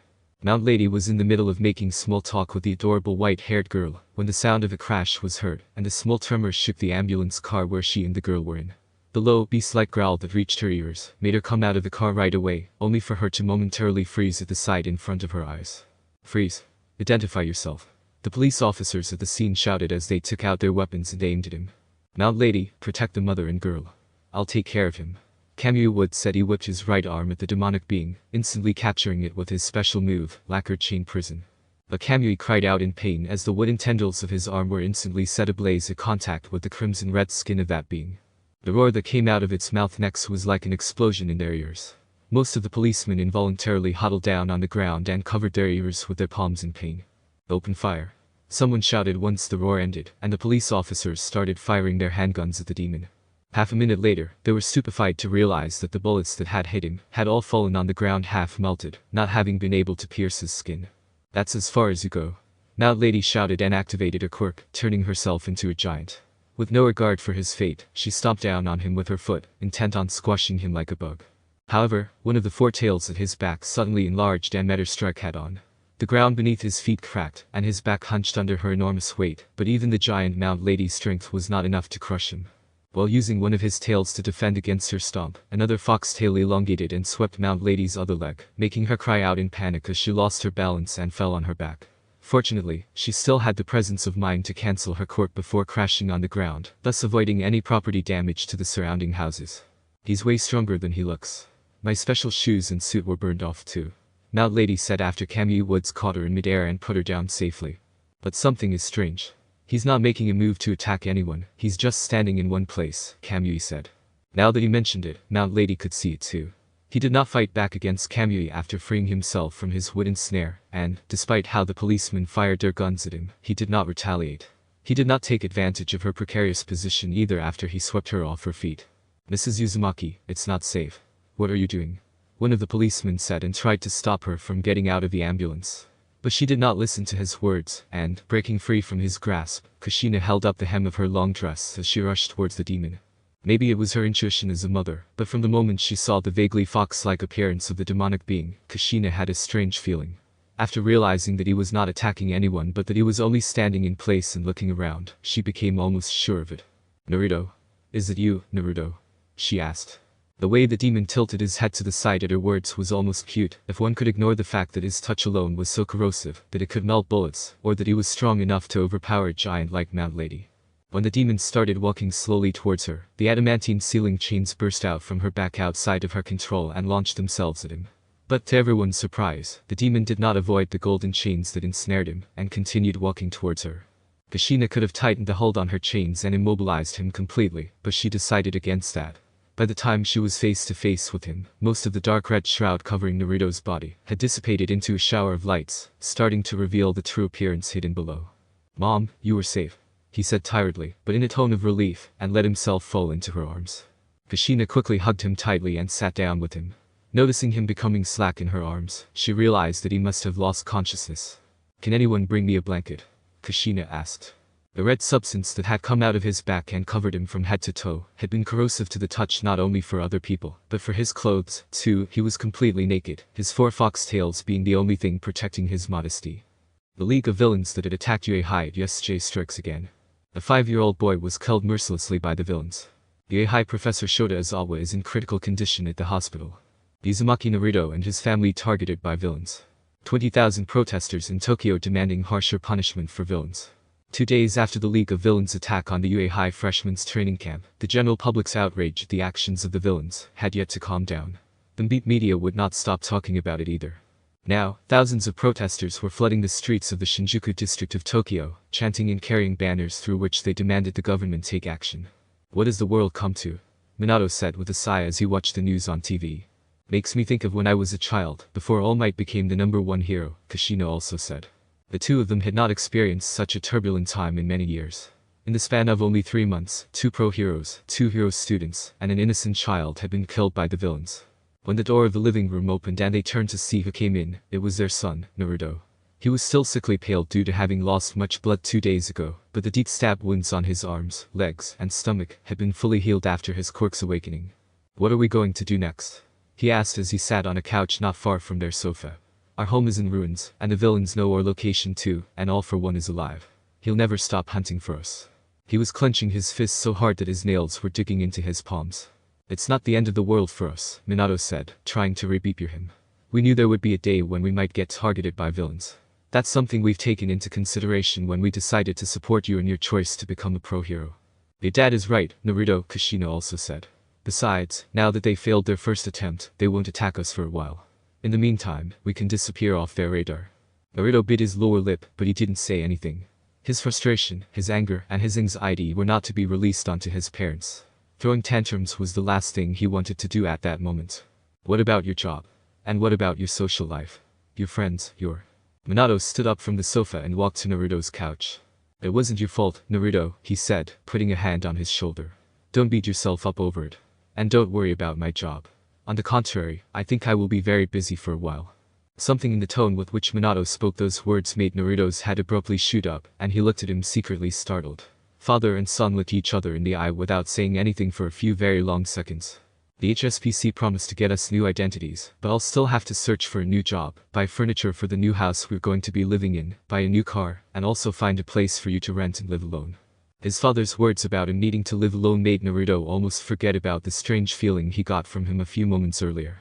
But deep down, he could not shake off the sensation that something was off. From what Almight told me, the school was already planning on opening a dorm and making it mandatory for all students to live on the campus, for security reasons. But they haven't taken a decision yet, so you'll have to live alone for some time. Of course we're not happy at being away from you, but this is the only choice we have if you want to keep attending UA High. Our secret identities would not mean much when you're so easily recognizable with your tails. Almight said he would talk to an old acquaintance of his and I've had enough of Almight for now, Naruto spat, but then he quickly apologized. I'm sorry. It's just he's the one who told us that All For One was dead. That's why we decided to reveal our chains to the public. If it weren't for that, we'd still be safe now. How can I trust him with anything about our safety anymore? At that moment, the doorbell rang. Naruto and Kushina instantly went on their guard, and their adamantine sealing chains came out from their lower backs. Mom, Dad, please go to Heir, she's sleeping in the bedroom. I'll go check who's outside the door. Currently, the Uzumaki family was living in a hotel under the police's 24/7 surveillance. Although they were supposed to be safe, Naruto and Kushina were too jumpy and didn't want to risk it. Hey, calm down, it's me, Mirko. You recognize my voice, don't you? Or did you already forget about me, you ungrateful runt? When she heard that voice coming from behind the door, Kushina let out a sigh she didn't know she was holding. Although he recognized her voice, Naruto didn't retrieve his chains when he went to open the door. Short, thick, fit, and curvy, with 2 long white rabbit ears and dark skin, that woman was unmistakably Mirko, the rabbit hero. Don't stare at me like that, it's kinda creepy, was the first thing she said when he opened the door, and she saw him looking at her intently. I heard those chains of yours are supposed to cancel quirks, aren't they? Come, do your thing, and make sure I am who I say I am, she said, letting him wrap his adamantine sealing chains around her arm. If it had been someone using a sort of transformation or illusionary quirk, the contact with the chains would have reverted them to their original appearance. As Mirko remained unchanged, Naruto finally relaxed and brought back his chains inside his body. It's good to see you, Mirko. Thank you for saving my life, Naruto said, bowing his head at her. Don't sweat it, haha. That's what heroes do, Mirko laughed and ruffled his hair, making sure to scratch him behind the fox ears. During his 1-week-long internship with her, he often got mad at her for petting him as if he were a dog, but, much to her disappointment, she didn't manage to rile him up now. Not that we dislike it, but what brings you here? We weren't informed by the police of any visitors, Minato said as he and Kushina came out of the bedroom and closed the door behind them to let Eri sleep in silence. It was a spur-of-the-moment thing. I just wanted to make sure that my cute pupil here was alright, Mirko answered while continuing to ruffle Naruto's hair. You can stop now, Naruto said, annoyance starting to seep into his voice. Not put off by his grouchy mood, Mirko was actually in high spirits after getting a reaction out of him. I happened to overhear what you were talking about. How about I take care of him until UA High's dorms open? Mirko sat and plopped herself down on the couch where Naruto had sat before, bouncing on it a few times on purpose to test its springs. One look at her rabbit ears, and nobody felt the need to ask how she had heard them without being in the room at that time. The rabbit hero's bubbly personality made a great contrast with Naruto's and his parents' moods. She almost died when we were being chased by A4 too. Does she have no sense of crisis or what? What's with her? Naruto thought while observing her in silence. Naruto, what do you think about it? Minato unexpectedly left the decision up to him. I don't know. If I'm going to live with her, I'll probably die of hunger. Boy. I resent that. Mirko hopped off the couch and poked him in the chest with her finger. I'll have you know, I'm not a half-bad cook. No, I'm actually awesome. Naruto's unexpected little joke and Mirko's overreaction made Kushina burst into laughter. Minato too found himself chuckling a little at their exchange, and with that, the somber mood from before lightened up a little. I didn't see you cook even once during the internship. Just because I didn't have the time for it, it doesn't mean I can't do it, Mirko said while crossing her arms at her chest and turning her head away with the HMPF. Jokes aside, is that really okay? Kushina asked, understanding the kind of risks and responsibility Mirko was beaming by offering to take Naruto in when All For One was out to get him. Unless a dozen heroes are protecting a place at all times, it won't matter where he stays, he'd be in great danger regardless if All For One decided to attack him again. That's why I think it's better to always be on the move. He would be safer with me than staying at All Might's old acquaintance, she explained. We wouldn't want to impose. Minato tried to refuse politely, but Mirko waved it off. Nonsense, it wouldn't be any trouble for me. I happen to quite like your son, she said while putting an arm on Naruto's shoulder and leaning on him.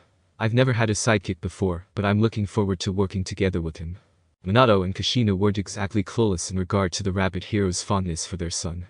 Leaving aside the incident at USJ, Miko had extended an internship offer to a student for the first time in her career for Naruto's sake, and not only had she put everything down and run to help his family when they were attacked 2 days ago, but she was also one of the first to rush towards the training camp to rescue him.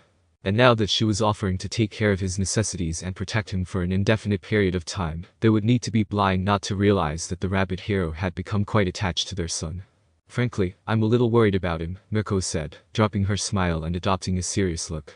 From the reports that I've heard and from what Mount Lady and Kamui Woods told me, his quirk was extremely powerful and dangerous after his latest awakening. As they listened to her in silence, she continued. It's the first time in history that the world has seen a quirk evolve so many times. This is the 3rd time already, and something tells me it won't be the last. It's become quite clear that his quirk isn't a mere fox. That feral nature that comes out whenever adrenaline kicks in and the demonic transformation he got after obtaining the 4th tail make me think his quirk is way different. Far more powerful, far more dangerous. Naruto was taken aback by how on point Mirko's suspicions about his quirk were. He could not remember much from the time he took on the form of a demon, but, from his mother's description of his appearance, it became obvious to him too that his quirk wasn't a simple fox quirk.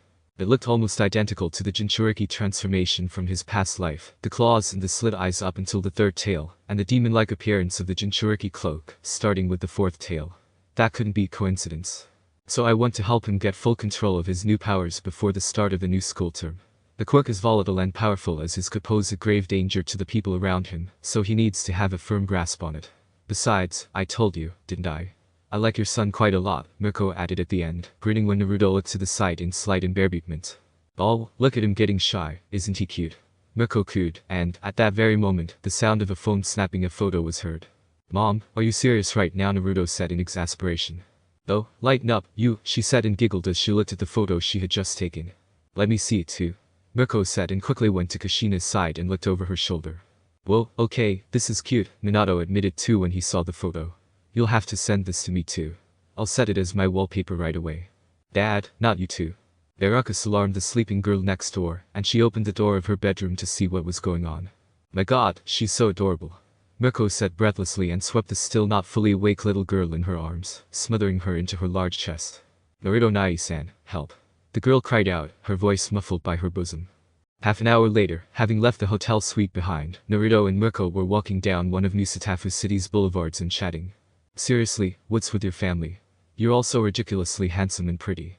When a handsome man and a beautiful woman love each other, they Naruto began. Don't be a smart aleck with me. She rebuked him and punched him in the shoulder, but he sniggered despite the pain. Even though she was much older than him, Mirko and Naruto did not look out of place walking next to each other on the street.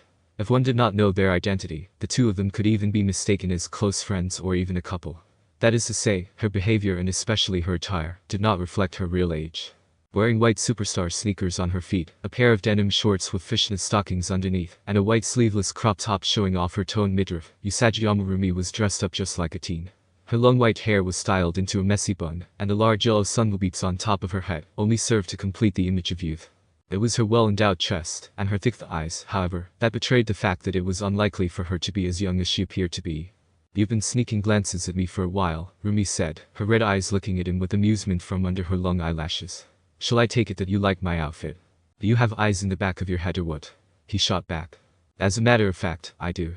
My quirk awakened 2 days ago too. Now, I can feel every single gaze of all the peepers by on me. And I've felt yours too, she said coyly. You're starting to make me regret not going to live with Almight's old friend. I've been singing praises to you and your parents for half an hour now. Would it be that hard for you to return the compliment for once? Mirko sat bummed out and kicked a small pebble on the ground. As if you didn't know it already. You're literally the most popular female hero in the country. Everyone likes you. But I don't care what everyone thinks now. Now, I want to hear what you think. Are you going to tease me like this every day until school starts? Mirko giggled at the exasperation she could hear in his voice. Of course. But after they walked in silence for a minute or two, Naruto unexpectedly said. I think you're amazing. You're strong and athletic. You're always happy and in a good mood. And you're the most beautiful woman I've. Hey. What's with you all of a sudden? Mirko almost shouted, her face getting redder by the second. Well, you said you wanted to hear what I think, Naruto said, smirking at the realization that he had managed to turn the tables on her for once. You're brave, you never back down no matter the odds, and you're a hell of a fighter. And you've already saved my life twice. You're my favorite hero. My gosh, how are you not embarrassed saying all that? She burst out, all the while fanning her face with her hand. You wanted to hear my thoughts, but now that I've opened up, you're throwing stones at me. Naruto faked indignation, all the while secretly steaming with embarrassment on the inside too. While he was not aware of it, Mirko actively teasing him and making him come out of his shell had been her goal all along. Understanding the mental pressure, the stress, and the guilt that he must have been feeling ever since his family got attacked by villains, Mirko did her best to relieve him of his burdens, if only for the moment. Stopping in front of a restaurant with a store sign depicting a large bitten slice of pizza, Mirko pointed at it and pulled him by the forearm as she said, "How about we get some pizza? We'll discuss our plans over dinner." "Is Nai-san leaving forever?" Eri asked, tears threatening to spill from her eyes. Naruto momentarily put down the clothes he was packing and came to her. Kneeling to be at her eye level, he cupped her face and gently brushed away a stray tear falling down her cheek. "Don't cry, Eri-chan. It's just a training trip with Mirko. It's only for a few weeks, I think. I'll be back before you know it. But I don't want you to go. I want us to be together," Eri cried. Hearing Eri's sobs, Kushina came to Naruto's room and took the little girl in her arms. "Nuo. Let me down. Nai-san. Don't leave. Nu." As a yellow light started flickering on the tip of the horn growing out of her forehead, Kushina was forced to summon her chains and wrap them around Eri before her quirk caused a disaster. Even as she took the little girl away into another room to pacify her, due to his sensitive hearing, Naruto could still hear her heartbreaking cries. Although she was only 6 years old, Eri was far more perceptive than other children her age. Due to the torment and suffering that she had endured at the hands of her previous caretakers, she was forced to mature beyond her physical age. She could tell that Naruto wasn't simply going on a training trip. Her cries made him grit his teeth. His anger was not directed at her, but at all for one. One man's greed and thirst for power ruined the peace of his family. Now, his parents and his sister were going to become fugitives and live in hiding with secret identities. And he was going to live like a stray on the doorstep of a stranger, away from his parents and his little sister. Feeling his nails starting to grow into claws, Naruto started taking deep breaths and exhaling slowly to calm himself down. Usually, it did wonders, but his rage wasn't going away this time. In his past life, his deepest desire had been to have a family. To be loved. Ever since he regained his memories after the sludge villain's attack, his life has been almost like paradise for him. A supportive father, a loving mother, a comfortable financial situation, and, starting from a few months ago, an adorable little sister too. It was perfect. He had not taken that life for granted. He treasured every single moment spent with his family. But it was still taken away from him. He had never been a person who easily gave in to hatred, not even in his past life. It wasn't only once or twice that he made peace with his enemies. He had forgiven things that most people would have never been able to, and he had given a chance even to the one who had destroyed his village and killed his sensei. But now, for the first time in his current life, the seed of hatred had started germinating in his heart. "Call us often, okay?" Minato said while squeezing his son's shoulders with his hands. "I will, every weekend, I promise," Naruto said. "We'll try to figure out a way for us to meet in secret, but that will have to wait 2 or 3 weeks at least. We'll need to settle into our new lives first before figuring out the other things." Now that it was time for them to part, Kushina couldn't stop her tears. "You're acting worse than Eri, Mom," Naruto tried to joke while she was hugging him as if her life depended on it. "I'm going to miss you, Naruto.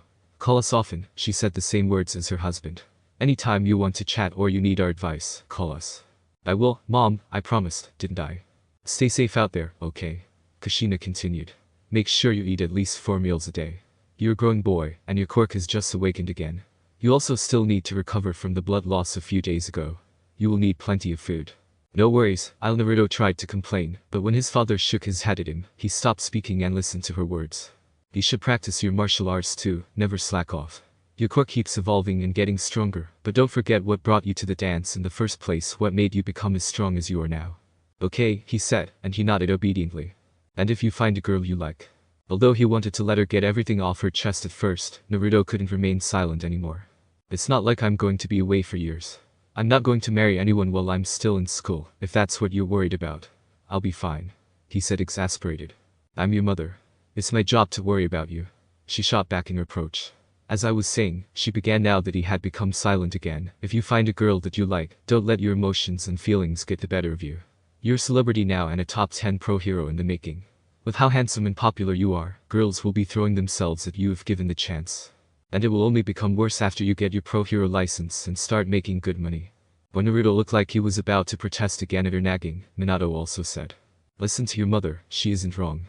The whole world is watching you now, both the good and the bad. Promise me one thing, Naruto. If you do find someone, please introduce her to us right away. Be cautious, and don't fall for any pretty face. Some girls are very smart, and they can be quite heartless and devious at times. You must have heard of many cases before of men whose lives were ruined by the wrong woman. Finding a good partner is one of the most important things in life. True, if your life's going to get ruined, at least find the right woman, Minato piped in. Now is not the time, Minato. Kushina yelled at him. Turning her attention back to Naruto, Kushina blew out a long sigh. I'm sorry, I know I am nagging you, but I can't help worrying about you. She had meant to have that conversation with him at the right time, instead of being rushed into it like that. She had wanted to give him her advice slowly, when the situation called for it, and help him make important decisions. Alas, life had other plans in store for them. Done saying your goodbyes? Mirko asked. Yeah.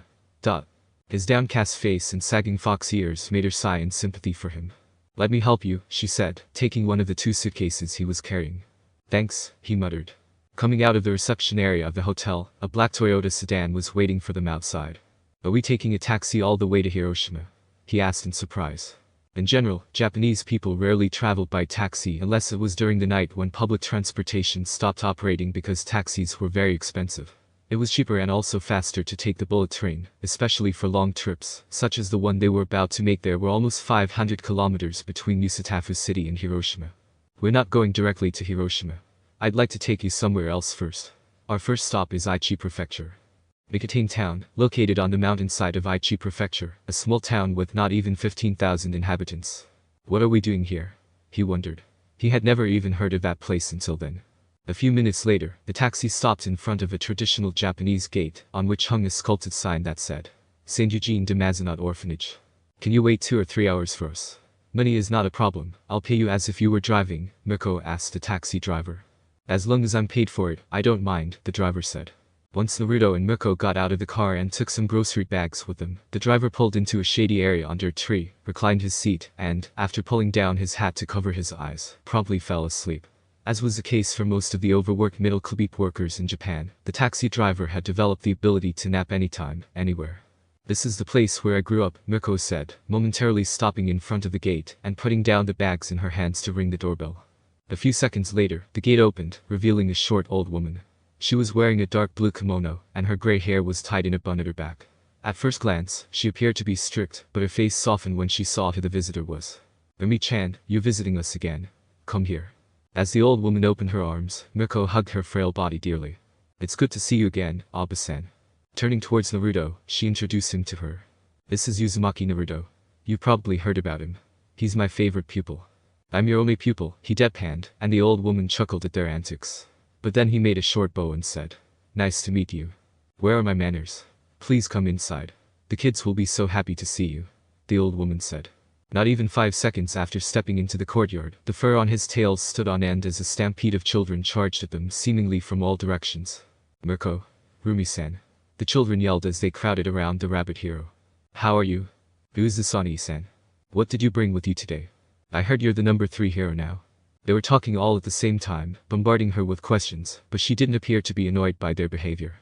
Taking a girl and a boy on her shoulders and 2 more children in her hands, Mirko led the gaggle of loud kids leader inside the house. Picking up Mirko's bags as well, Naruto carried all the baggage inside by himself. Are you really the number 3 hero now? Yes, it's true, she said. You're the most kick-beat girl hero in the rankings. You're my favorite hero. A 10-year-old girl with a pair of cat ears on her head said, all the while looking at her with stars in her eyes. Mind your language, young lady, or Aba-san will punish you. Mirko admonished her lightly but secretly winked at her, making everyone giggle. Who's that? A boy asked while pointing at Naruto curiously. It's not nice to point fingers, Aoi-kun. Haha, sorry. The boy said, flushing a little as Mirko ruffled his hair endearingly. He is Uzumaki Naruto. You've heard of him before, haven't you? The orphanage did not have access to television, but the children were still up to date with the trending stuff in the country, thanks to their classmates at school. But he has 1, 2, 3, 4. He has 4 tails. Uzumaki Naruto has 3, no. A little girl asked, counting Naruto's foxtails with attention once again to make sure she got it right the first time. His quirk evolved again. Really? Did you evolve again? A boy who looked rather similar to Jirota from Club B with his fur-covered skin said and looked at Naruto wide-eyed. Did you get new powers? I did. But I can't show you. I can't control it yet, it's too dangerous, Naruto said, anticipating what the boy was going to ask. The next 15 minutes were spent answering all sorts of questions for the curious children. But even their curiosity had to take a backseat when the old lady returned with a large tray filled with glazed chocolate cookies and small cartons of juice of varying flavors. You shouldn't have brought them sweets again. Tonight is going to be hell, the old lady complained, but from the tone of her voice, Mirko knew she didn't really mean it. As the kids got into a small scuffle, fighting over their favorite flavors, the old lady went to separate them, and handed the cartons of juice one by one to everyone. As Naruto and Mirko watched the old lady scold the kids for behaving rudely in front of the guests, he asked, "What are you going to do now that All for One knows about this orphanage? I heard him shouting after you when you were carrying me to the hospital. What if he decided to get back at you by taking revenge on these children?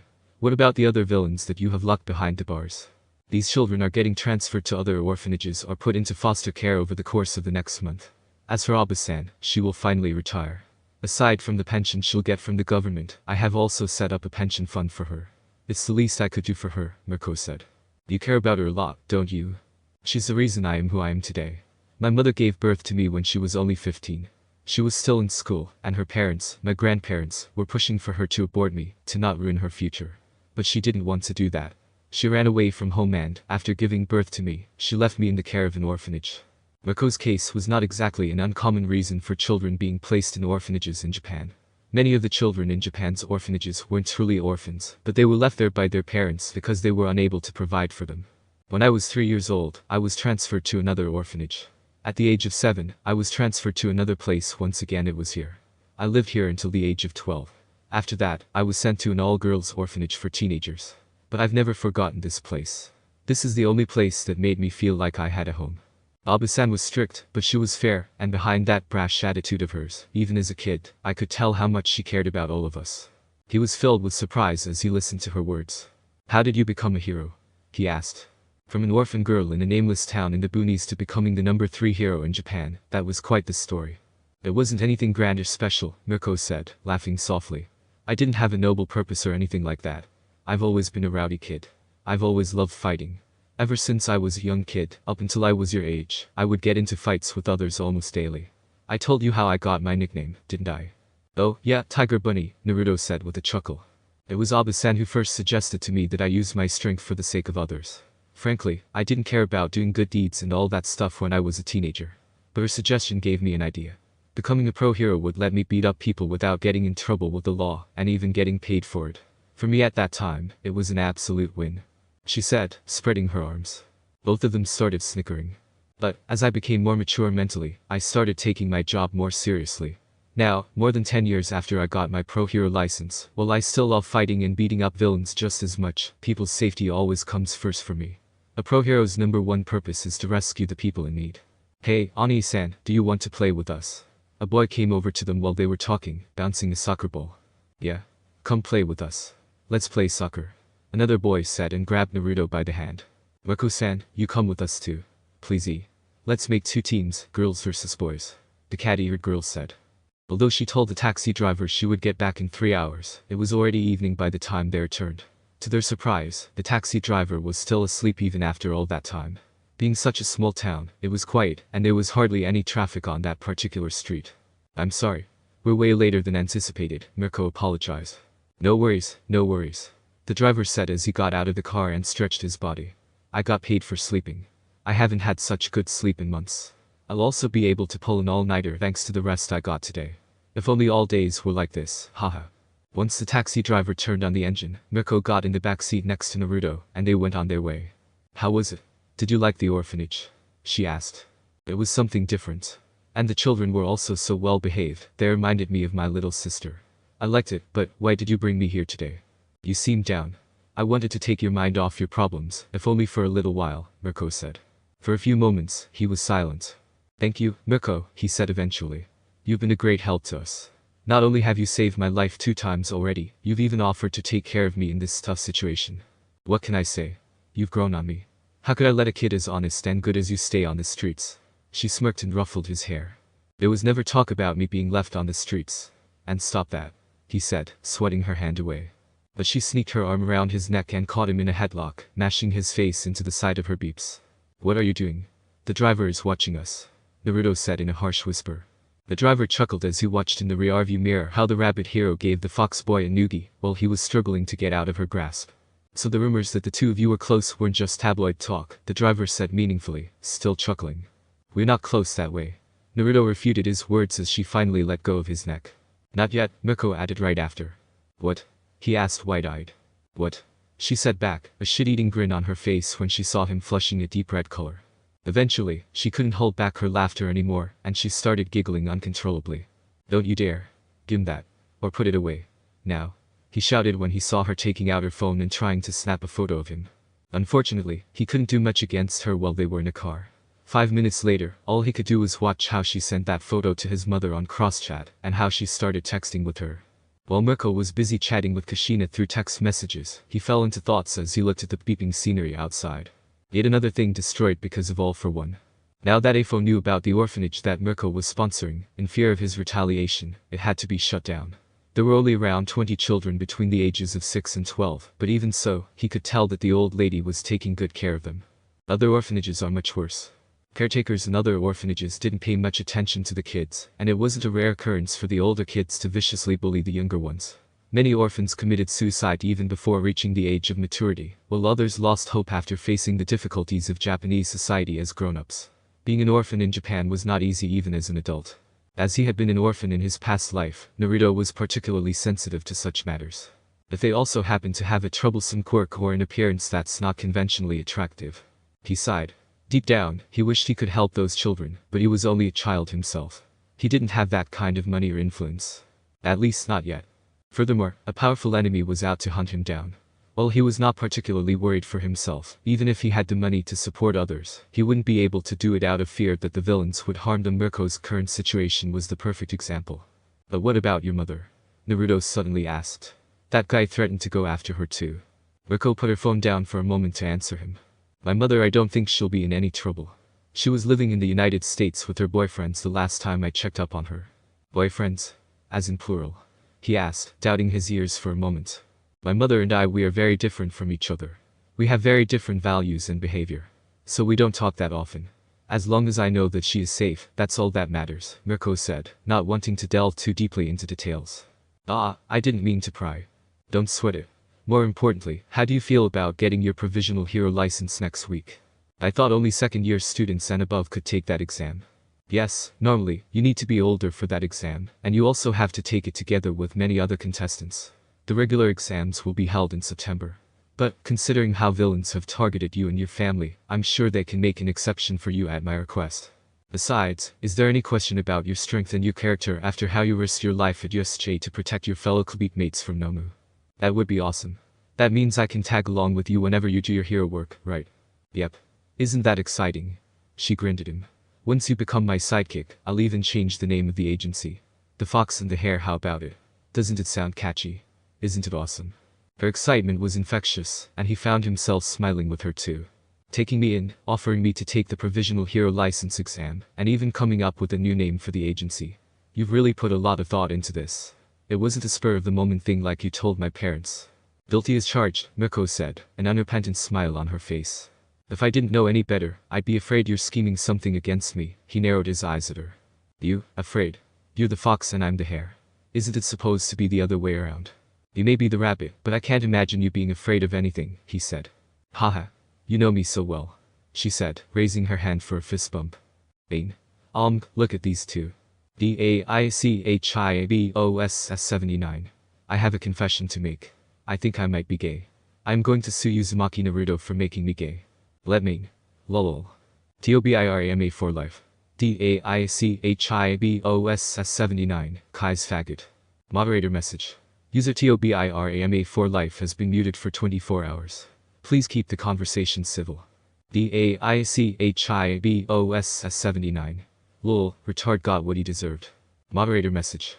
User DAICHIBOSS79 has been muted for 24 hours.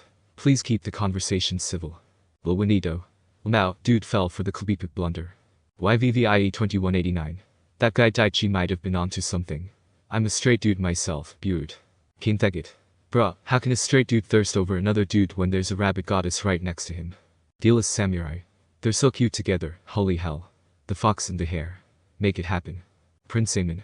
I thought it was just rumors on the internet, but she's really all over him. Someone call the FBI. Screetiness. FRFR, the thirst is real. Joni Snow. What's the age of consent in Japan? Harem Bisbee. Lol chill you pervs. She's just teasing him. Go out and touch some groupie. Akari from Tokyo. Honestly, I'm just happy he looks like he is okay. They said on the news a few days ago that he was in the hospital with severe stab wounds after the villains attacked him. I was so worried about him. Hinamori-chan. I happened to be at the private hospital in Musatafu to get my burns treated after my daughter's fire quirk went out of control when I saw Mirko bringing him to the emergency section. Both his and her clothes were soaked with his blood. I thought he was going to die. Screetiness. Harem Bisbee Sfu Gorilla Beeper. Moderator message. User's Screetiness has been muted for 24 hours. Please keep the conversation civil. Sure so. These guys are wild lol. It's boy Tyler. I love the internet now. Haruki02. You got me dark. Apparently her mother also has a harem of boyfriends lol. Durathan. If Mirko's mom is as bad as I think she is, I wouldn't mind being halfway on the train for her. Your Hanyo. Anyone got a picture of her mom?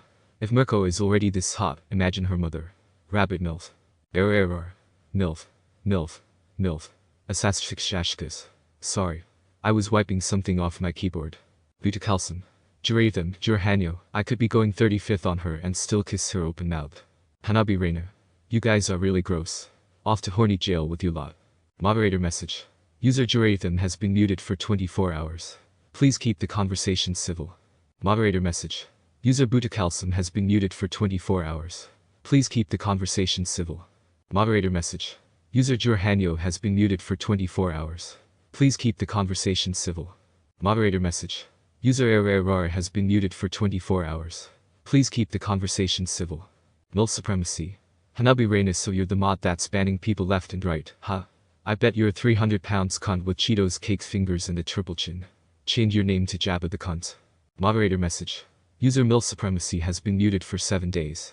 Please keep the conversation civil. You got me dark. Now savage. Sure so. Rest in pieces. Misoginisto. What an insularo I fell. Rest in piss, you won't be missed.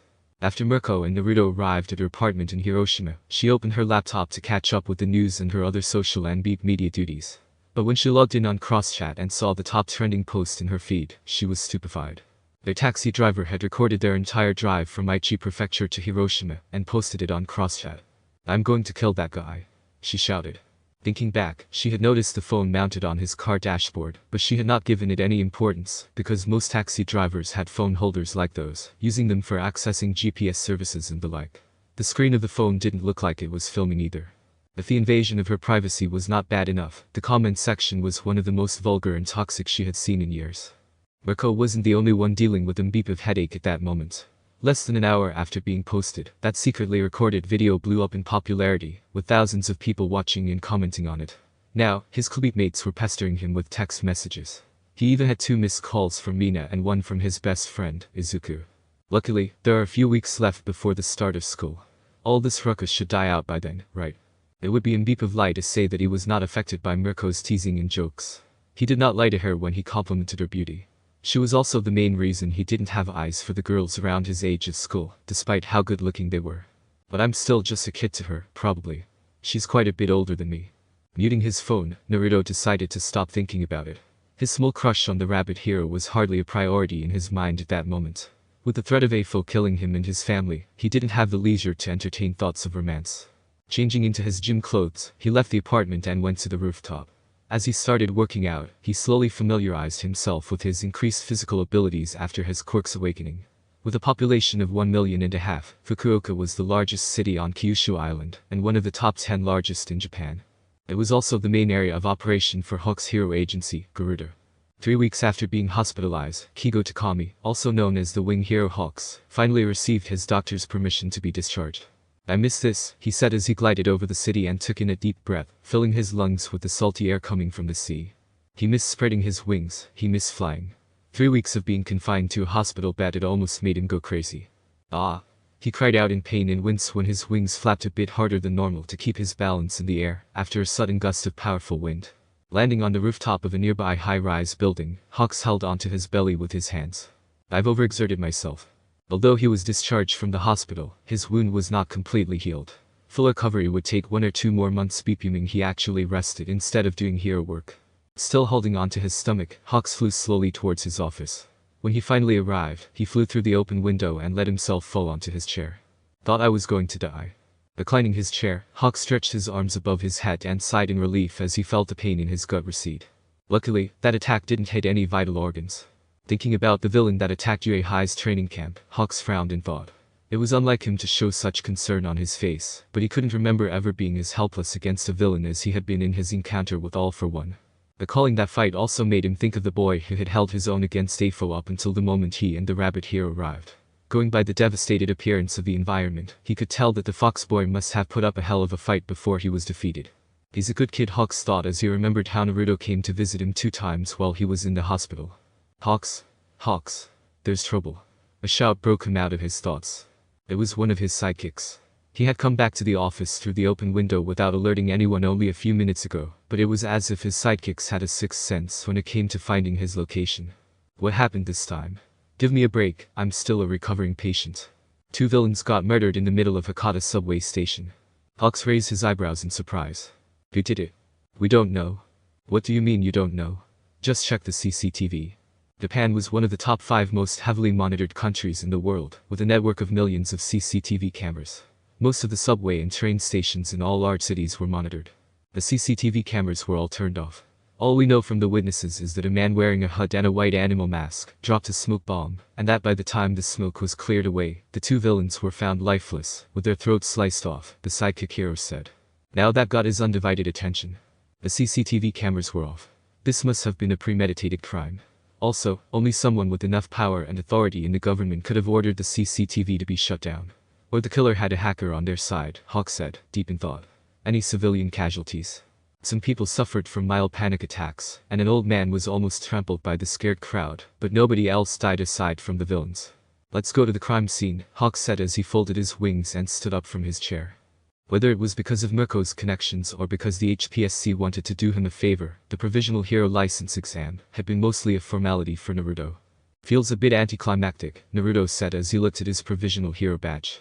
Would you have rather waited to take the exam in September and compete against other kids and play fighting games and contests? Mirko asked. No, but I was expecting more hardship. Everyone knows what you're capable of by now, and you had the personal recommendation of the number 1, number 3, and number 4 heroes in the country. Almight and Hux recommended me too, he said surprised. He could see why Almight would agree with it, but he had not expected the wing hero to vouch for him as well. I asked them to put in a word for you, and they didn't object to the idea. With 3 of the top 5 highest-ranking pro heroes in the country recommending you, the HPSC didn't want to make your life difficult either, so here we are. Clapping her hands once, Mirko was suddenly filled with energy as she said. Let's celebrate. Yeah. If I didn't know any better, I'd think you're the teenager and I'm the responsible adult. Naruto grumbled, shaking his head. Shut up, it's okay to let loose sometimes. Mirko shot back. Having had one too many drinks, the rabbit hero was draped over his back, plastered. If people see us now, there will be new rumors again. I'm nearly 10 years older than you. Who cares what they say? It's because of that age gap that they are saying things. Also, could you stop moving around too much? Naruto said, his face unknowingly flushing from feeling her beeps pressing tightly against his back. Don't be so grumpy, she said, climbing a bit higher on his back. With him holding her by her thighs and with her arms wrapped around his neck, Mirko rested her chin on his shoulder, her face leaning against his. Even if I were to like you, would you mind it that much? Is she really that drunk? Or is she pretending she's drunk just to ask me this kind of questions? Naruto thought. Momentarily, he walked in silence, not knowing what to say. I wouldn't. I actually like you a lot, Naruto said. Due to how hard he was blushing, he didn't feel how Mirko's face started burning at his unexpected confession too. He was not one to beat around the bush. He had always been direct and honest about his feelings, even in his past life. God knows he had exasperated Sakura with how many times he had asked her out on a date. In his current life, however, having grown up with the morals and values of modern Japanese society, he was far more tactful and conscious when it came to romance. But I'm still underage while you're a mature and successful woman. As one of the top 3 ranked heroes in Japan, you have an image to protect. Mirko giggled softly at his words and rubbed her cheek against his, all the while tightening her arms around his neck. 'Twas a joke. You're too serious for your own good. Haha. This damn drunkard. Naruto started cussing. I should make you walk home by yourself. You're always messing around with me. The rabbit hero continued to giggle at his expense and ruffled his hair, further annoying him. Half an hour later, Naruto sighed in relief as he reached Mirko's home. You can get down, we're home, he said as he fished out the keycard from his wallet and swiped it on the digital lock. Don't wanna. Snorting at her whiny words, he carried her to her bedroom. I know you're not that drunk, from here you can walk to your bed alone. Although he had been living with Mirko for several weeks already, he had never entered her room. On the first day he arrived there, they had agreed on some ground rules. Neither Mirko nor Naruto were to enter each other's bedrooms. It was for the sake of preserving their privacy. Carry me to the bed, she said, tightening her legs around his waist. Okay. Stop squeezing me, it hurts. Opening her door and turning on the lights, he was momentarily frozen in disbelief at the mess in front of his eyes. While the common spaces in her apartment, such as the living room, kitchen, and bathroom, were being cleaned every Saturday by the two of them together, they had to clean their bedrooms alone. When is the last time you did any cleaning? What's with this mess? You're so loud, stop nagging me, she whined. Letting out yet another sigh, he started shoveling aside the pile of clothes and books on the floor with his foot as he made his way to her bed. Imagine if other people knew what a slob you are. He used to be just like her before, but ever since he regained his memories and turned over a new leaf for the sake of his parents, he fixed many of his bad habits. Nowadays, he had a hard time believing anyone could live comfortably in such a messy room. What the hell? He said and jumped back when his foot touched a particularly unusual object. Seriously, goddamn it, Mirko. He yelled and turned his head to the side as much as he could to glare at her. What's with that overreaction? You're acting as if you've never seen one. That's because I haven't. You damn pervert. I'm not a pervert, she shouted back at him. It's normal. I'm a woman and I'm single. I have needs too. Pervert, he said, stretching out the word and turning with his back to the bed. He let go of her thighs and tried to untangle her arms from around his neck to make her fall on the bed. I'm not a pervert, you cheeky little shit. She shouted at him and squeezed her arms tighter around him. Catching his neck in a rear naked choke, she forced him to fall on the bed with her. With her right forearm under his chin and the other on the back of his neck, and her legs locked around his waist in a body triangle, if any Brazilian jiu-jitsu practitioner saw her position at that moment, they would applaud it as perfect. I give up, he yelled, rapidly tapping her forearm. Although she lessened the strength of her choke, she didn't remove her hands completely. I'm not a pervert, she insisted again. I'm really not. I get it. Just let go of me, he said fearfully after she nearly choked him unconscious. If Mirko was a bit crazy even when she was sober, it looked like drunk Mirko was on another level of crazy altogether. At his words, she removed her arms from around his neck, but her long and muscular legs were still locked around his waist. Mirko, your legs. Will you stay with me tonight? She unexpectedly asked. I don't know if it's a good idea, he said, suddenly becoming aware of their rather indecent position. Don't leave, please. Something in her voice made him unable to say no again. Okay. Finally letting go of him, Naruto rolled off her and turned on his side, lying next to her. As Mirko turned on her side too, the two ended up with only a few centimeters between them. Whether it was due to being drunk or maybe it was due to the effort she made earlier to choke him, her face was unusually red as she stared at him. From the soft dark skin of her cheeks to her cute little nose, her sparkling with mischief red eyes, and her plush red lips, Naruto found himself awestruck by her beauty. Am I your friend, Naruto? She asked, her voice only a whisper this time. How is it a question? Of course you are. She smiled. It wasn't one of her usual teasing grins this time. It was a pure, happy smile. Bringing her right hand to his face and cupping his cheek, Naruto shivered and closed his eyes as she started gently caressing his whisker-like birthmarks. Before he knew it, he felt her softly nudging his head closer to her. As she pressed her lips to his forehead, he felt his insides twist. It was at that moment that he came to the realization that he had fallen completely in love with her. Unable to fully contain his newly found feelings, he closed the remaining distance between them and wrapped his hands around her, hugging her close to his body. Mirko sighed in bliss as she returned the hug and buried her face into his chest. I'm glad you're my friend, she mumbled softly against his chest. Inwardly, he wished to say that friends wouldn't lie in each other's arms like that, but, recognizing the vulnerability in her voice, he kept his mouth shut. A few moments later, the rabbit girl's breathing became even. She fell asleep. The next morning, Mirko was the first to wake up. Oh, beep. That was the first thought that came to her mind as she realized the kind of position she was in. If anyone saw her sleeping with her head on his chest and with one of her legs draped over his waist, she would be hard-pressed to convince them that there was truly nothing between them. Getting up and slipping out of bed with great care so as not to wake him up, Mirko quickly left the bedroom and made a beeline towards the bathroom. It took nearly an hour of struggle against her embarrassment for her to finally come out of the shower and gather her courage to return to her bedroom to face Naruto. Seeing the door of the bedroom cracked open, she quietly peeked inside to see if he had woken up yet. To her surprise, he was in the middle of cleaning up her room, and, going by the 3 piles of clothes, food wrapping, and other miscellaneous objects he had separated on the floor, he must have been at it for a while. Naruto, you didn't have to. I was going to clean it myself. Oh, hey, good morning, he said happily, smiling at her. His innocent smile made her embarrassment and guilt return anew. But when she saw her toy propped at the top of the pile with miscellaneous objects, she burst with a mixture of shame and indignation. Couldn't you at least have some tact, at least hide it somewhere underneath? Naruto laughed out loud as she quickly grabbed the offending object and shoved it into the drawer of her nightstand, before slamming it shut with a bang. Her angry and embarrassing blush was so adorable that Naruto found himself smiling from ear to ear. He understood then why his parents and Mirko too often tried to embarrass him for the sake of snapping photos of his expression. How is it to be on the receiving end for once? When she lunged at him, Naruto rolled away from her and broke into a sprint towards the balcony. Her finger just brushed past his t-shirt as he jumped from the balcony's windowsill towards the rooftop of the building.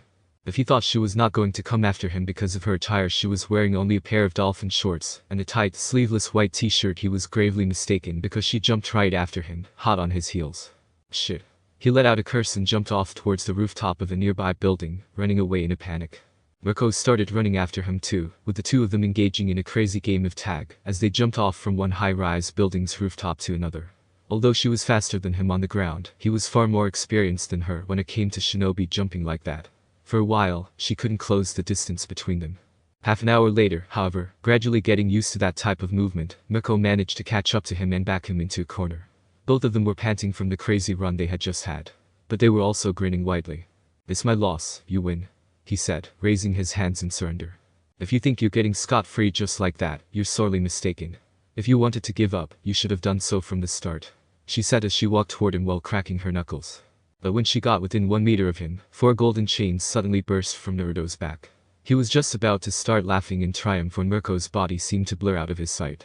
In a feat of speed hard to imagine, she suddenly appeared behind him and kicked the back of his knees, making him fall to the ground. "How did you dodge that?" he said. He knew she was fast, but his attack had been at blank point range, and she had not seen it coming either. It was incredible. As she pushed him flat against the ground and pressed one of her knees against his back, she said, "You must have forgotten. My quirk had awakened too." Her voice was dripping with smugness. "Now, what shall I do with you?" she sang. "How about we start with you calling me Aneki?" "Damn brutish Heir," Naruto muttered under his breath. "Ow, ow." He yelped in pain when she grabbed him by one of his fox ears. "Aneki. I'm sorry." Mirko laughed out loud in glee. Beating people up and forcing them to call her Big Sis was one of her favorite pastimes, back in her days as a delinquent when she was infamous as the Tiger Bunny. "Now I'll have to get a shower again because of you," Mirko said in annoyance while she flipped an omelet in the frying pan. His hair ragged and his clothes battered from how she roughed him up earlier, Naruto sulked with his chin on his hands as he waited for her to finish cooking breakfast. "You were calling me a pervert last night, but it looks like you can't take your eyes off my beep," Mirko suddenly said, and Naruto sputtered at her unexpected words. "Don't even try to hide it. Ha ha ha," she said as she turned to look at him with a grin. "I can feel your gaze on me every time." "Sorry," he muttered as he turned his head away from her, his arms crossed at his chest. She merely chuckled as she turned back towards the stove to continue cooking. She didn't really blame him. She understood that he was a hormonal teenager, and her attire didn't help the situation either. Her dolphin shorts did almost nothing to hide the amazing shape of her wide hips and her big beefy cheeks. A few minutes later, now seated across from each other at the table, they both said a small prayer of thanks and started eating. "About yesterday, I know it's not a good excuse that I was drunk. I shouldn't have let it get to that point. I'm sorry I made you uncomfortable with my behavior," she said sincerely. It's just she made a small pause to find her words.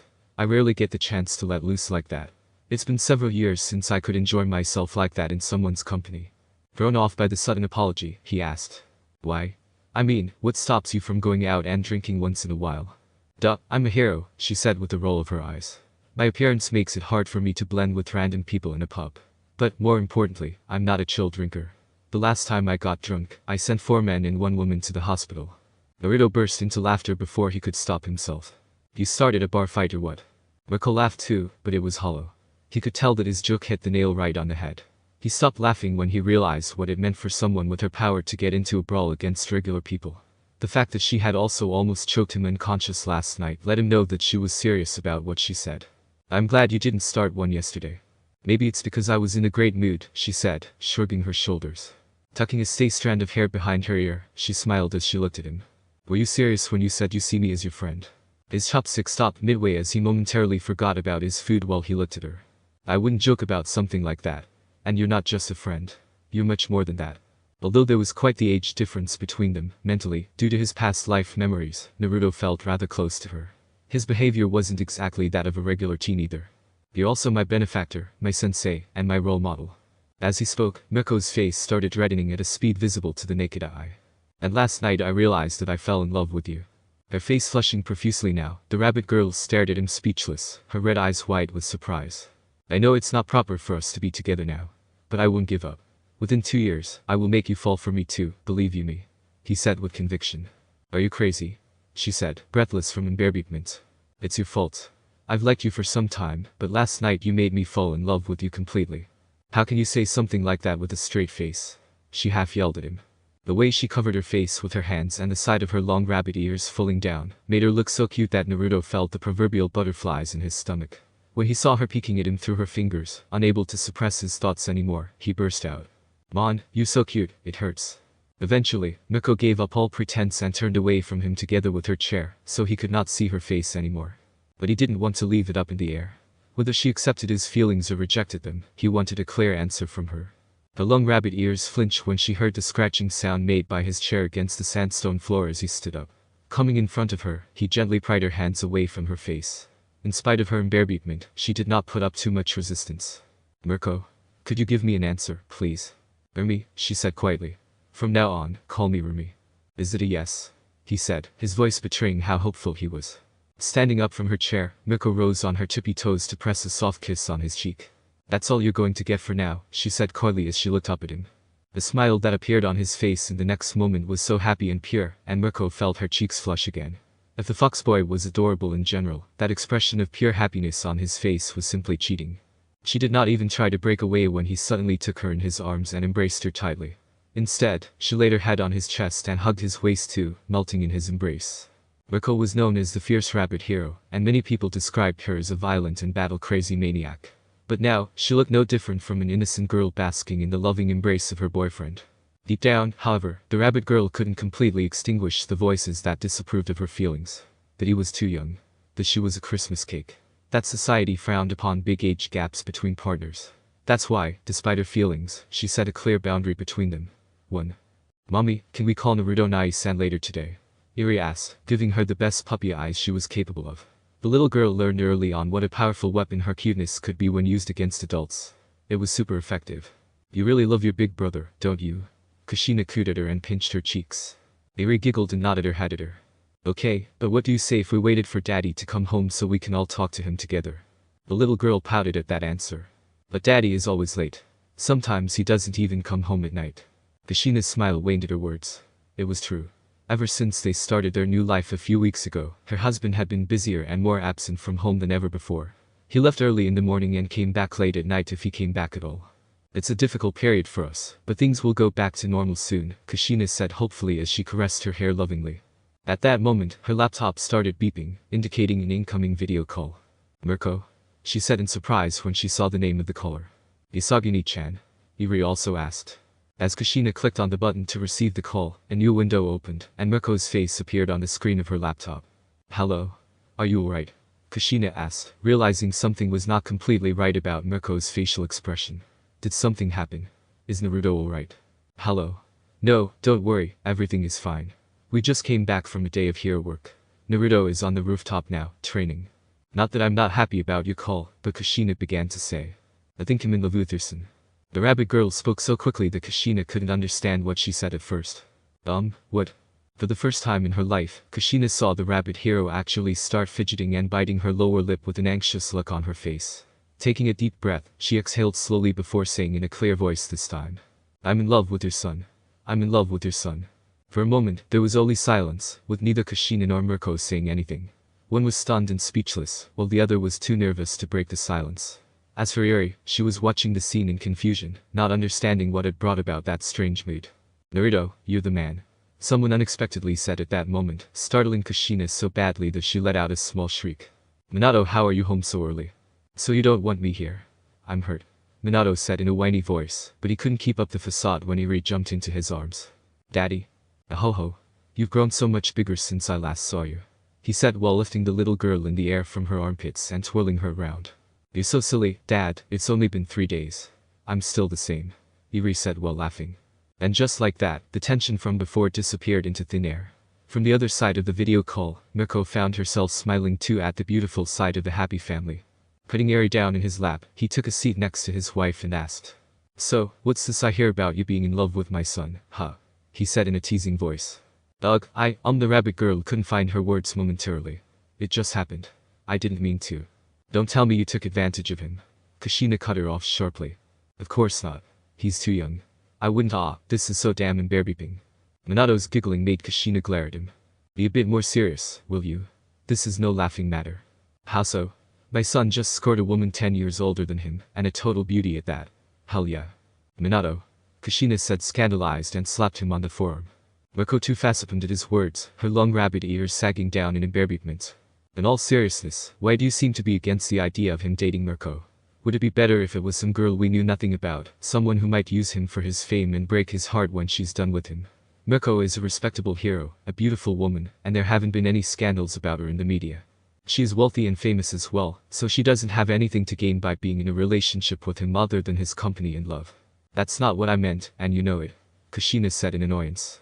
"There's a big age gap between them. What will other people say when they hear about it? Does other people's opinion really matter? It's Naruto's and Mirko's happiness, not theirs. With the two of them being as famous as they are, people are going to find a reason to gossip about them regardless." Kushina couldn't find something to retort right away. She was biting her lower lip and wrenching her fingers with a distraught look on her face. "Do you really love him?" Kushina turned her head to the laptop screen and asked. "Love, it's too soon to talk about such deep feelings," Mirko said honestly. "But I like him. I like him a lot." Feeling as though her words had not properly conveyed the nature of her feelings, she continued. "He's responsible and brave. He never backed away from a fight, and he was willing to put his life on the line for the sake of his friends and clubmates. Even when we first met at USJ, I respected him for that. Despite his age, he has the conviction and strength to sacrifice himself for others. He is a hero through and through. But, as I got to know him better, we grew closer. I got to know the other side of him too. He's kind and considerate, hardworking and stubborn to a fault. But he's also a pervert and a half, and he often gets on my nerves with his dumb jokes." "A pervert? What did he do? Did he try to peep on you?" Kushina said with narrowed eyes. "I see he's gone astray since he left. We've been too lenient with him, Minato. We really ought to beat his beep one of these days." "Kushina. Not in front of Eri," Minato admonished her while covering Eri's ears with his hands. The little girl giggled at the interaction between her parents. They were usually very careful with their language, but Kushina tended to lose the filter on her mouth whenever she got angry. No, he's never done anything of that sort," Mirko said quickly. "It hasn't been revealed to the public yet, but my quirk has awakened too when I rescued him from All for One. If it hadn't been for that, both of us might have lost our lives that day." I'm getting sidetracked. What I'm trying to get at is that after awakening, my sixth sense is extremely sensitive. I can even feel people's gazes on me. She trailed off, only for Minato to continue her words. "So you can sense that he can't take his eyes off you?" Seeing how his wife started rubbing her knuckles with a menacing look on her face, Minato couldn't hold in his laughter. "You need to relax, honey. He's not any different from any other boy his age in this regard. He's a teenager." Turning to Mirko again, Minato said. "I can't say I'm surprised at this development. You extended an internship offer for the first time in your career just for Naruto, and I also heard that you were one of the first heroes to respond to the SO's call when All for One attacked the training camp. You dropped everything you were doing and came to help him. And after that, you even offered to take care of him free of charge until school started. I had an inkling that you had grown to care for him. And you must have seen it too, I'm sure," Minato said at the end, directing that last sentence at his wife. "The only thing I'm surprised about is that it happened a bit earlier than expected. If something were to happen between you two, I thought it would be next year. Second-year students at UA High can spend up to 3 or 4 months on their internships, so that seemed like the perfect moment for it to happen."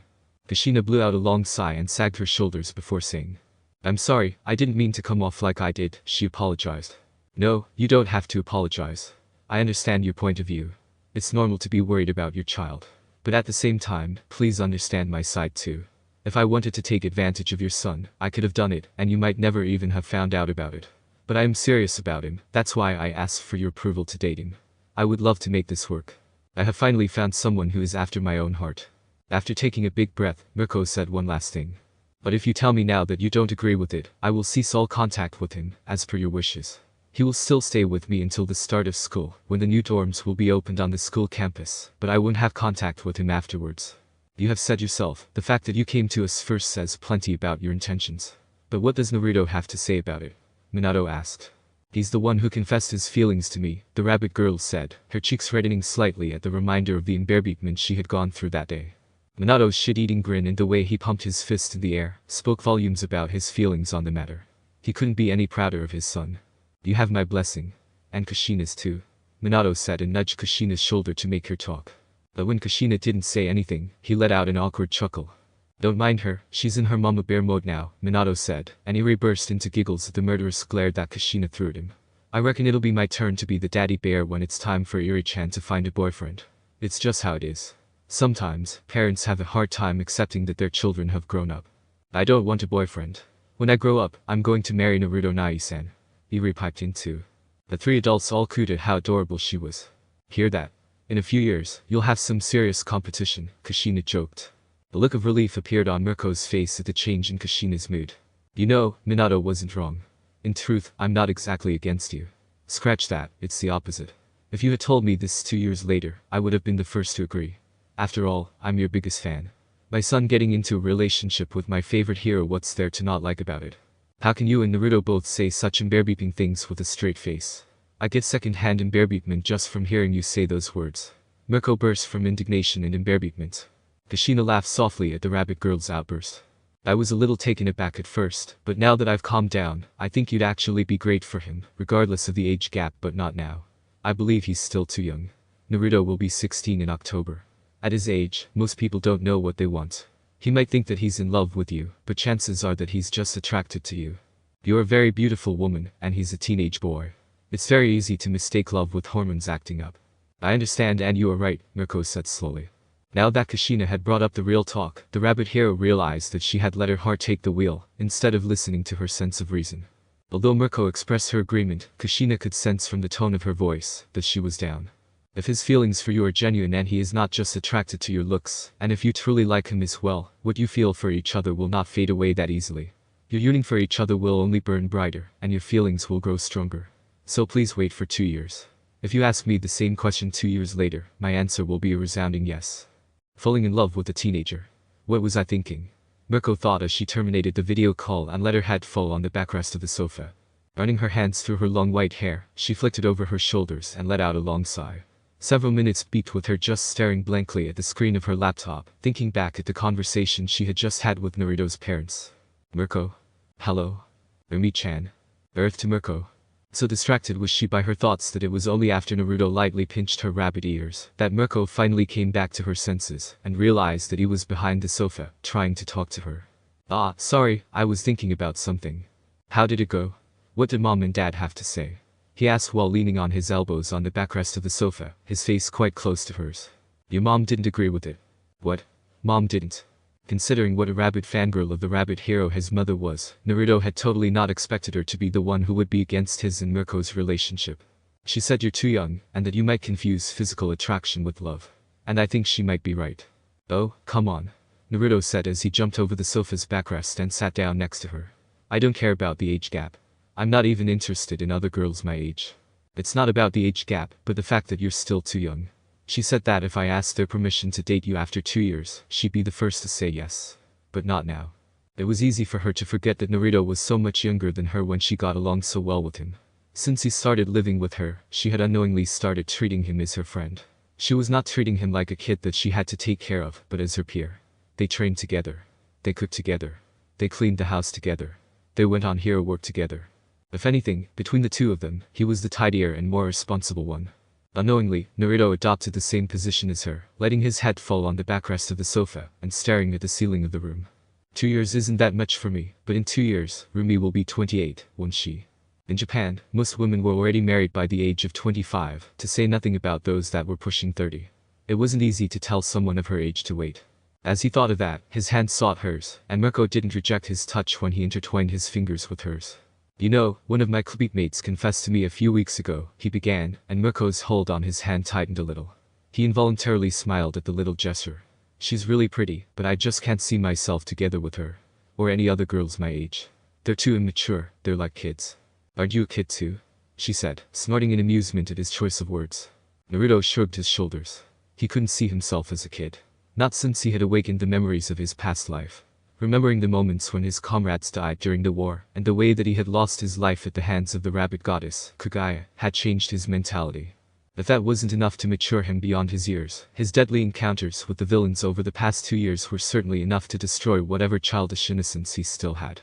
He had nearly lost his life 3 times already, due to the sludge villain, the bioengineered creature Nomu, and recently, because of All for One. And he had still not forgotten the sight of Tanya Iida's mutilated corpse, lying in a pool of blood on the street, or how All for One turned a 6-year-old boy into a smear of blood on the ground either. Those macabre images were still fresh in his mind. But on the other hand, he understood the reason why his mother didn't agree with him and Mirko becoming a couple too. The society he was part of frowned upon such unions. I know 2 years is not a short time, but will you wait for me, Rumi-chan? I should be the one to ask that question. You're young, famous, handsome, and still in school. Girls will be flocking to you in a year or 2. They probably already do, Mirko said teasingly. He chuckled a little, but then he said seriously. I told you, they're like kids to me. And we are heroes. We're living a dangerous life. Look at me, I nearly died 2 times in the last 4 months, and I'm not even a pro hero yet. My parents also had to go into hiding with fake identities to survive. Even if I wanted, I couldn't be together with a girly girl. My partner has to be someone strong, someone who can protect herself. I want someone I can rely on, a girl who can support me in tough times. Someone like you. Rumi's heart swelled as she listened to his words. I understand why Mom thinks it's not appropriate for us to be together now. But my feelings for you are the real thing. So I will definitely wait for you. Will you do the same? I will. I promise, she said, shuffling closer to him. Leaning against him, she rested her head on his shoulder. But if you make me wait 2 years in vain and I see you together with someone else, I'll break your legs. His chest shook with laughter at the unexpected threat. Don't laugh. I'm serious. This is a crucial age for me, you know. You will ruin my marriage prospects completely. Please. You could be 50 years old, and men would still line up in front of you to date if you just said a word. TCH. I'm not interested in weaklings. You ought to be at least as strong as me or stronger if you want to date me. He started laughing harder at her words. Why are you laughing? You said the same thing earlier. She said in annoyance, headbutting his shoulder 2 times. I said I'm looking for someone capable, not that I want someone as strong or even stronger than me. You're already the number 3 hero in Japan. With your unrealistic demands, do you have any idea how few people are left in your dating pool? Especially now that your quirk awakened, only Almight and Endeavor could beat you, and I'm not entirely sure about the latter. No wonder you're still single at your age. And that appeared to be the wrong thing to say, because, in the next moment, Mirko sat up and tackled him. Wrestling, the two fell off the sofa with a thud, and destroyed the coffee table too, as they rolled around on the floor, trying to establish dominance. The battle was very intense but short-lived. Straddling his waist and pinning his hands above his shoulders, Mirko was in full mount on top of him. Looks like I win, she said, panting in exertion. Her slightly red face only a few centimeters above his, her large beeps touching his chest, and her long white hair falling like a curtain to the side, and tickling his cheek, left him mesmerized. He even stopped trying to break out of her hold. You really are a damn pervert, she suddenly said, her face burning when she felt his arousal poking at her through their clothes. Short lime removed. Short lime removed.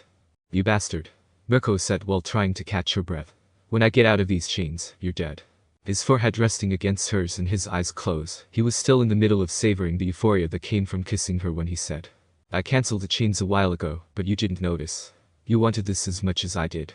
Mirko began to say, but she quickly became silent when she realized that she was indeed free, and that she could push him away whenever she wanted. As he opened his eyes and looked at her flushed cheeks and ruby red eyes, he almost leaned in for another kiss. It took every single drop of self-control he had to back away and roll off her. Now lying down on the floor next to her, he was still somewhat out of it, half drunk with happiness. Damn it, Naruto. Mirko cussed, still out of breath. Damn it. How am I supposed to keep my promise to your mom and wait 2 more years after a kiss like that? At his laughter, she started laughing with him too. I've been dreaming of doing that for weeks. There was no way I could wait 2 years before kissing you, he said. You know, I wasn't kidding before, she said. About what? About breaking your legs if you go back on your word. Really? He asked as he turned on his side to face her. Yanir Jair for the win. They burst into laughter again. I'm dead serious. After this kiss, even if you don't want me anymore, there's no turning back for you. You're mine now. Their possessiveness made him chuckle with a mixture of delight and embarrassment. Gazing into each other's eyes, they could both sense the beeping smoldering underneath. With their enhanced sense of smell, they could both feel the burning desires that they were holding back. The fact that they had not already ripped each other's clothes off was a testament to their willpower. I might be the luckiest guy in the world now. At least you know it. Letting out a sigh, she broke their eye contact as she stood up. Pointing a finger at him as a warning, she said. If you pull another stunt like this one more time, I'm going to kick your beep. And no more kisses. Oh, Mon, Naruto said, bummed out as he stood up from the floor too. She sighed at his look of disappointment. I gave your parents my word, and I want to keep it. I'm a woman of my word, but you're making it very hard for me not to break it. You don't understand how hard it is for me to hold back. Try to put yourself in my shoes for a moment. I'm wearing the same shoes as you. I want you just as much as. Are you really going to make me have to spell it out loud for you? I'm a goddamn rabbit. What does it even have to do with anything? He said. But then he clapped his palm with his fist as realization dawned on him. OHH. Tactless dumbbeep. She jeered at him and threw a couch cushion at his face. She reckoned that her face had flushed red more in the last 2 days than in the entire year. It annoyed her to no end. She was Mirko, the rabbit hero. She wasn't supposed to blush and act all embarrassed like that. Whoa, I didn't know you had that rabbit trait too, he said in surprise. So that's why you're keeping that dildo on the nightstand next to your bed. The moment he said those words, Naruto realized that he had shot himself in the foot. Sensing the spike of murderous intent suddenly exploding from her, he didn't hesitate. He jumped out of the window right away. But this time, she didn't chase after him to beat his beat. Plopping herself down on the sofa, she covered her face with her palms and let out a loud groan. I swear to God, this guy is going to be the death of me. Thanks for watching.